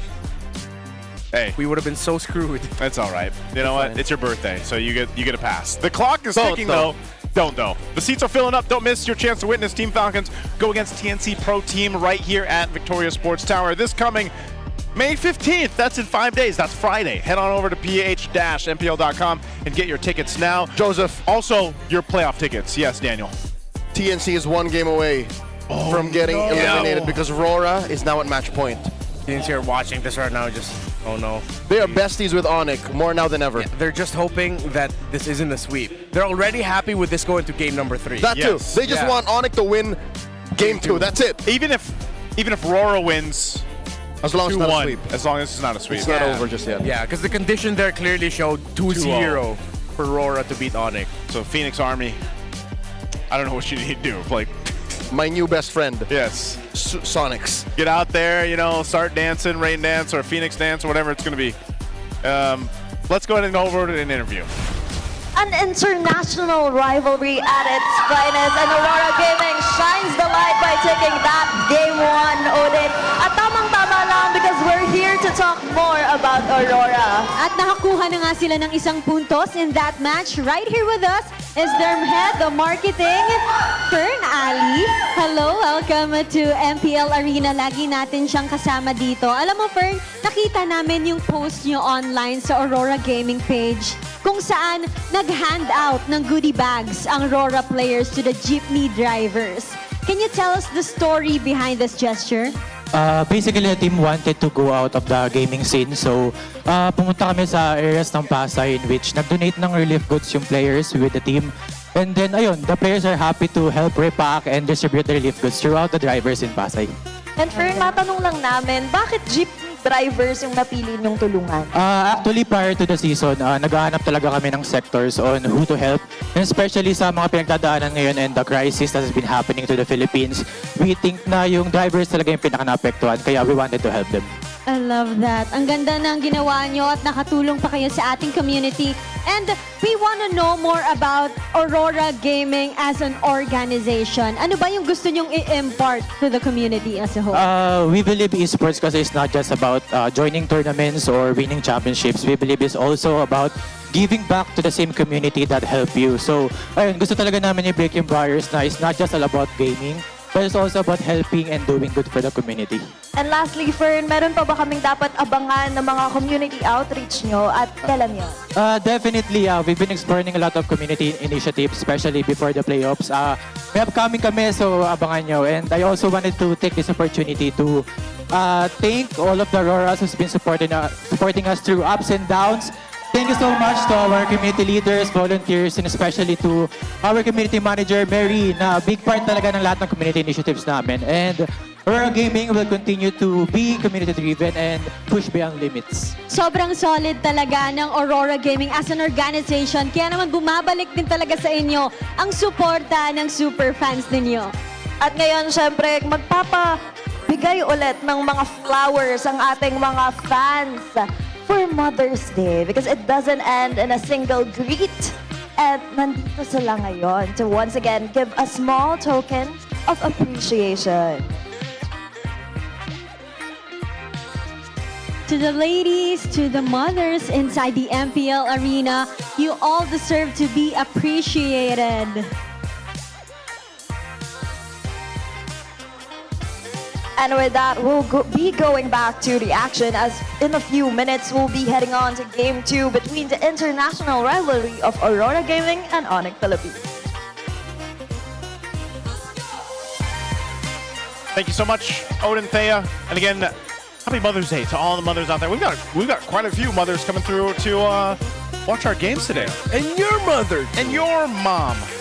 Your mom. Your mom. Your mom out there. Happy Mother's Day. Or if you have multiple moms. Yes. I have multiple moms. I do too, sir. Me too. But mine's like the other one's a found family. Slight jokey scenario. Okay, well, thanks for still, clarifying. yeah, I was gonna say you could have just. I got one mom, 100%. But then neither of us probed Renmar. Yeah, okay, I'm just saying. We'll just go with it. Yeah, okay. He was probing himself, man. Broken walls. Broken walls. Oh, did they? Wait, they played on Broken Walls when they first played, if I remember right. So, ONIC going to Broken Walls. Remember, they 2-0'd Aurora last time. Again, it's this level of agency and strategy involved that makes me love the map choice.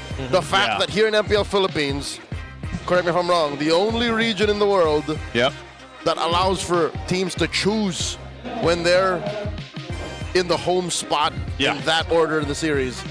Everyone else is on randomizer, is that right? Seems like, yeah. Seems like it, yeah. So this is great because again, ONIC can now, kind of steer the ship towards their direction. Yeah. Because they need to. Yep. I think we're going to 3 games, man. I know we haven't seen the draft yet, but I have a feeling. I have a hunch. You feel it in your heart? I feel it in my bones. Kirk feels it in his heart. Actually, no, I take it back. He rarely feels anything. I was going to say, he's the most calm. Well, according to the heart rate. He chilled. Yeah. 79, man. Quick translation. TP, but very low BP. Pero ang baba ng BP. There you go. You're welcome.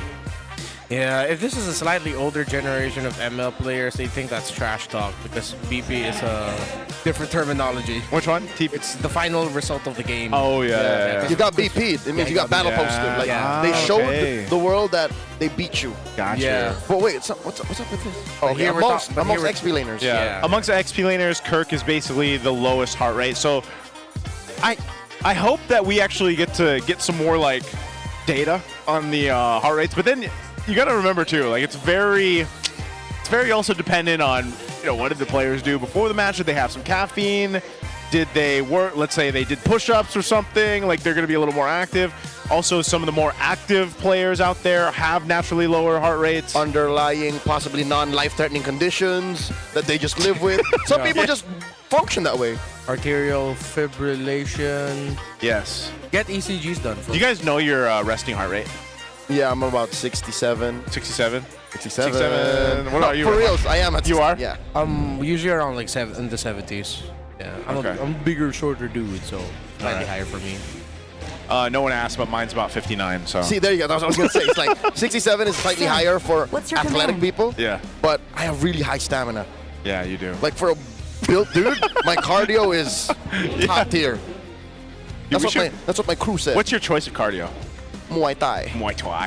It's my crew said. All right. Sir, you have good stamina. Back to the match. Back to the match. We're going to game 2 here. Again, it's Broken Walls.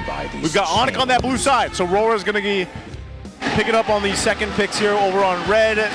I like that the Phobius was banned out, though. ONIC's like, you know what?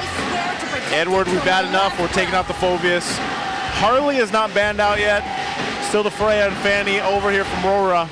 We'll see what priority ends up being for ONIC. It's going to be up to Aurora, it looks like, if the trade is going to be active. Well, even for ONIC, it'll also be really tough if Aurora decide to just ban out either the Harley and or Suyo. Yeah. And then ONIC just ends up with one or the other. So excuse me, it's actually up to ONIC to determine whether or not we're going to get the Suyo Harley trade. The Phobius getting shown up might mean ONIC are considering a Harith Rush first pick, which I would strongly advise against. They ban out the Kalea of Light. Now it's going to be really enticing for ONIC to consider picking up something like a Valentina, but like just similar to how Aurora did it, Yeah. Pick up the Harley here and just expect that there's a high chance that the Valentina might actually end up with Yue. And then they're just gonna go for something really aggressive like the Kali Valen or the Hilda Valen. We're just in that world right now in the jungle, man, where it's like Harley Suyo trade, maybe Leo Mort. Yeah, That's what it feels like. So.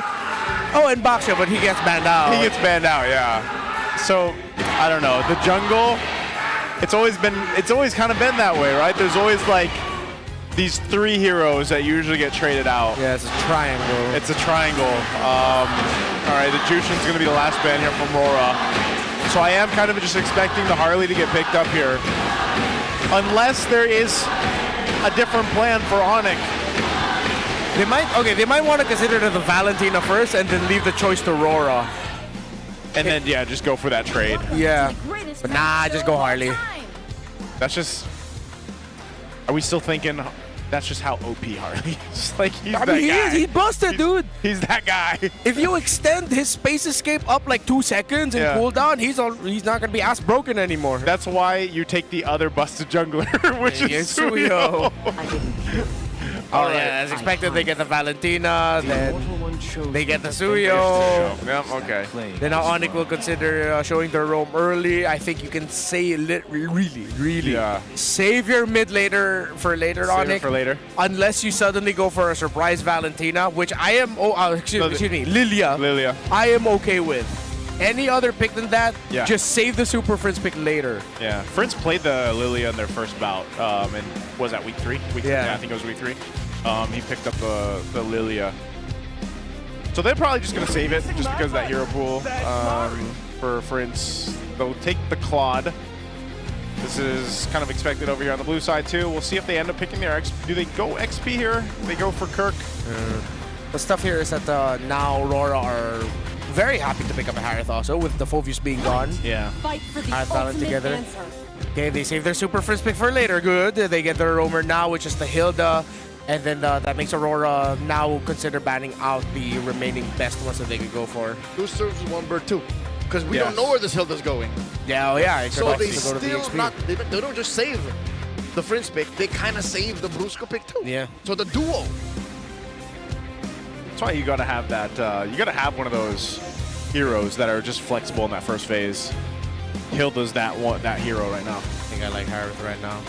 And remember, there are some games also where Demon Knight isn't the one building the Piercer. So they're okay with getting a Piercer gold. But oh yeah, get Harith, as we mentioned, with the Phoveus gone, it just makes so much sense. They get the Harith Valen together, there's not a lot of counters to that. It's economically demanding. Yeah, you can ban out mid laners so that it's easier for potential Gatot for light, because Gatot works really well for the ONIC lineup. Put that in the roam, put Kirk in the EXP, and then you have the Gatot and the Taunt to deal with all of these dash-based heroes. So Aurora might have their eyes set on picking that up for themselves. Okay, and even in the mid lane, up against the Valentina, again, Frince, we're thinking the Lilia. You do something different though too. Loi Yi, that popped in my head, but I didn't think it was going to be ban worthy. Yeah. Are they considering a high loss, like just for light, like? Yeah. Because even the high loss can be picked up by ONIC, and the Glorious Pathway does wonders going up against a lineup that has a Harith and a Valentina. That's the only reason why I'm thinking that they decided to ban it out. Lily's still on the field though, and would be again perfect for what ONIC needs. Not only that too, but if this is, I guess it's so dependent on what they see over from Rora, if the Hilda's gonna go XP or roam. Because even so, like your XP options for Kirk still pretty good. You still have quite a bit that you can choose from. The glue's not banned out yet either. Yeah. Not bad.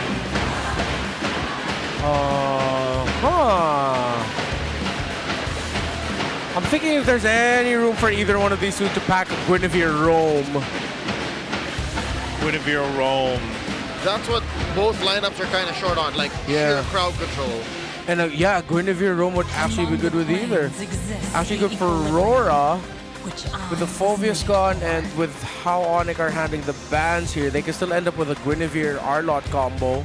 but instead of being the jungle, it's a Guinevere Romans and Arlot EXP. Yeah. Their last band probably still going to go for this XP, the XP options of Edward, but That rarely happens though. Yeah. Edward's usually just ready to take it to the chin and say, "Yeah, you know what? I'm gonna take this matchup." There's way too many heroes. Alice still active. The Alice hero trade is active. Lapu still on the board. It's ONIC who's kind of proactive taking out EXP laners. Yeah. That's the glue. Okay. The glue taken out. XP narrowed down. Do they pick it up here? They're not afraid of the Eura Alice trade. Because let's say they throw the Hilda into that lane. Yeah. They can just bonk, run away. I'll fight somewhere else and then come back. So at least that's what I think is going on in their head. That's why the trade isn't as clear. Light gets his again. If I could introduce a wild card pick here, if it's not going to be the Lilia, I would consider Selena here. Good checks. Strong CC. You force, if ever you hit the Harith Ender or the Valentina, force Purifies. Traps to mark the rotation. Is that with the Hilda as roam then, or? Yes. Okay. Very aggro, high poke. I was gonna say that'd be very information. But again, it's a wild card pick. So, okay. So they end up getting the high loss. So it's a trade of revitalized roamers instead. Yeah. Which I think ONIC wish they did in game 1. Yeah. They were so vulnerable with the all-in. See what this last one's going to be. This will tell us exactly what ONIC is planning with Hilda. Oh! I'll celebrate. I'm fist bumping myself. But this is the combo that was first introduced. It was the Gord Harley combo. We snipped from a mile away. The Hilda swerve. Yep. They do ended up packing it in the EXP. High loss. It's a great lineup for ONIC. Does Friends have 2 wins with the Gord right now? I know he's played it, I think 2 or 3 times. Yeah, the weekend or the days after Twisted Minds debuted it. Yeah. That wins. He was the one who gave it. He was the one who win. Yeah. So thanks, Monster Mage. Thanks, Monster Mage. So pick Edward. Burst. I think Burst would be good. Lapu. Alice for sustain. Arlot. Okay, they do end up getting the Arlot. I don't get the Guinevere Arlot combo, but Arlot was getting IDOT for them. AOG Arlot's still a combo. Oh, yes. Right? If you catch people with the AOG, that procs Vengeance. Yeah. And then you can also just Final Slash there too to capitalize it. That's true. Okay. I like both lineups, but I'm just going to be biased and go for the Gord lineup. So I like how you're so honest with it. All logic down the drain. Yep. And that's just coming from someone who's... Oh my God. Yep. Whoever programmed our draft algorithm loves Gord. I'm joking. 10.2 though is kind of crazy. 2 digits. That's one of the highest, one of the higher index. I mean, I know we take it for a grain of salt. Yeah. But that's one of the higher ratings we've got. 2 drafts in a row where Aurora seemingly have drafted a statistically or index-wise worse lineup. But in game 1, despite being down like 9.9 to 3.3, they still won. Now 10.2 to 3 point something. Yeah. Let's see. All right, let's find out here. If you're just joining us, welcome. There's a lot on the line for this matchup, the International Rivalry Round 2 between ONIC Philippines and Aurora. And one of the teams right now in the league that are really looking towards this one is TNC. The Phoenix Army are sweating bullets. Yes, sir. Let's take a look at the emblems. PYT for Super Friends wants to get that flicker much quicker. But other than that, pretty much the standard set. Okay. Also with this being... I'm wondering how this will also affect it, like broken walls with this kind of composition here. Oh, Demon Kite, yep. Okay, King Kong got half an orange gambit in. Yeah. He took the first half of the beetle. Well, he's pretty, I was gonna say, his light, he knows he goes to his purple, so they're back to it. We're just going taking a couple shots. He'll be fine, still has revitalizes if he wants to use it. King Kong will go and grab his purple. And Demon Kite, wow, taking a whole lot there. This is usually what we see from Severo and Demon Kite, or just Severo in lane. I feel like he's one of the more aggressive gold laners when it comes to the lane matchup.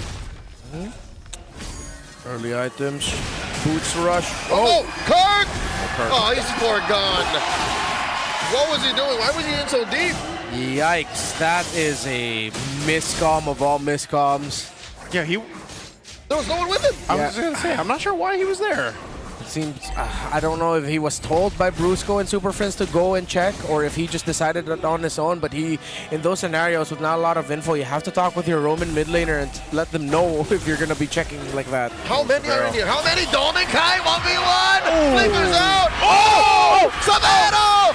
Oh my goodness! Senses Domikai's flicker. Both gold laners spend it and are both within inches of death. Severo. He has a Severo, shield. AOT. Oh! On camera, the gold lane duel leads. Oh, but here, King Kong's here. And He has his King Kong ulti. charging it up. Drops that deadly magic summon force, but the shield. It's a non-starter for ONIC. They lose a turtle, and they lose the gold lane gank. Oh my goodness, Dominkite surviving all of that. What a play up top. All of that. After all that. And he dropped the Zaman Force as well, just for some extra protection, so he gets the dashes faster and avoids the poker trick. Oh, shields. Yeah. Just those little bit of shields, already a big deal. But the balls on those two, damn, I didn't expect such an aggressive. Oh! Yo! Mystic Gosh! Oh, there's two! Oh, he's still going. Super Frizz throws out the OG. And despite the glorious pathway, Aurora get the better of him. It's a Mystic Gush measuring contest.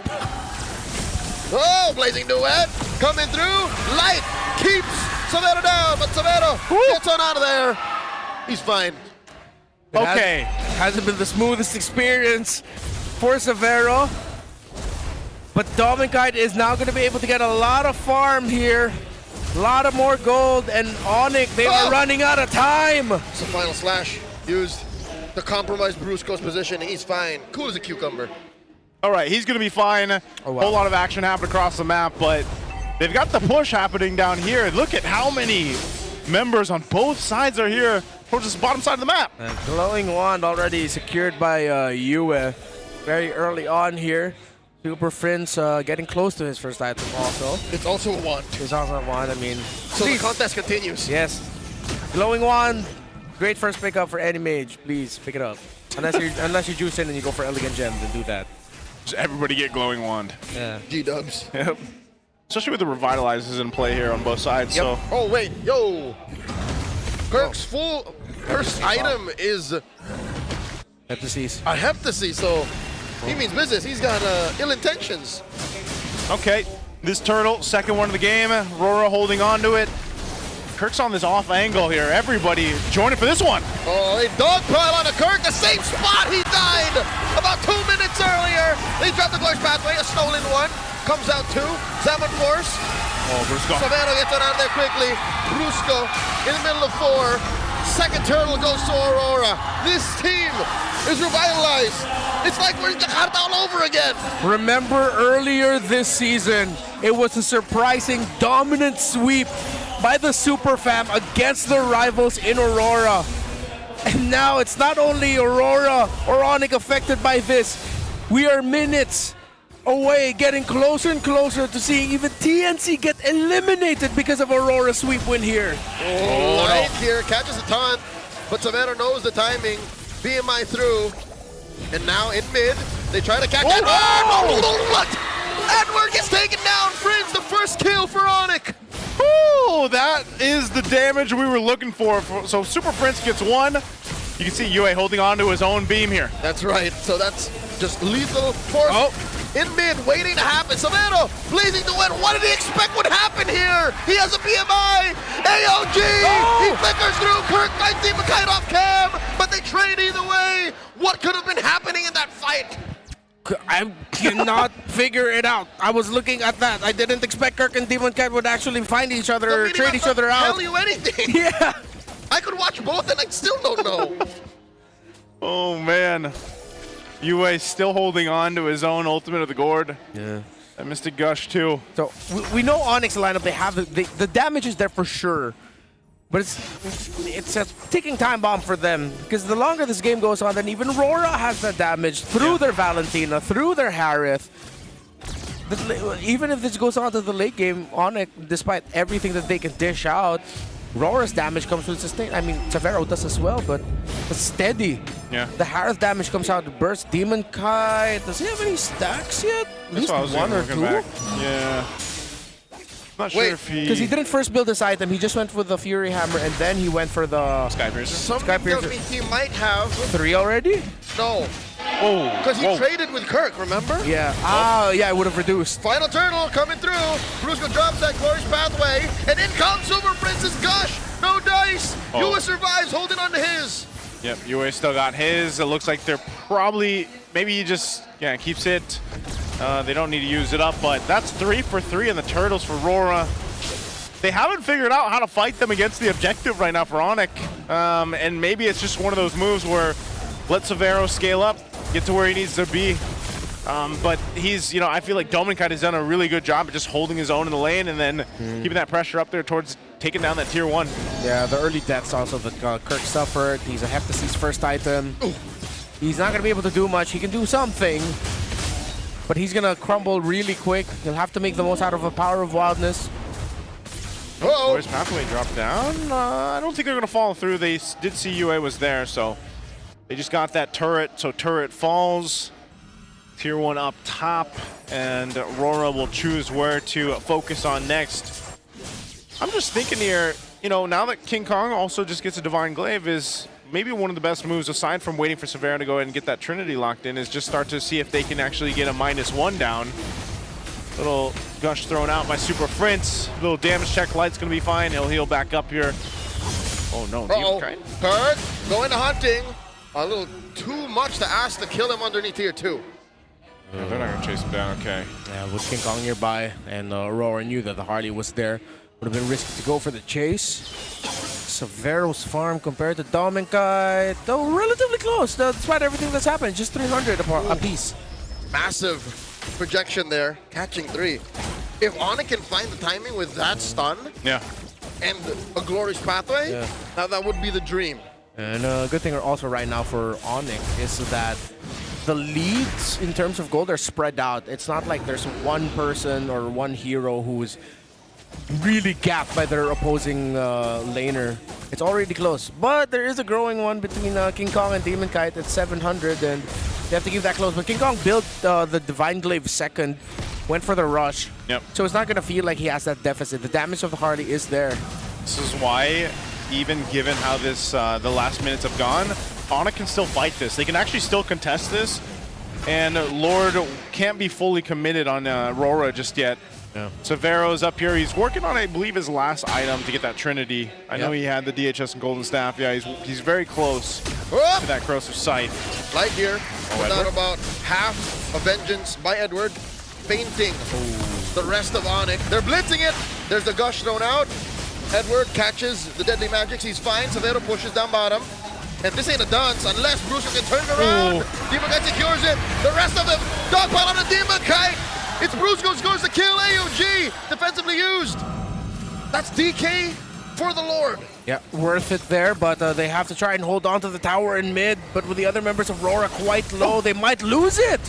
Yeah, they might lose that turret. The Deadly Magic was thrown out, but Edward got back to the base, so they lose the turret.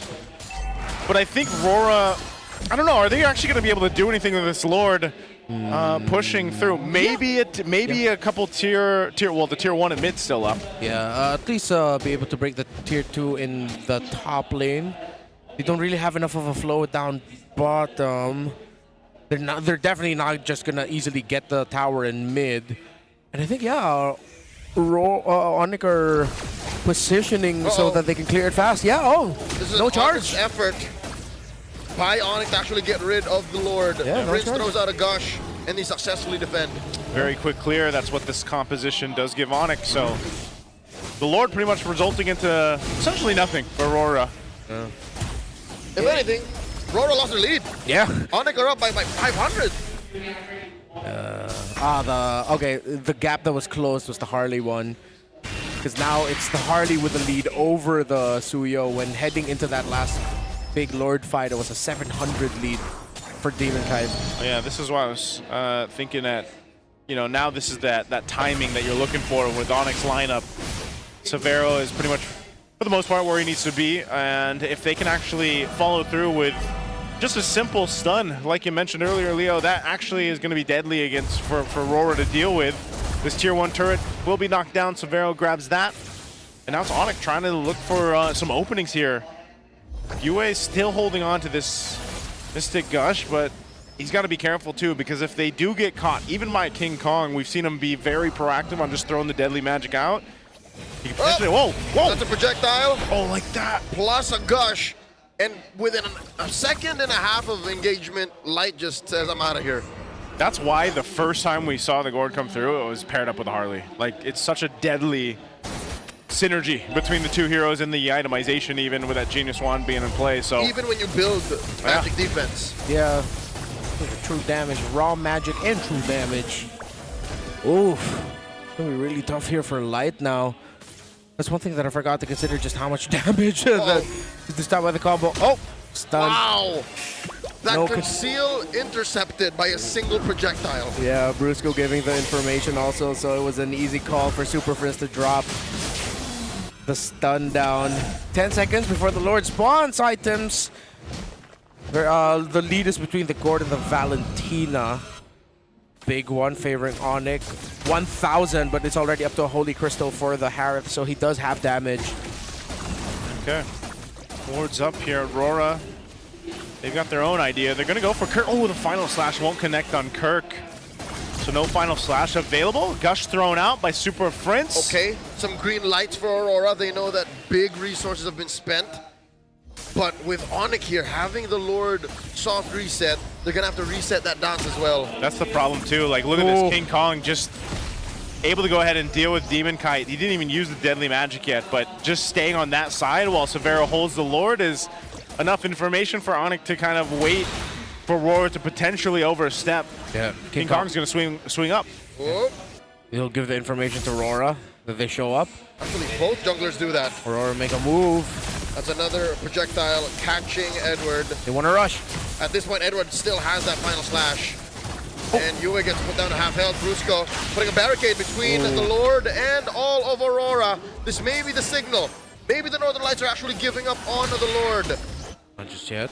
And both these sides using ultimates here, but the Lord is going to be worked on and blitzed down by ONIC now. Wow. Here we go. Super Fab takes it. Off Mystic Dash, forcing an AOG out of Light, defensively used. And just like that, ONIC have scored their first major objective. What a dance by ONIC. After King Kong cleared up top, Roar decided to make a move. They got a little bit closer. Yue got poked down by Severo. But because of that little hesitation to go for the rush, because the high loss was right behind them, ONIC played the map. Once the minion waves were pushed towards towers, Rora had to give up the Lord. And now ONIC look closer and closer to forcing a game 3. Ooh, deadly magic's thrown out to Demon Kite. Demon Kite taking to the Lord now. Ooh, that's just poke out of ONIC, and they might actually get inside the base. Salmon Force. Demon Kite takes a lot of damage at death's door. He dashes on out of there. They do keep that tier 3. Yeah, frontliners for ONIC now all have Athena shields. Kirk, Brusco, they're going to be able to survive damage. All this damage keeps sending Aurora back. Yeah, they're constantly going back to heal up just because of how quick the deadly magic is available, and even Super Prince at this point. You know, you're wondering, for Aurora, how do they approach these fights? Because so far, the majority of the game, it's all been a warning about the Harley-Gord combination, that straight line of damage. But now, what about Severo? Severo just picked up the Malefic Gun too, and you're seeing just how much threatening there is here. Oh! Glorious pathway, Brusco, Light is slowed down! The Gush is enough to stop the AOG, and Light gets it again! Edward! But he gets stopped! Route control is enough, Kirk pops him! Aurora man down, Edward, Severo takes him down! The freeze! And he will not be able to BMI on out of there! He gets punished by DK! Woo! Rora could have lost more, but they were able to keep it tight. They kept it close. Edward with a final slash to give Aurora just a little bit of breathing room. He and Light fall, but it provided just enough space for Demon Kite, Yue, and Doming to get some damage. Severo went in with a Blazing Duet and Winter Crown, but he did not have time to flicker out, because once that Winter Crown came out, he just got blasted down by Demon Kite. So they defend, they stay in the game, they lose one base turret. The bottom one barely holding on at about half health here in the mid. But Aurora, they still haven't solved the problem. How do they approach fights against ONIC? They might have to just wait for that small window once the Mystic Gush is done, but you're spotted out too. That's a problem. UA is actually going to take a glorious pathway here. I'm not sure if he's actually going to utilize this or not, but King Kong has done this time and time again, planting himself on that side of the bush just to go for a deadly magic play. Kirk providing some information alongside Brewstar. Are they going to try to sandwich off Aurora here? Oh, King Kong's in position. Okay. Okay. He backs off. He checked the damage. He just showed him a magic trick, basically. Wait. Card trick up here. Whoop. Just checking things out. Lord is up. Aurora need to flow out some minions. But ONIC are playing the map extremely well. They're sending Severo to clear up. There's going to be constant pressure at the far lane. Are they going to try to blitz? No, it's Harley. They can't. Yeah, this is many so minions, man. risky for Aurora to actually try to contest. It might be one of those situations where you kind of just have to try to go for it. They're going to clear out this bottom. They might lose an inhibitor. Oh, they are. Oh, it does go down. Wow. Cart minion 1, UA 0. Oh, man. That's a projection thrown out. King Kong secures. Brusco drops that glorious pathway. Demon Kite. He might actually fall here. He dashes through. And he pops immortality. He's juggling items. He gets on out of there with a surge. AOG. Light securing the exit for his team. Wow, they actually managed to keep everyone alive. Good switch there to pick up the immortality, but now, once again, Aurora's going to face the defense. This lineup, is it good enough to defend against this Lord pushing through? It's going to be tough. The raw damage, the control from afar. Severo with the Winter Crown. He can just go in with a Blazing Duet Winter Crown, throw bodies, as we love to say. Because if it's not Severo hitting the basic attacks, it's the Harley, who also has really fast basic attacks. Oof. One turret left, Lord making its way up top here. Yeah, Kirk's pushing him, putting himself there so that Aurora are forced to play back. Play back, Glorious Pathway dropped down by Brusco, leads in with a charge. There's their own Glorious Pathway to slow things down, and Lord, they got to deal with this. The cross pathway slowing down ONIC's forward momentum. And Light is still alive. Light looking for that taunt. They get rid of the Lord. Edward gets taken down here by Super Prince Summon Force. Coming through. Severo dealing a lot of damage. Down goes Demon Kite. And now up next is the base. ONIC says, not just yet. We're going all the way. The rivalry is heating up. We didn't get it in the first round, but we're getting it in the second round. We're going all the way. Game 3 ahead of us for our international rivalry. And at the same time, TNC and the Phoenix Army, you can take a breath. There's going to be no sweep here for Aurora. So they still have that fighting chance for playoff contention in the remaining week of our regular season here, based on how things fall into place. But this is a great response. This is a great game from ONIC. If game 1 we threw back the tennis indoor Sinayan, game 2 it's like we were Nakshata all over again. Yeah. The early kills. Yep. Kirk going down way too often in the early game, and hey, it worked out for them. Pick the Super Friends pick later, and it ended up becoming perfect for the lineup. Another win for the Gourd.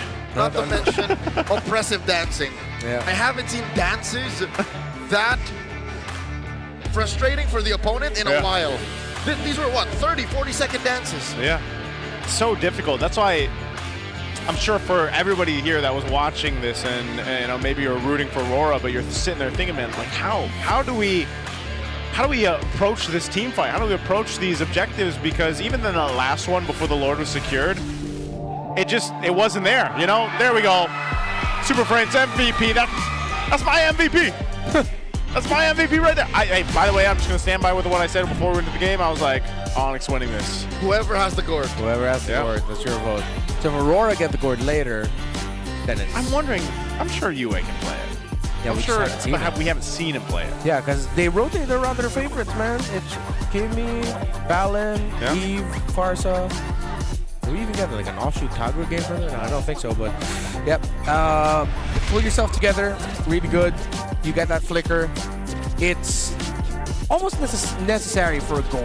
Yeah. Because he literally has no mobility spells. Yeah. Which is so weird. And not only it being your escape tool, it's also a great finisher tool. Where if the opposing team thinks they're finally got out of the range of the Mystic Gush, you flicker forward and you're still gushing. You get an extra inch. Yeah, Get it? Yes. Yep.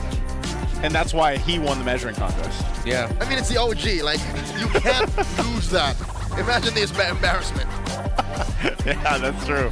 And it wasn't even a crazy kill game. It was mostly just how threatening the damage was. Because when you're facing against that beam, and then at the same time you got King Kong to worry about, and you're seeing your health bar just get melted down like this.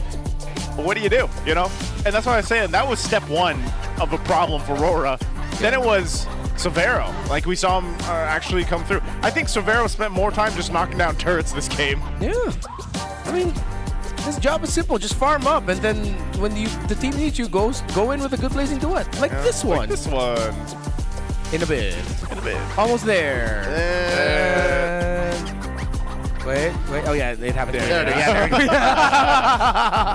Again, that's probably the most he was able to do in terms of using the blazing duet in that fight. But he knocked down turrets all over the place. Yeah, that was a Harley Gord game for sure. Despite the early deaths and struggles of Kirk and ONIC, they were able to hold on. I think really off of great macro control, great minion wave management. That one long dance that they had, that when King Kong showed himself up top and then Aurora couldn't capitalize on it. They weren't taking care of their minion waves in mid as well. Yeah. That was a devastating loss. And I wouldn't be surprised if that was the reaction that we saw from Coach MTB came from. Yeah. Of him looking really frustrated because Aurora didn't take care of the minions in the far lane, in the mid lane, and it was an easy, just quick pushback for ONIC to send Aurora away from the Lord. Now you mentioned it, about 2 sentences back, you talked about the Lord Dance. That would not have been possible without the Claude. I am now bordering the opinion of Claude in the Lord Dance is broken. Imagine any other hero. I don't think any other gold laner could do that. Could hold the Lord by themselves. Maybe Moskov?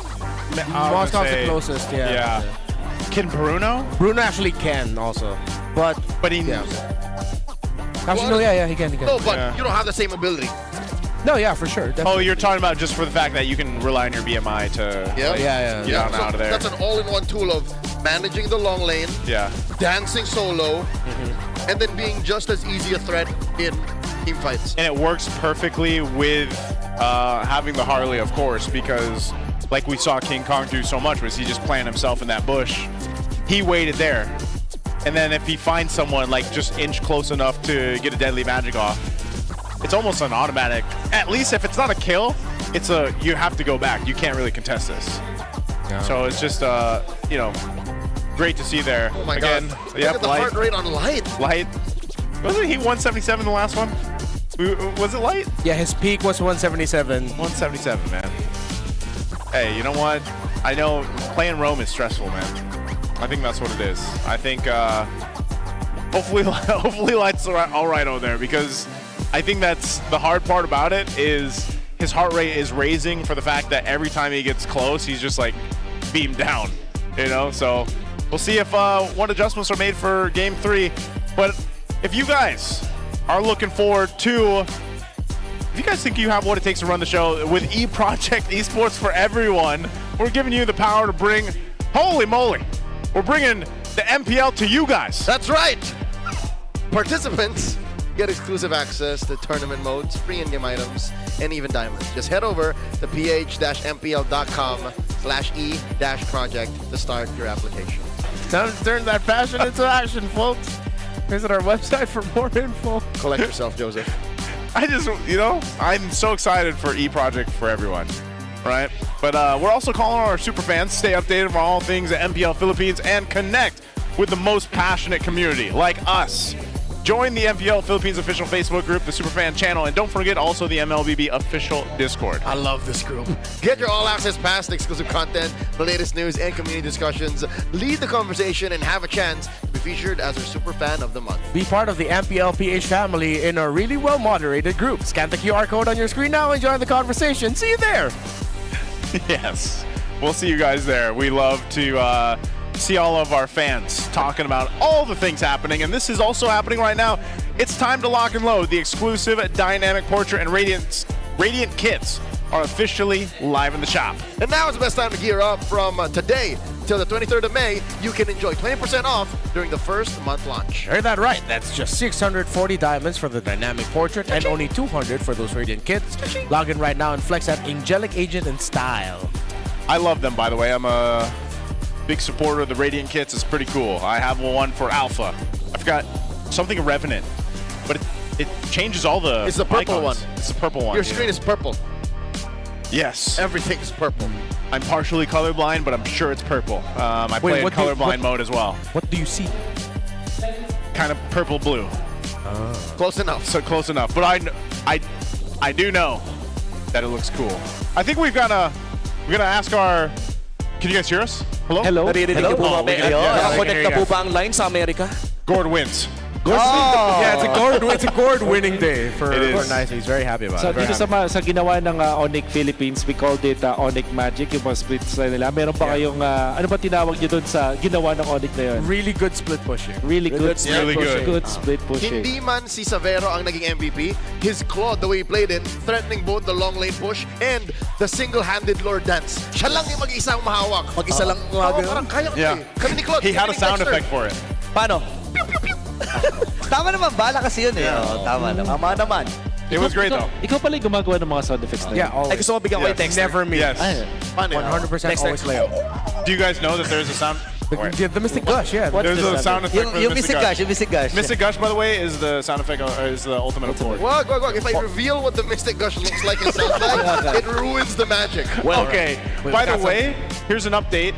Playoff watch. If ONIC wins versus Aurora, Twisted qualifies for playoffs. If Aurora wins for ONIC versus ONIC, Falcons upper bracket secured. We also mentioned earlier on that because of this, no one will now be eliminated this week. TNC and the Phoenix Army, they can breathe. Because it's not a 2-0. Yeah, it's not a 2-0. It needed to be a 2-0. Tuloy ang laban. Tuloy ang laban. Pero nyo, aabot tayo ng week 8 na hindi pa na-eliminate ang ating mga teams. Only rice talaga. Only rice.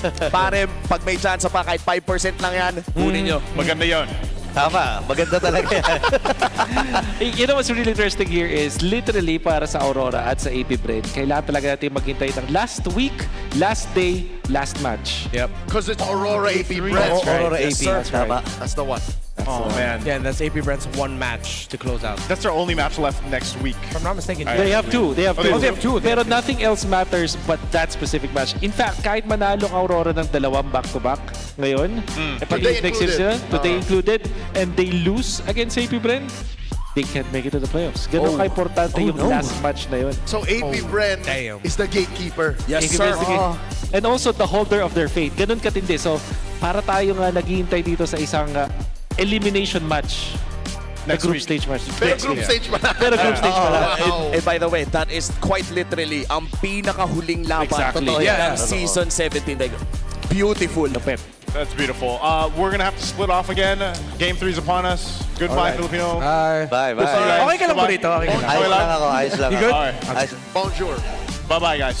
All right, so we had to say goodbye to our Tagalog broadcast over there. It's always great to, I don't think we always get to do that, but usually is it a game 3 thing? Yeah, it's a game 3 thing. Let's say, It's a check-in. It's like how It's you an do it. international rivalry it's thing. like, hey, are you guys sweating too? Because I'll tell you what, it's hot. It's hot in here. Where are we going for game 3, by the way? Oh, random map. That's right. Direct just told me we're going to Flying Clouds. You choose randomly between the maps that are on left. Yeah. Yes. Home chooses 1, away chooses 2, random what's left. So we do still. It'd be cool Could have been grass. if maybe for the playoffs, Love grass. when we get to randomizer, we actually have the randomizer on screen again. That'd be pretty cool. I miss it. I saw it yesterday. Casting MSLTH. Okay. Well, I guess if you want to see it, you watch one of the other leagues going on. Let's take a look at this right now. This is this is Zephyr. We had a video from him earlier on, but these are his thoughts on ONIC Severo. Of course, I'm happy seeing Severo play good, especially as an import. Usually Indonesian people respect the Philippines because the Philippines thing is like Indonesians are the ones who need imports from them, but I'm happy seeing Severo's performance. He really is performing. He is playing well. I think I'm just happy. Maybe we're going to see more imports from Indonesia to the Philippines. This is a great quote, by the way. Because I'm working on a video right now. Okay. It's based on the whole import topic. Already, even before this video comes out, I'm gonna say the experiment is a success. Yes. Clayton Savero Gold Laner is historically a good performing player, and we've proven that the Philippines doesn't live in a vacuum. Yep. I think it's a great thing. But this is going to be even greater. Let's go into game 3. What is that? 1-5 Roar on Flying Clouds? Oof. Man. Oh, and finally we don't see Harley anymore. Wait, I'm trying to remember. Who has like an undefeated record? Is it Flying Clouds? I think there's a team that's like 12 and it's probably Liquid. It's probably, I was gonna say, it's probably Liquid. Probably Liquid. They're like 12 and on Flying Cloud or something like that. So this is Roar up on the blue, ONIC over here on the red. I'm wondering what will change from our previous 2 games off this, because Harley's not going to be able to be picked up by Demon Kite. So do they change things up in a sense of, do we prioritize just grabbing a Valentina, for example, for UA? Or do we want to go with something else? Yeah, good ban here. So some obvious trades here are, if you rush the Valentina, ONIC are just going to go for the Phoveus first 2. If Rora don't pick up either the Phoveus or Valentina with her first pick, ONIC will clearly go for the Phoveus Valentina together in red 1-2. So the main determinants right now are those 2 heroes, Phoveus, Valentina, and the trade that might apply. Aurora might also just decide to fold and just lock in the Suyo, but then they're going to be giving up so much, giving the Phoveus Valentina. But what if Phoveus or Valentina get banned here? Yeah. And Zushin is open. Do they go Zushin? Without the Phoveus, I'd rather pick the Valen over the Jushin. But that's just me. You'd rather get... They open up the trade. So it's got to be Valen here. Like Valen, probably blue side. Then ONIC gets Phoveus. If Roar are willing to play into that, why not? What are the other surprise brush blue picks? Can't recall. Other teams do Marcel. All right, Marcel. Yeah. No, but these are 2 non-Marcel teams. Yeah, like that's why I'm just saying, like, Marcel got snubbed. Yeah. If this was Liquid, Claude. Yeah, if it was like Liquid, Falcons, AP brand. Whoa! Yeah, that is a Claude. Maybe they took the page out of Liquid's book. Hey, Liquid has a great record, so I see why. Yeah. And again, the fact that the Claude can single-handedly hold the push Lord, lanes, hold the Lord, and play Flicker or Purify and still be a significant player either way. Yeah. He's the I'm gonna say now. He's the #1 gold laner in season 17. Ooh, Rora have their Guinevere open for them also. If ever the Suyo gets picked up here by ONIC, and then definitely they're also considering that. So alongside Phoveus, Valentina, now you're also thinking about the Guinevere. It'd be nice to see the Guinevere come through. Since it's been banned out quite a bit, they will go to Suyo for ONIC. And then what is this? This is going to be the Phoveus. You don't need to pick up the Valen. You can get away with giving full Valen, but then you translate it to a better mid pick. Not Khalid. I'd rather pick Hilda over Khalid, honestly, in the roam, but I mean, Gaton's still open. Guinevere, I think just lock it safe.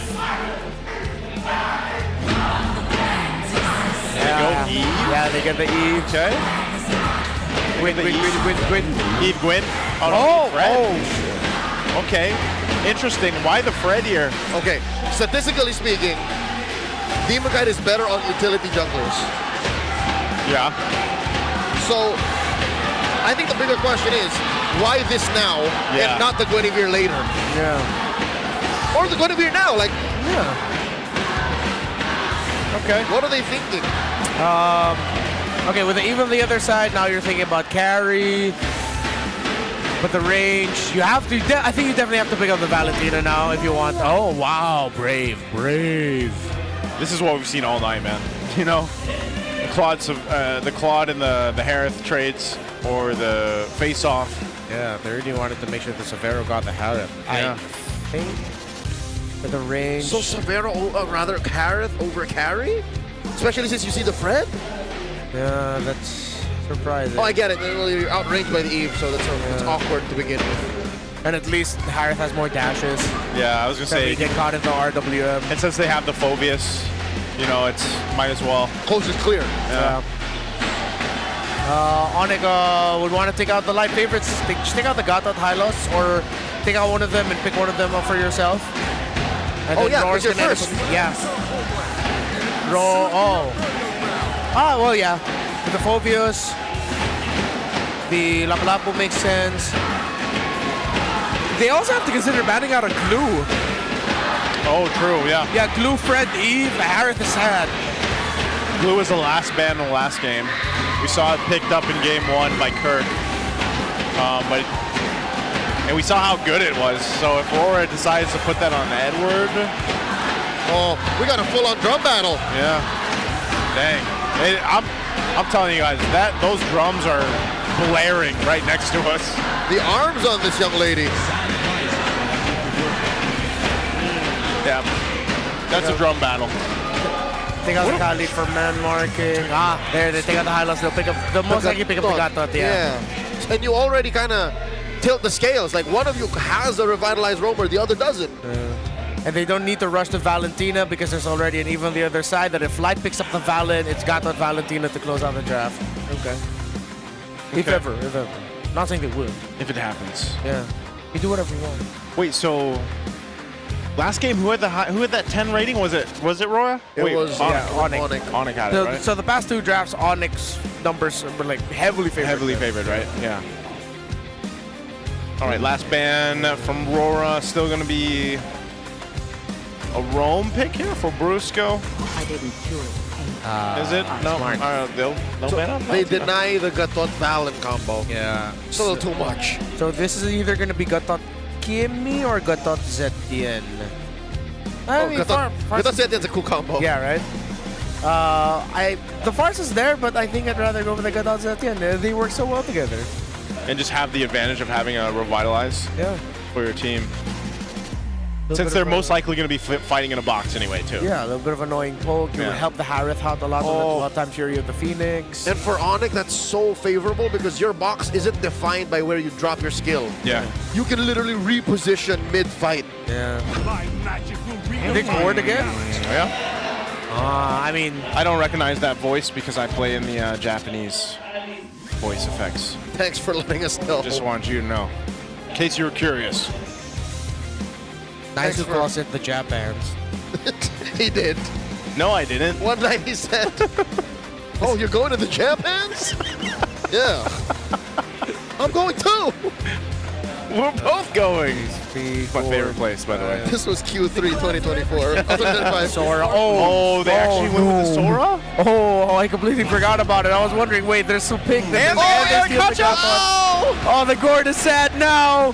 Why? What? So, oh, this is why we were saying Gatot first. So you don't expose your soft, vulnerable. Oh my Mid laner, goodness. Brusco the Bruiser. You see how much vigor went into that clap? You know who you have to bring into a box that's essentially a ring? Is the freaking wrestler himself, Atlas. I see him as a wrestler hero. No, he is. He's technically. I think amongst the players, the community, they call the Fatal Links the RKO. The RKO. It comes out of nowhere. Yes. And it kind of looks like an RKO too, if you know. He's only been played once. Well, now, for the second time, Brusco brings him out. Well, I just hope Domigard is packing Purify. He is. So is Severo. It's going to be interesting. A tough game for Super Friends, but I really want to see how Brusco plays his Atlas. The only time we saw Atlas so far this season, it was up against a Kalea.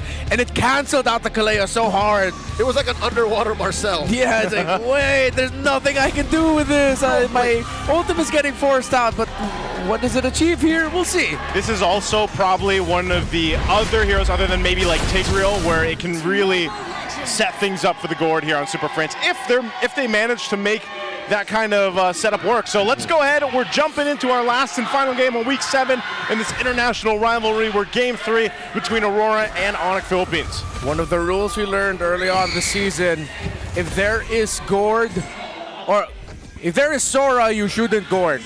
By the way, Edward picked up Master Assassin. He just wants to win the duel straight up against Kirk. He will play this mega aggro, which he is. Oh man, whoa. Oh, dude.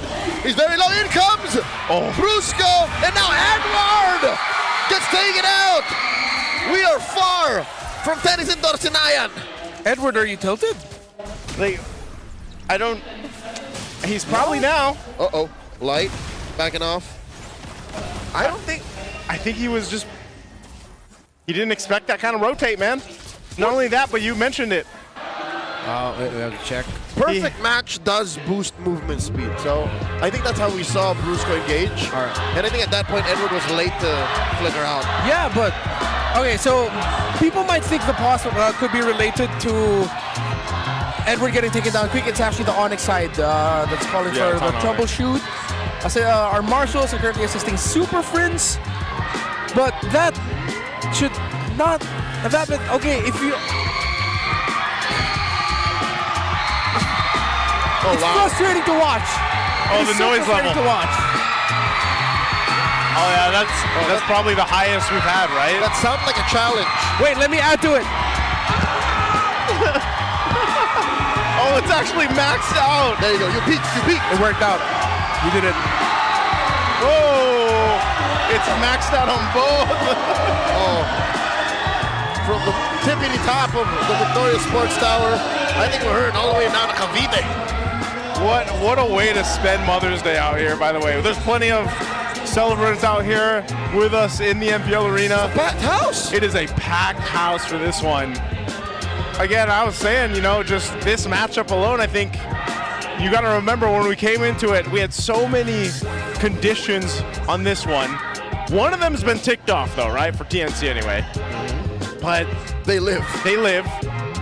We're going back in. Shotmaster sent, bringing us back into the land of dawn. Here we go. Let's take a look at, where things fall into place now up to this point. So Brusco gets an early kill. He did have to use his flicker for that, but essentially that's fine.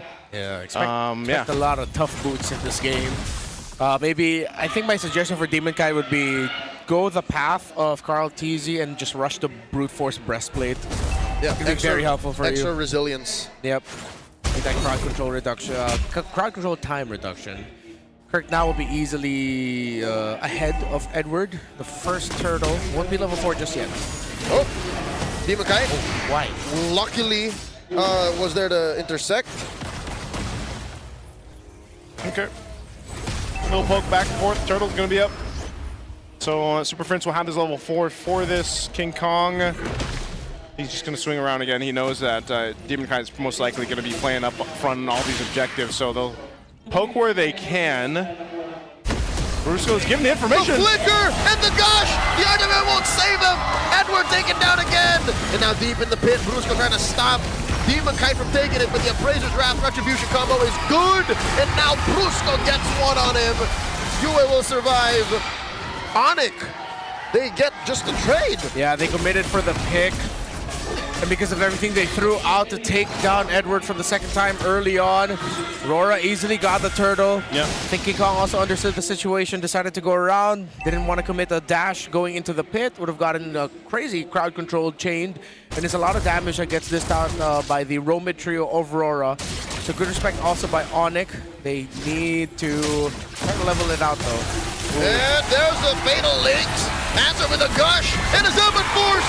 Super Prince picks off the smiling demon, and now in comes King Kong, trying to take down Light. Another Mystic Projection, and King Kong scores. Off camera though, Edward gets one on Kirk. Yeah, wow. I'm actually surprised. There was pretty much a dead stare off in the XP lane.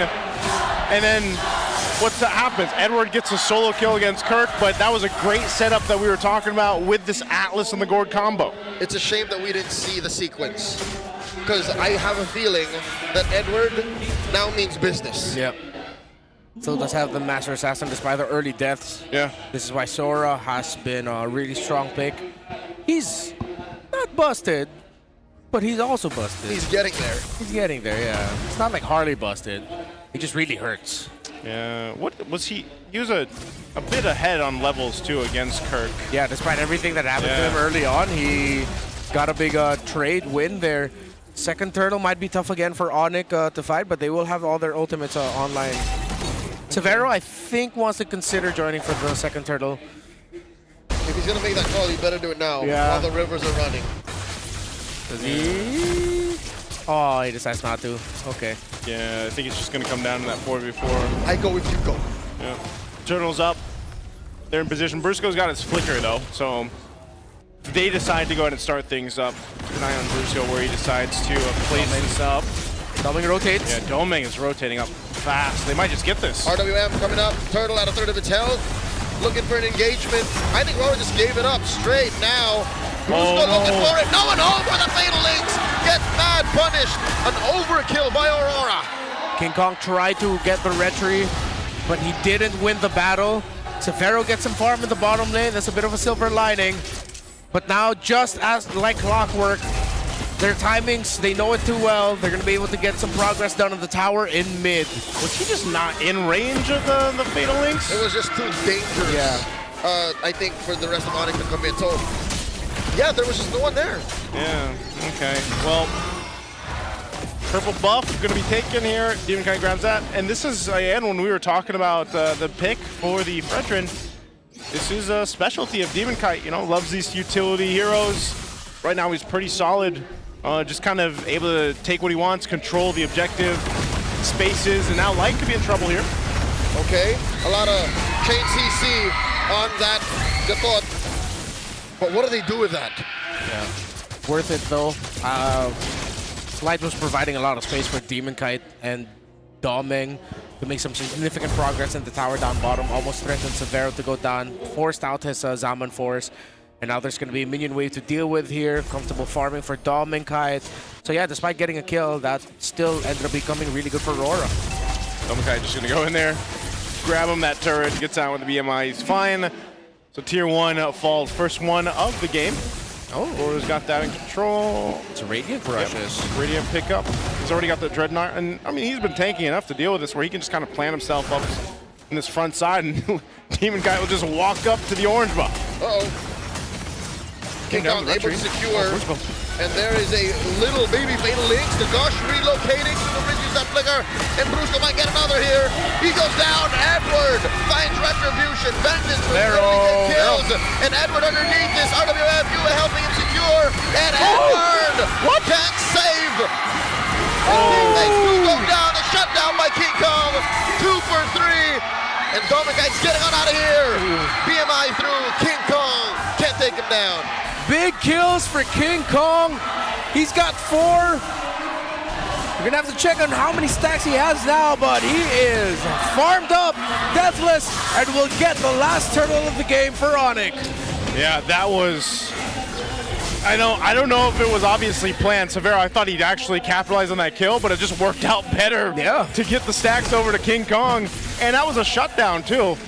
That was garnered out of that, so picks up the War Axe. Turret secured here. It looks like they should be able to push this one down, unless it looks like Demon Kite's going to rotate on up.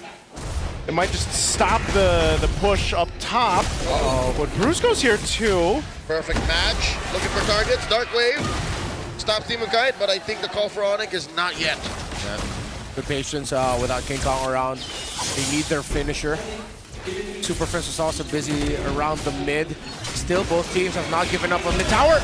And they dogpile on the one. Demon Kite catches all the ults. AOG canceling Super Prince's ult. RWF did it up for Yue, goes down. Samero with the Zaman Force underneath tier 1. And in comes Kurt, spacing on Edward. Doming Kite pew-pewing away. And in comes the perfect match. The bang! And the takedown. Samero gets a double. He's like, King Kong, I gave you the other ones earlier. I'll take the double now. So Severo grabs 2. You hear what it means for the ONIC crowd. This rivalry, storied as it is, the first tower in mid will crumble, and it's Aurora's. The map has now gotten way smaller for them, and ONIC are quickly getting their items, their resources. Severo and King Kong lead the gold charts. Yep, looking at this too, you can see it. Interesting what Severo has. He's just got a little bit of he had a little bit of defense. I don't know if that was a bug or not, but he had a leather jerkin. But he's working towards Holy Crystal, almost built in. He's got 2. Super Prince gets his wings. King Kong will grab the Malefic Roar. So his Trinity items are locked in here. And you're seeing that sometimes Super Prince, if he has the flicker or not, he's just dumping a bunch of damage out. And if he does have to deal with Light jumping on him with the Avatar of the Guardian, he kind of just accepts his fate, and as long as he gets enough damage out, he's fine. Okay, Quick item update, Chastise Pauldron just built up by Edward. That was a priority of Kirk, who is on the way to Radiant. There's a War Axe and the Dreadnought for Edward. It's a piercerless game. Yeah. No stacks for him. He just went for pure damage. Everybody's just fighting. I thought he had the Sky Piercer early on. I guess not. I was thinking King Kong had stacks, but... Because the penetration is way more value right now. Interesting, though. Yep, and it's been very tight up until about 2 minutes ago. Yeah. All right, fight for this Lord, less than half health right now. Everybody for this party here. Demon Kite could be in trouble. He's going to get pushed off. RWM by US, swiping away, big knockup. And a lot of damage coming through. King Kong secures first, and now business. As usual, as Brucio gets taken down. The 7-Force gets zoned out. Dominicai takes out Kirk. And ONIC have committed too much to just taking the Lord. They cannot fight Aurora. Light did such a good job there, just zoning out Fritz. Fritz really didn't have an opening for the Mystic Gush. So even with a Lord, they'll lose that tier 1 turret right now, and they'll just have to defend and clear things out and see what they can grab off of the objective. That was costly. It was. Let's see if they can do anything with this Lord that's going to be coming out now. All their members will be back, but the minion waves for them do not look good as there are pressure in the side lanes through Aurora. And the Lord is marching up top. They're going to try to make a play maybe in the mid. See if they can get an advantage there to give a little bit more space for the Lord. Okay. Brusco, too, doesn't have his flicker on this one. You can see just how much damage these top 3 are doing for ONIC. Yeah. Building up. It's sustain type Suyo with Malefic, no Piercer. He's going for Queen's Wings as his 4th. All right, what's Brusco going to do here? He's got the Fatal Links, this Lord. Should have charged. Wow. Oh my. So Vera, a single Chrono Dash in Sync Proficient puts him at half. Now Brusco catches a lot of damage. Put down half as well, but ONIC are taking the slow. They've played this Lord March 1,000 times. Yeah, and they had King Kong pushing down bot too, so the shields will pop down there.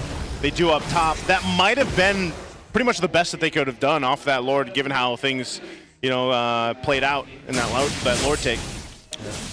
Terrific use of the minion waves by ONIC. They really got to maximize that, and it's a 4,500 gold lead. So what initially looked like a bad thing for for ONIC, excuse me, ended up turning just pure domination. Here's the conceal. Still use Brusco. Spots Edward, flushes him out of that brush. Savannah takes down tier 2 again. They're slowing down. Light walks right through with a conceal, but ONIC aren't having any of it. Yeah, they're not being fooled here. ONIC being very disciplined. They're going to fight for the resources if they can. Maybe potentially take this purple away from Demon Kite, but that they do. And ONIC in full control at this point. It wasn't like this but 5 minutes ago or so, but Aurora, looking at their items too, what does it come in for them? Are they just, there's the Trinity already for Dome and Kite. Yeah, it looks like he's going Malefic on 4th. Whoa, now they give one to Light. Mystic Gush and everything as they pick up the Gatot. Aurora are a man down. Mistimed, misplayed. That's going to be a free Lord for ONIC. What is going on? I don't know. Just seems a bit disconnected for Aurora, especially with the way that they're approaching some of these team fights even before they break out, but Lord is going to be for the taking. Looks like they want to at least stall it maybe, for Light's going to be up in a couple seconds here, but they might bite off a little bit too much. They're holding out for Flying Clouds, but now Brusco looking to stop that. RWM plus the shifting skies. Brusco gets taken down. Immortality pops out, goes Edward. Kirk takes him, and Light trades out for Brusco though, but King Kong secures 1 for 1. Dominicai looking to finish now, blazing the face as it takes down Kirk. BMI back. Make that a 2 for 1. But they hurt too much. The Suyo and the Harris together have doing damage! Kong takes out Light. 3 members of Aurora left. It's a battle. Dominicai! Dominicai bites it with Super Fritz closing off the exit. It's just Demon Kite and Yua left. He shoots, he scores, Super Fritz with a projectile, and now the Lord down this bottom side of the map. Edward will be up in a second, but man, Aurora, can they hold on to this? 3 defenders. Light will be back in 9. Dominicai in 17. Minion waves aren't as healthy. ONIC look happy right now with just towers. They'll have 2 more waves crashing in. Let's see if they'll continue this attack, because Aurora are back. Oh, Brusco with a conceal. Perfect match. Looking for this big ticket. Fatal Links. He fights Demon Kite. There's a super fringe. Oh, canceled out already as Edward jumps through. Zabat force. Savera takes him out. And King Kong zoning out light. Already used it. Projection thrown out. Mid lane still stands. Ooh, mid lane still stands. Even though they lost one, Aurora keeps themselves into this game, and they keep up 2 base turrets. They still have a wave pushing in mid. Pushed up ONIC, looking at least take another base turret down. Another rejection thrown out. Charge Puela plus Kurt jumping in. Demon Kite can't fully punish, especially with a wave up top. Wave down bottom too. Savera is still here. Oh, I think ONIC respect Aurora's damage output. They'll play for the next Lord. Okay, Aurora still lives, but you see here, ONIC are just in complete domination mode. The pokes. Light can't get into position. He goes in, sure, he'll get to interrupt Mystic Gush from the Gore, but he gets taken down really quick. So he rushes Immortality as his core item. Yue, his third item for his core item list is actually the Winter Crown, as he already has the Divine Glaive. They're all just playing for survival now to buy time and see if ONIC get too greedy with committing way too many resources, not respecting their ability. Well, let's call it buyback ability. Revivability? Sure, Winter Crown with a Immortality. Yeah, survivability. Go for survivability. That's the thing, because you saw it. You saw a glimpse of what could happen, and like you mentioned, it was with Light jumping in with the Avatar of the Guardian. And if they're somehow able to either survive or stop the Mystic Gush from Prince, he just did pick up a Divine Glaive too, and somehow handle King Kong, because King Kong deathless right now. That's one of the main things. Aurora, they have all the pieces to the puzzle to solve it. It's just they haven't had the fights they're looking for. Oh, they know. They had a sense. Light This is spotted just out. diligence from ONIC. Wow, even Edward picking up a Winter Crown. They're going for that moment to just withstand that pressure of a Mystic Gush. Yeah, so is that like a Purify as well? Like a Purify at home against the Fatal Links? Oh, that too. Lord's up.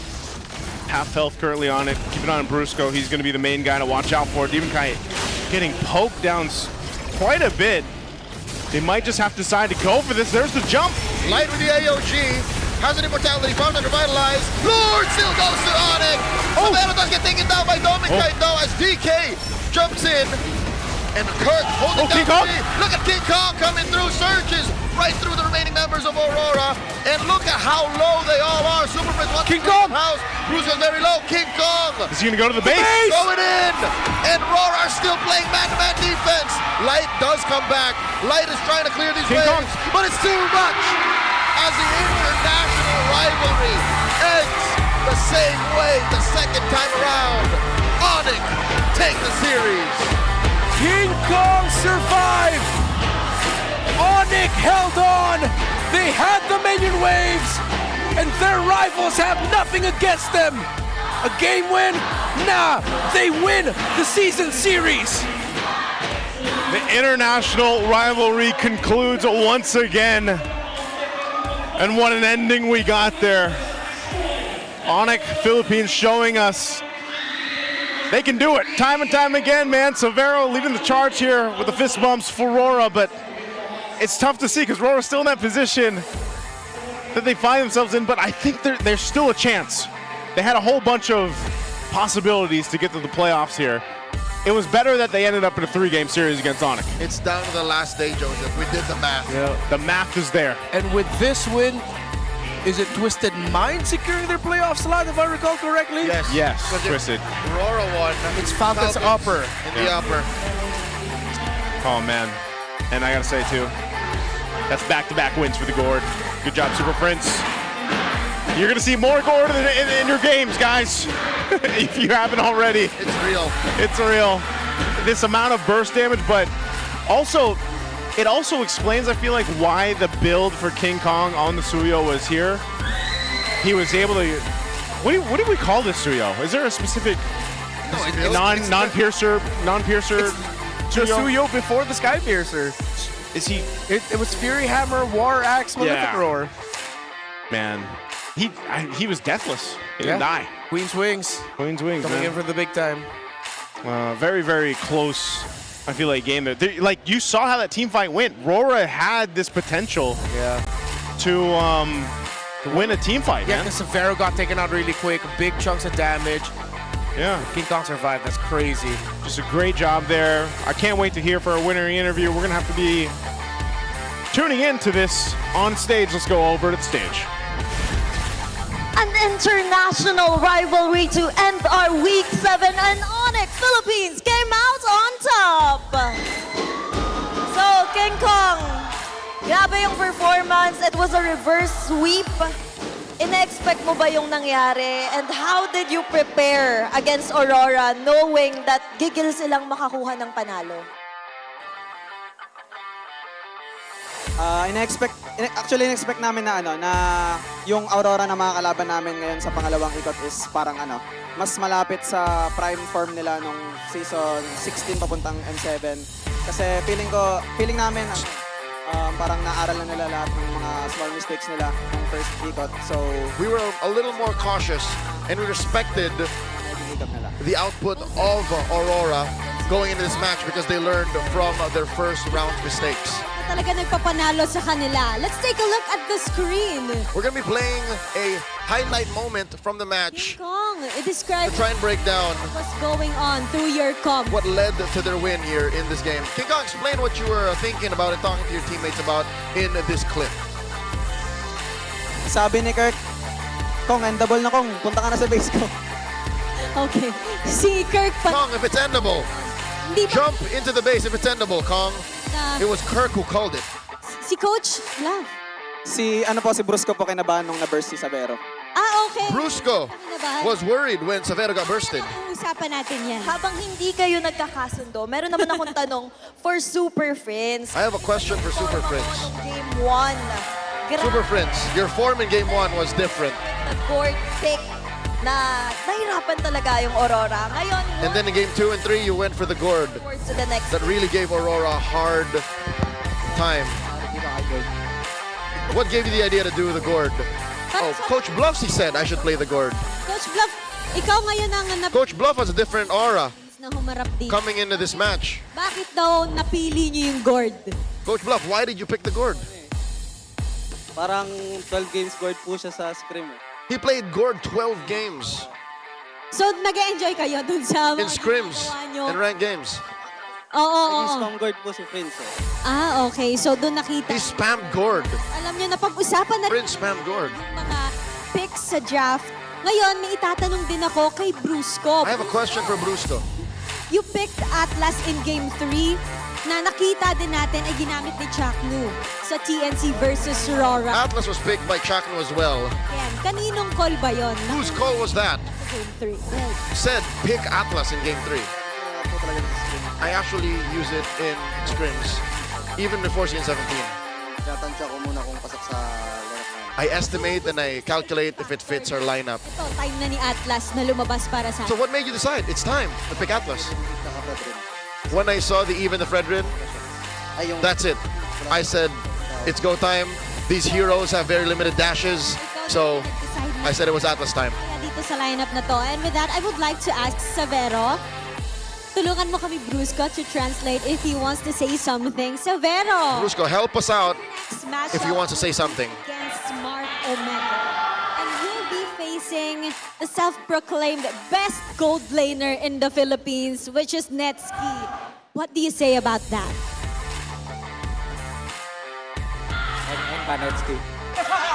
Netski, you are quote-unquote eng-eng. Hindi na kailangan. Alam na. We don't need to translate that. Yeah. You know what that means. You will then face TLPH, which is the Golden Rivalry. What's your message for Teddy as the gold laner? Good luck. Magkaiba yung take niya dun sa dalawang gold laner. He has a different take for both gold laners. For Mother's Day nitong panalo ng ONIC Philippines. And meron pang isang sorpresa ngayon kasi magbibigay ng flowers si Coach sa kanyang fiancé. What a good gift to all the mothers watching here. And now Coach Bluffsy will be giving a special gift to his fiancé. A show of appreciation. Regalo Happy Mother's Day.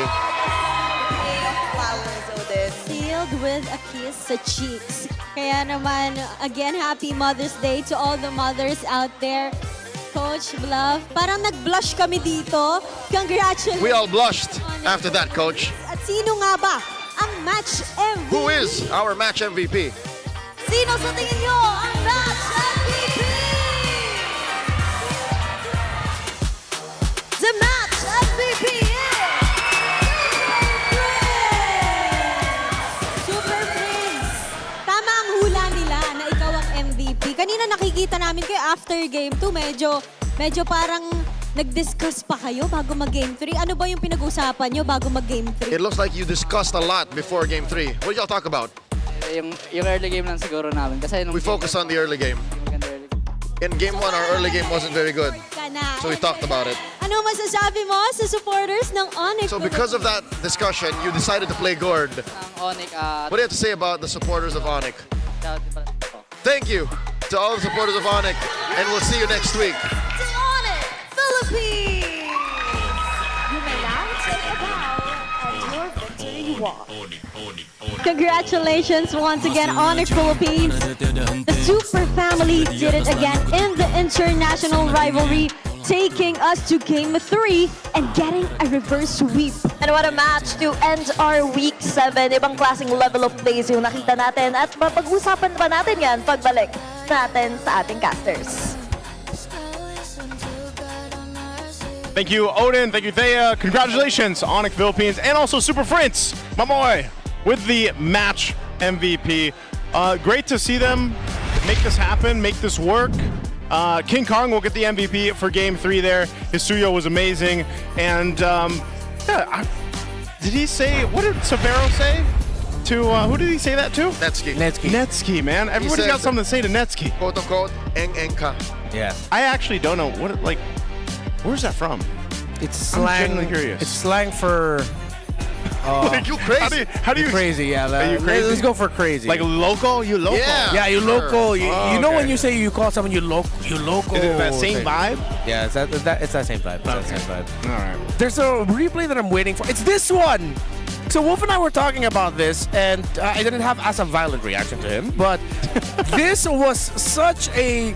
Why did that have to happen when Demon Kite had all the information? They saw that ONIC ushered Severo topside.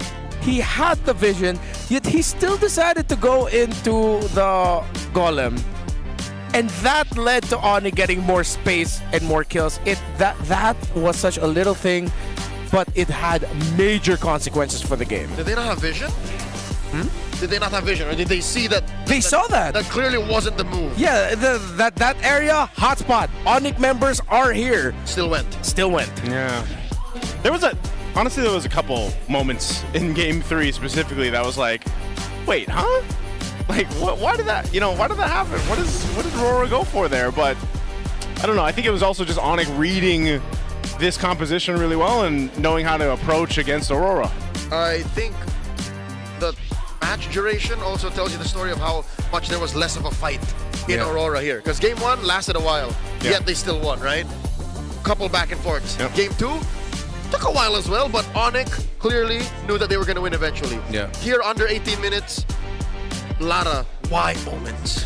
Gord wins games. And it seems like it's really good to have a greedy lineup. Yeah. Technically, this is greedy. Well, what is Season 17, man? Look, there's a Gord and an Atlas. Yeah. Gord, Atlas, and then, like, if you think about it, Harley Suyo, they can be seen as greedy. Yeah. Harith. Yeah, Harith definitely. Talking about a greedy Suyo, this is the opposite. I like that King Kong didn't build Skypiercer because this is how I would build Suyo. It alleviates the pressure of actually getting stacks. Yeah. And you're just good either way.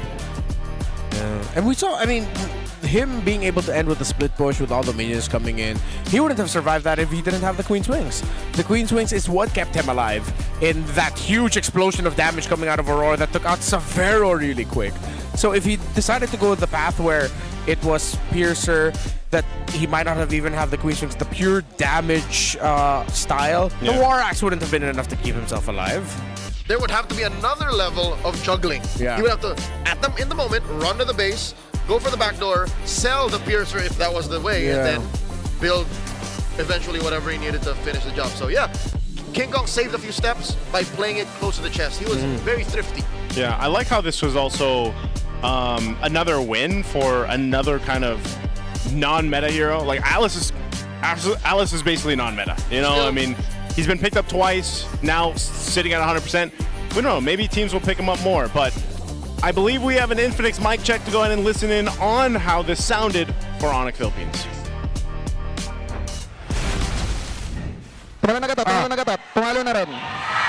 Iba, pre, May taunt pa. Walang pa. Kaya ko, pre. Tarakor. Nasa wish ko itong pre. Patay, boy. Clean up. Walang BMI. Ito na nga harap, Prince. Makati na si Clayton. Ikaw bala. Okay na, Prince. If Gato Torsora target you, I can touchdown. Sablay. Wala, sablay. Ready to niya. Tayo. Pag lumapit, basa lang. 1, 2, 3. Go nga. Harap ha. Spread. Flicker Sora. Harapan pre, hinapan ko pre. Spread lang, mamatay na yung pre. Tumalon pa, harapan pre ito. Goto. Just Fury. Patay. Nice. Lima nga, lapit dito 5. Antay niya rin ako, antay niya pa ako. Huwag mo yung cloud pre. May tao. Kalma tayo pre, kalma. Gamit tayo lane. Ako nga, Bush, manarasat. They need to close up. Okay lang, ubusin na force Mike. Sora. Yung sige, pre. Ito, pre. Biri. Basta. Patay ako. Tara, King. Sa akin, King. Gusto na yung bakit ko. Flicker. Ito, King, naka-fury lang. Yung para sa Prince. Balik ako sa ib. Nice, pre. Sa likod. Tapos na. Go in. Patay, Cloud. Tapusin mo. Kasa. GG. There you go, that's the Infinix mic check. It's great to hear all the comms coming from Severo. It's trilingual. Yeah. I heard a goma u. Yeah. Oh, by the way, breaking news, playoffs secured. Well, I mean, we did mention it, before that, but congratulations, Twisted. They have now secured their playoff spot, which means, yes, we are down to 1 spot left for our playoffs. And one match. All 3 that are still vying for that slot can get that slot. TNC, APBR, and Aurora. Yeah. Oh, man. What did last season? We also had a week 8, but I don't know if it went down to day 3 of week 8. No, it didn't. Right? It's been too long since we've had like a final day decision of what the playoffs looks like. And for the first time in a while, Omega are not part of it. Yeah, that's true. That's sitting pretty at 4th. Well, we're going to look at our Infinix standings here just to paint the picture a little bit clearer for you guys. This is what we're talking about. And also, there's also still the case of upper bracket spot for maybe, most likely, is it only Team Falcons? Or ONIC, I guess, would also, how many games do they have? I think those are the 2 teams vying for it. Yeah. Team Falcons and ONIC, so they have 2 matches next week too. That's a huge berth in the playoffs, man. Yeah, we always talk about that. 2 lives. Yeah. Falcons matches are TNC and APBR. ONIC matches are Omega and Team Liquid. So it's a little bit tougher for ONIC. Yes, that is tough for ONIC, man. The super fan barangay checkpoint. Yeah. Well, for TNC, we mentioned Falcons, and their final match of the season is in week 8, day 2, Twisted Minds. For TNC? For TNC. Okay. It's really looking like it's gonna boil down to day 3, Roar and APBR. Wow, that is insane. I'm so glad I'm casting the last day of the regular season. Let's go ahead and also look at our Infinix Fancy Glaban. Sonics are up top with Aurora. Man, the Auroras are there. 10-2. They got 10 points both. They got their own little international rivalry going on. Oh, yeah. I wonder if they call it that, too. They should. They should. Yeah, they should just carry on over like the names for the rivalries into Fancy Glaban. And if ever in Fancy Glaban they come up with some unique names, maybe we could adapt that also in broadcast. Yes, that'd be great to see. I wonder how that'll pan out then too for the last week of Fancy Glaban. I hope we actually get to continue to grow it, in the playoffs and everything. Like we get to see that, and we will. And also, there's more happening next week. Hope you guys tune in with us. Hope you enjoyed the wrap-up here of Week 7. Again, happy Mother's Day to everyone. Any final thoughts before we wrap up? Send your birthday greetings to Renmar. It's still his birthday. Happy birthday. Thank you, guys. I love you all. Happy birthday, Renmar. We'll see you guys next week. Let's throw it over on the stage for the host. And that's how you end the week, super fans. Sulit ba ang aksyon? Aurora Gaming and ONIC Philippines showed us why they deserve to be called the star match in the international rivalry. Talaga namang walang nagpaawat and they took us to Game 3. It's the Super Family outshining the light of Auroras with a reverse sweep. At the end of Week 7, na-secure na ng TLPH ang upper bracket. Meanwhile, Falcons, Omega, ONIC Philippines at ngayon, Twisted Minds, nakakuha naman ng spot para sa playoff.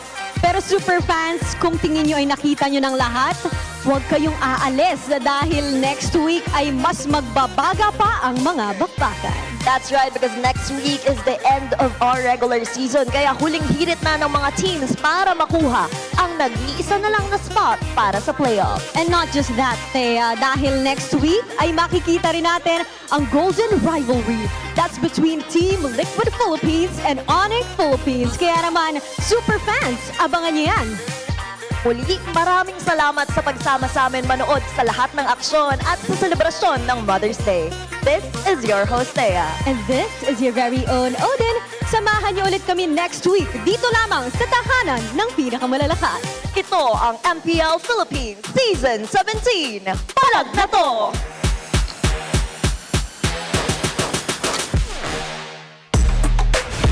17th season of MPL Philippines is brought to you by the following sponsors. Infinix, the official gaming phone partner, the power behind every Madlang gamer. Smart, the simply reliable connectivity partner of the MPL. Our partner in esports, Clear Men.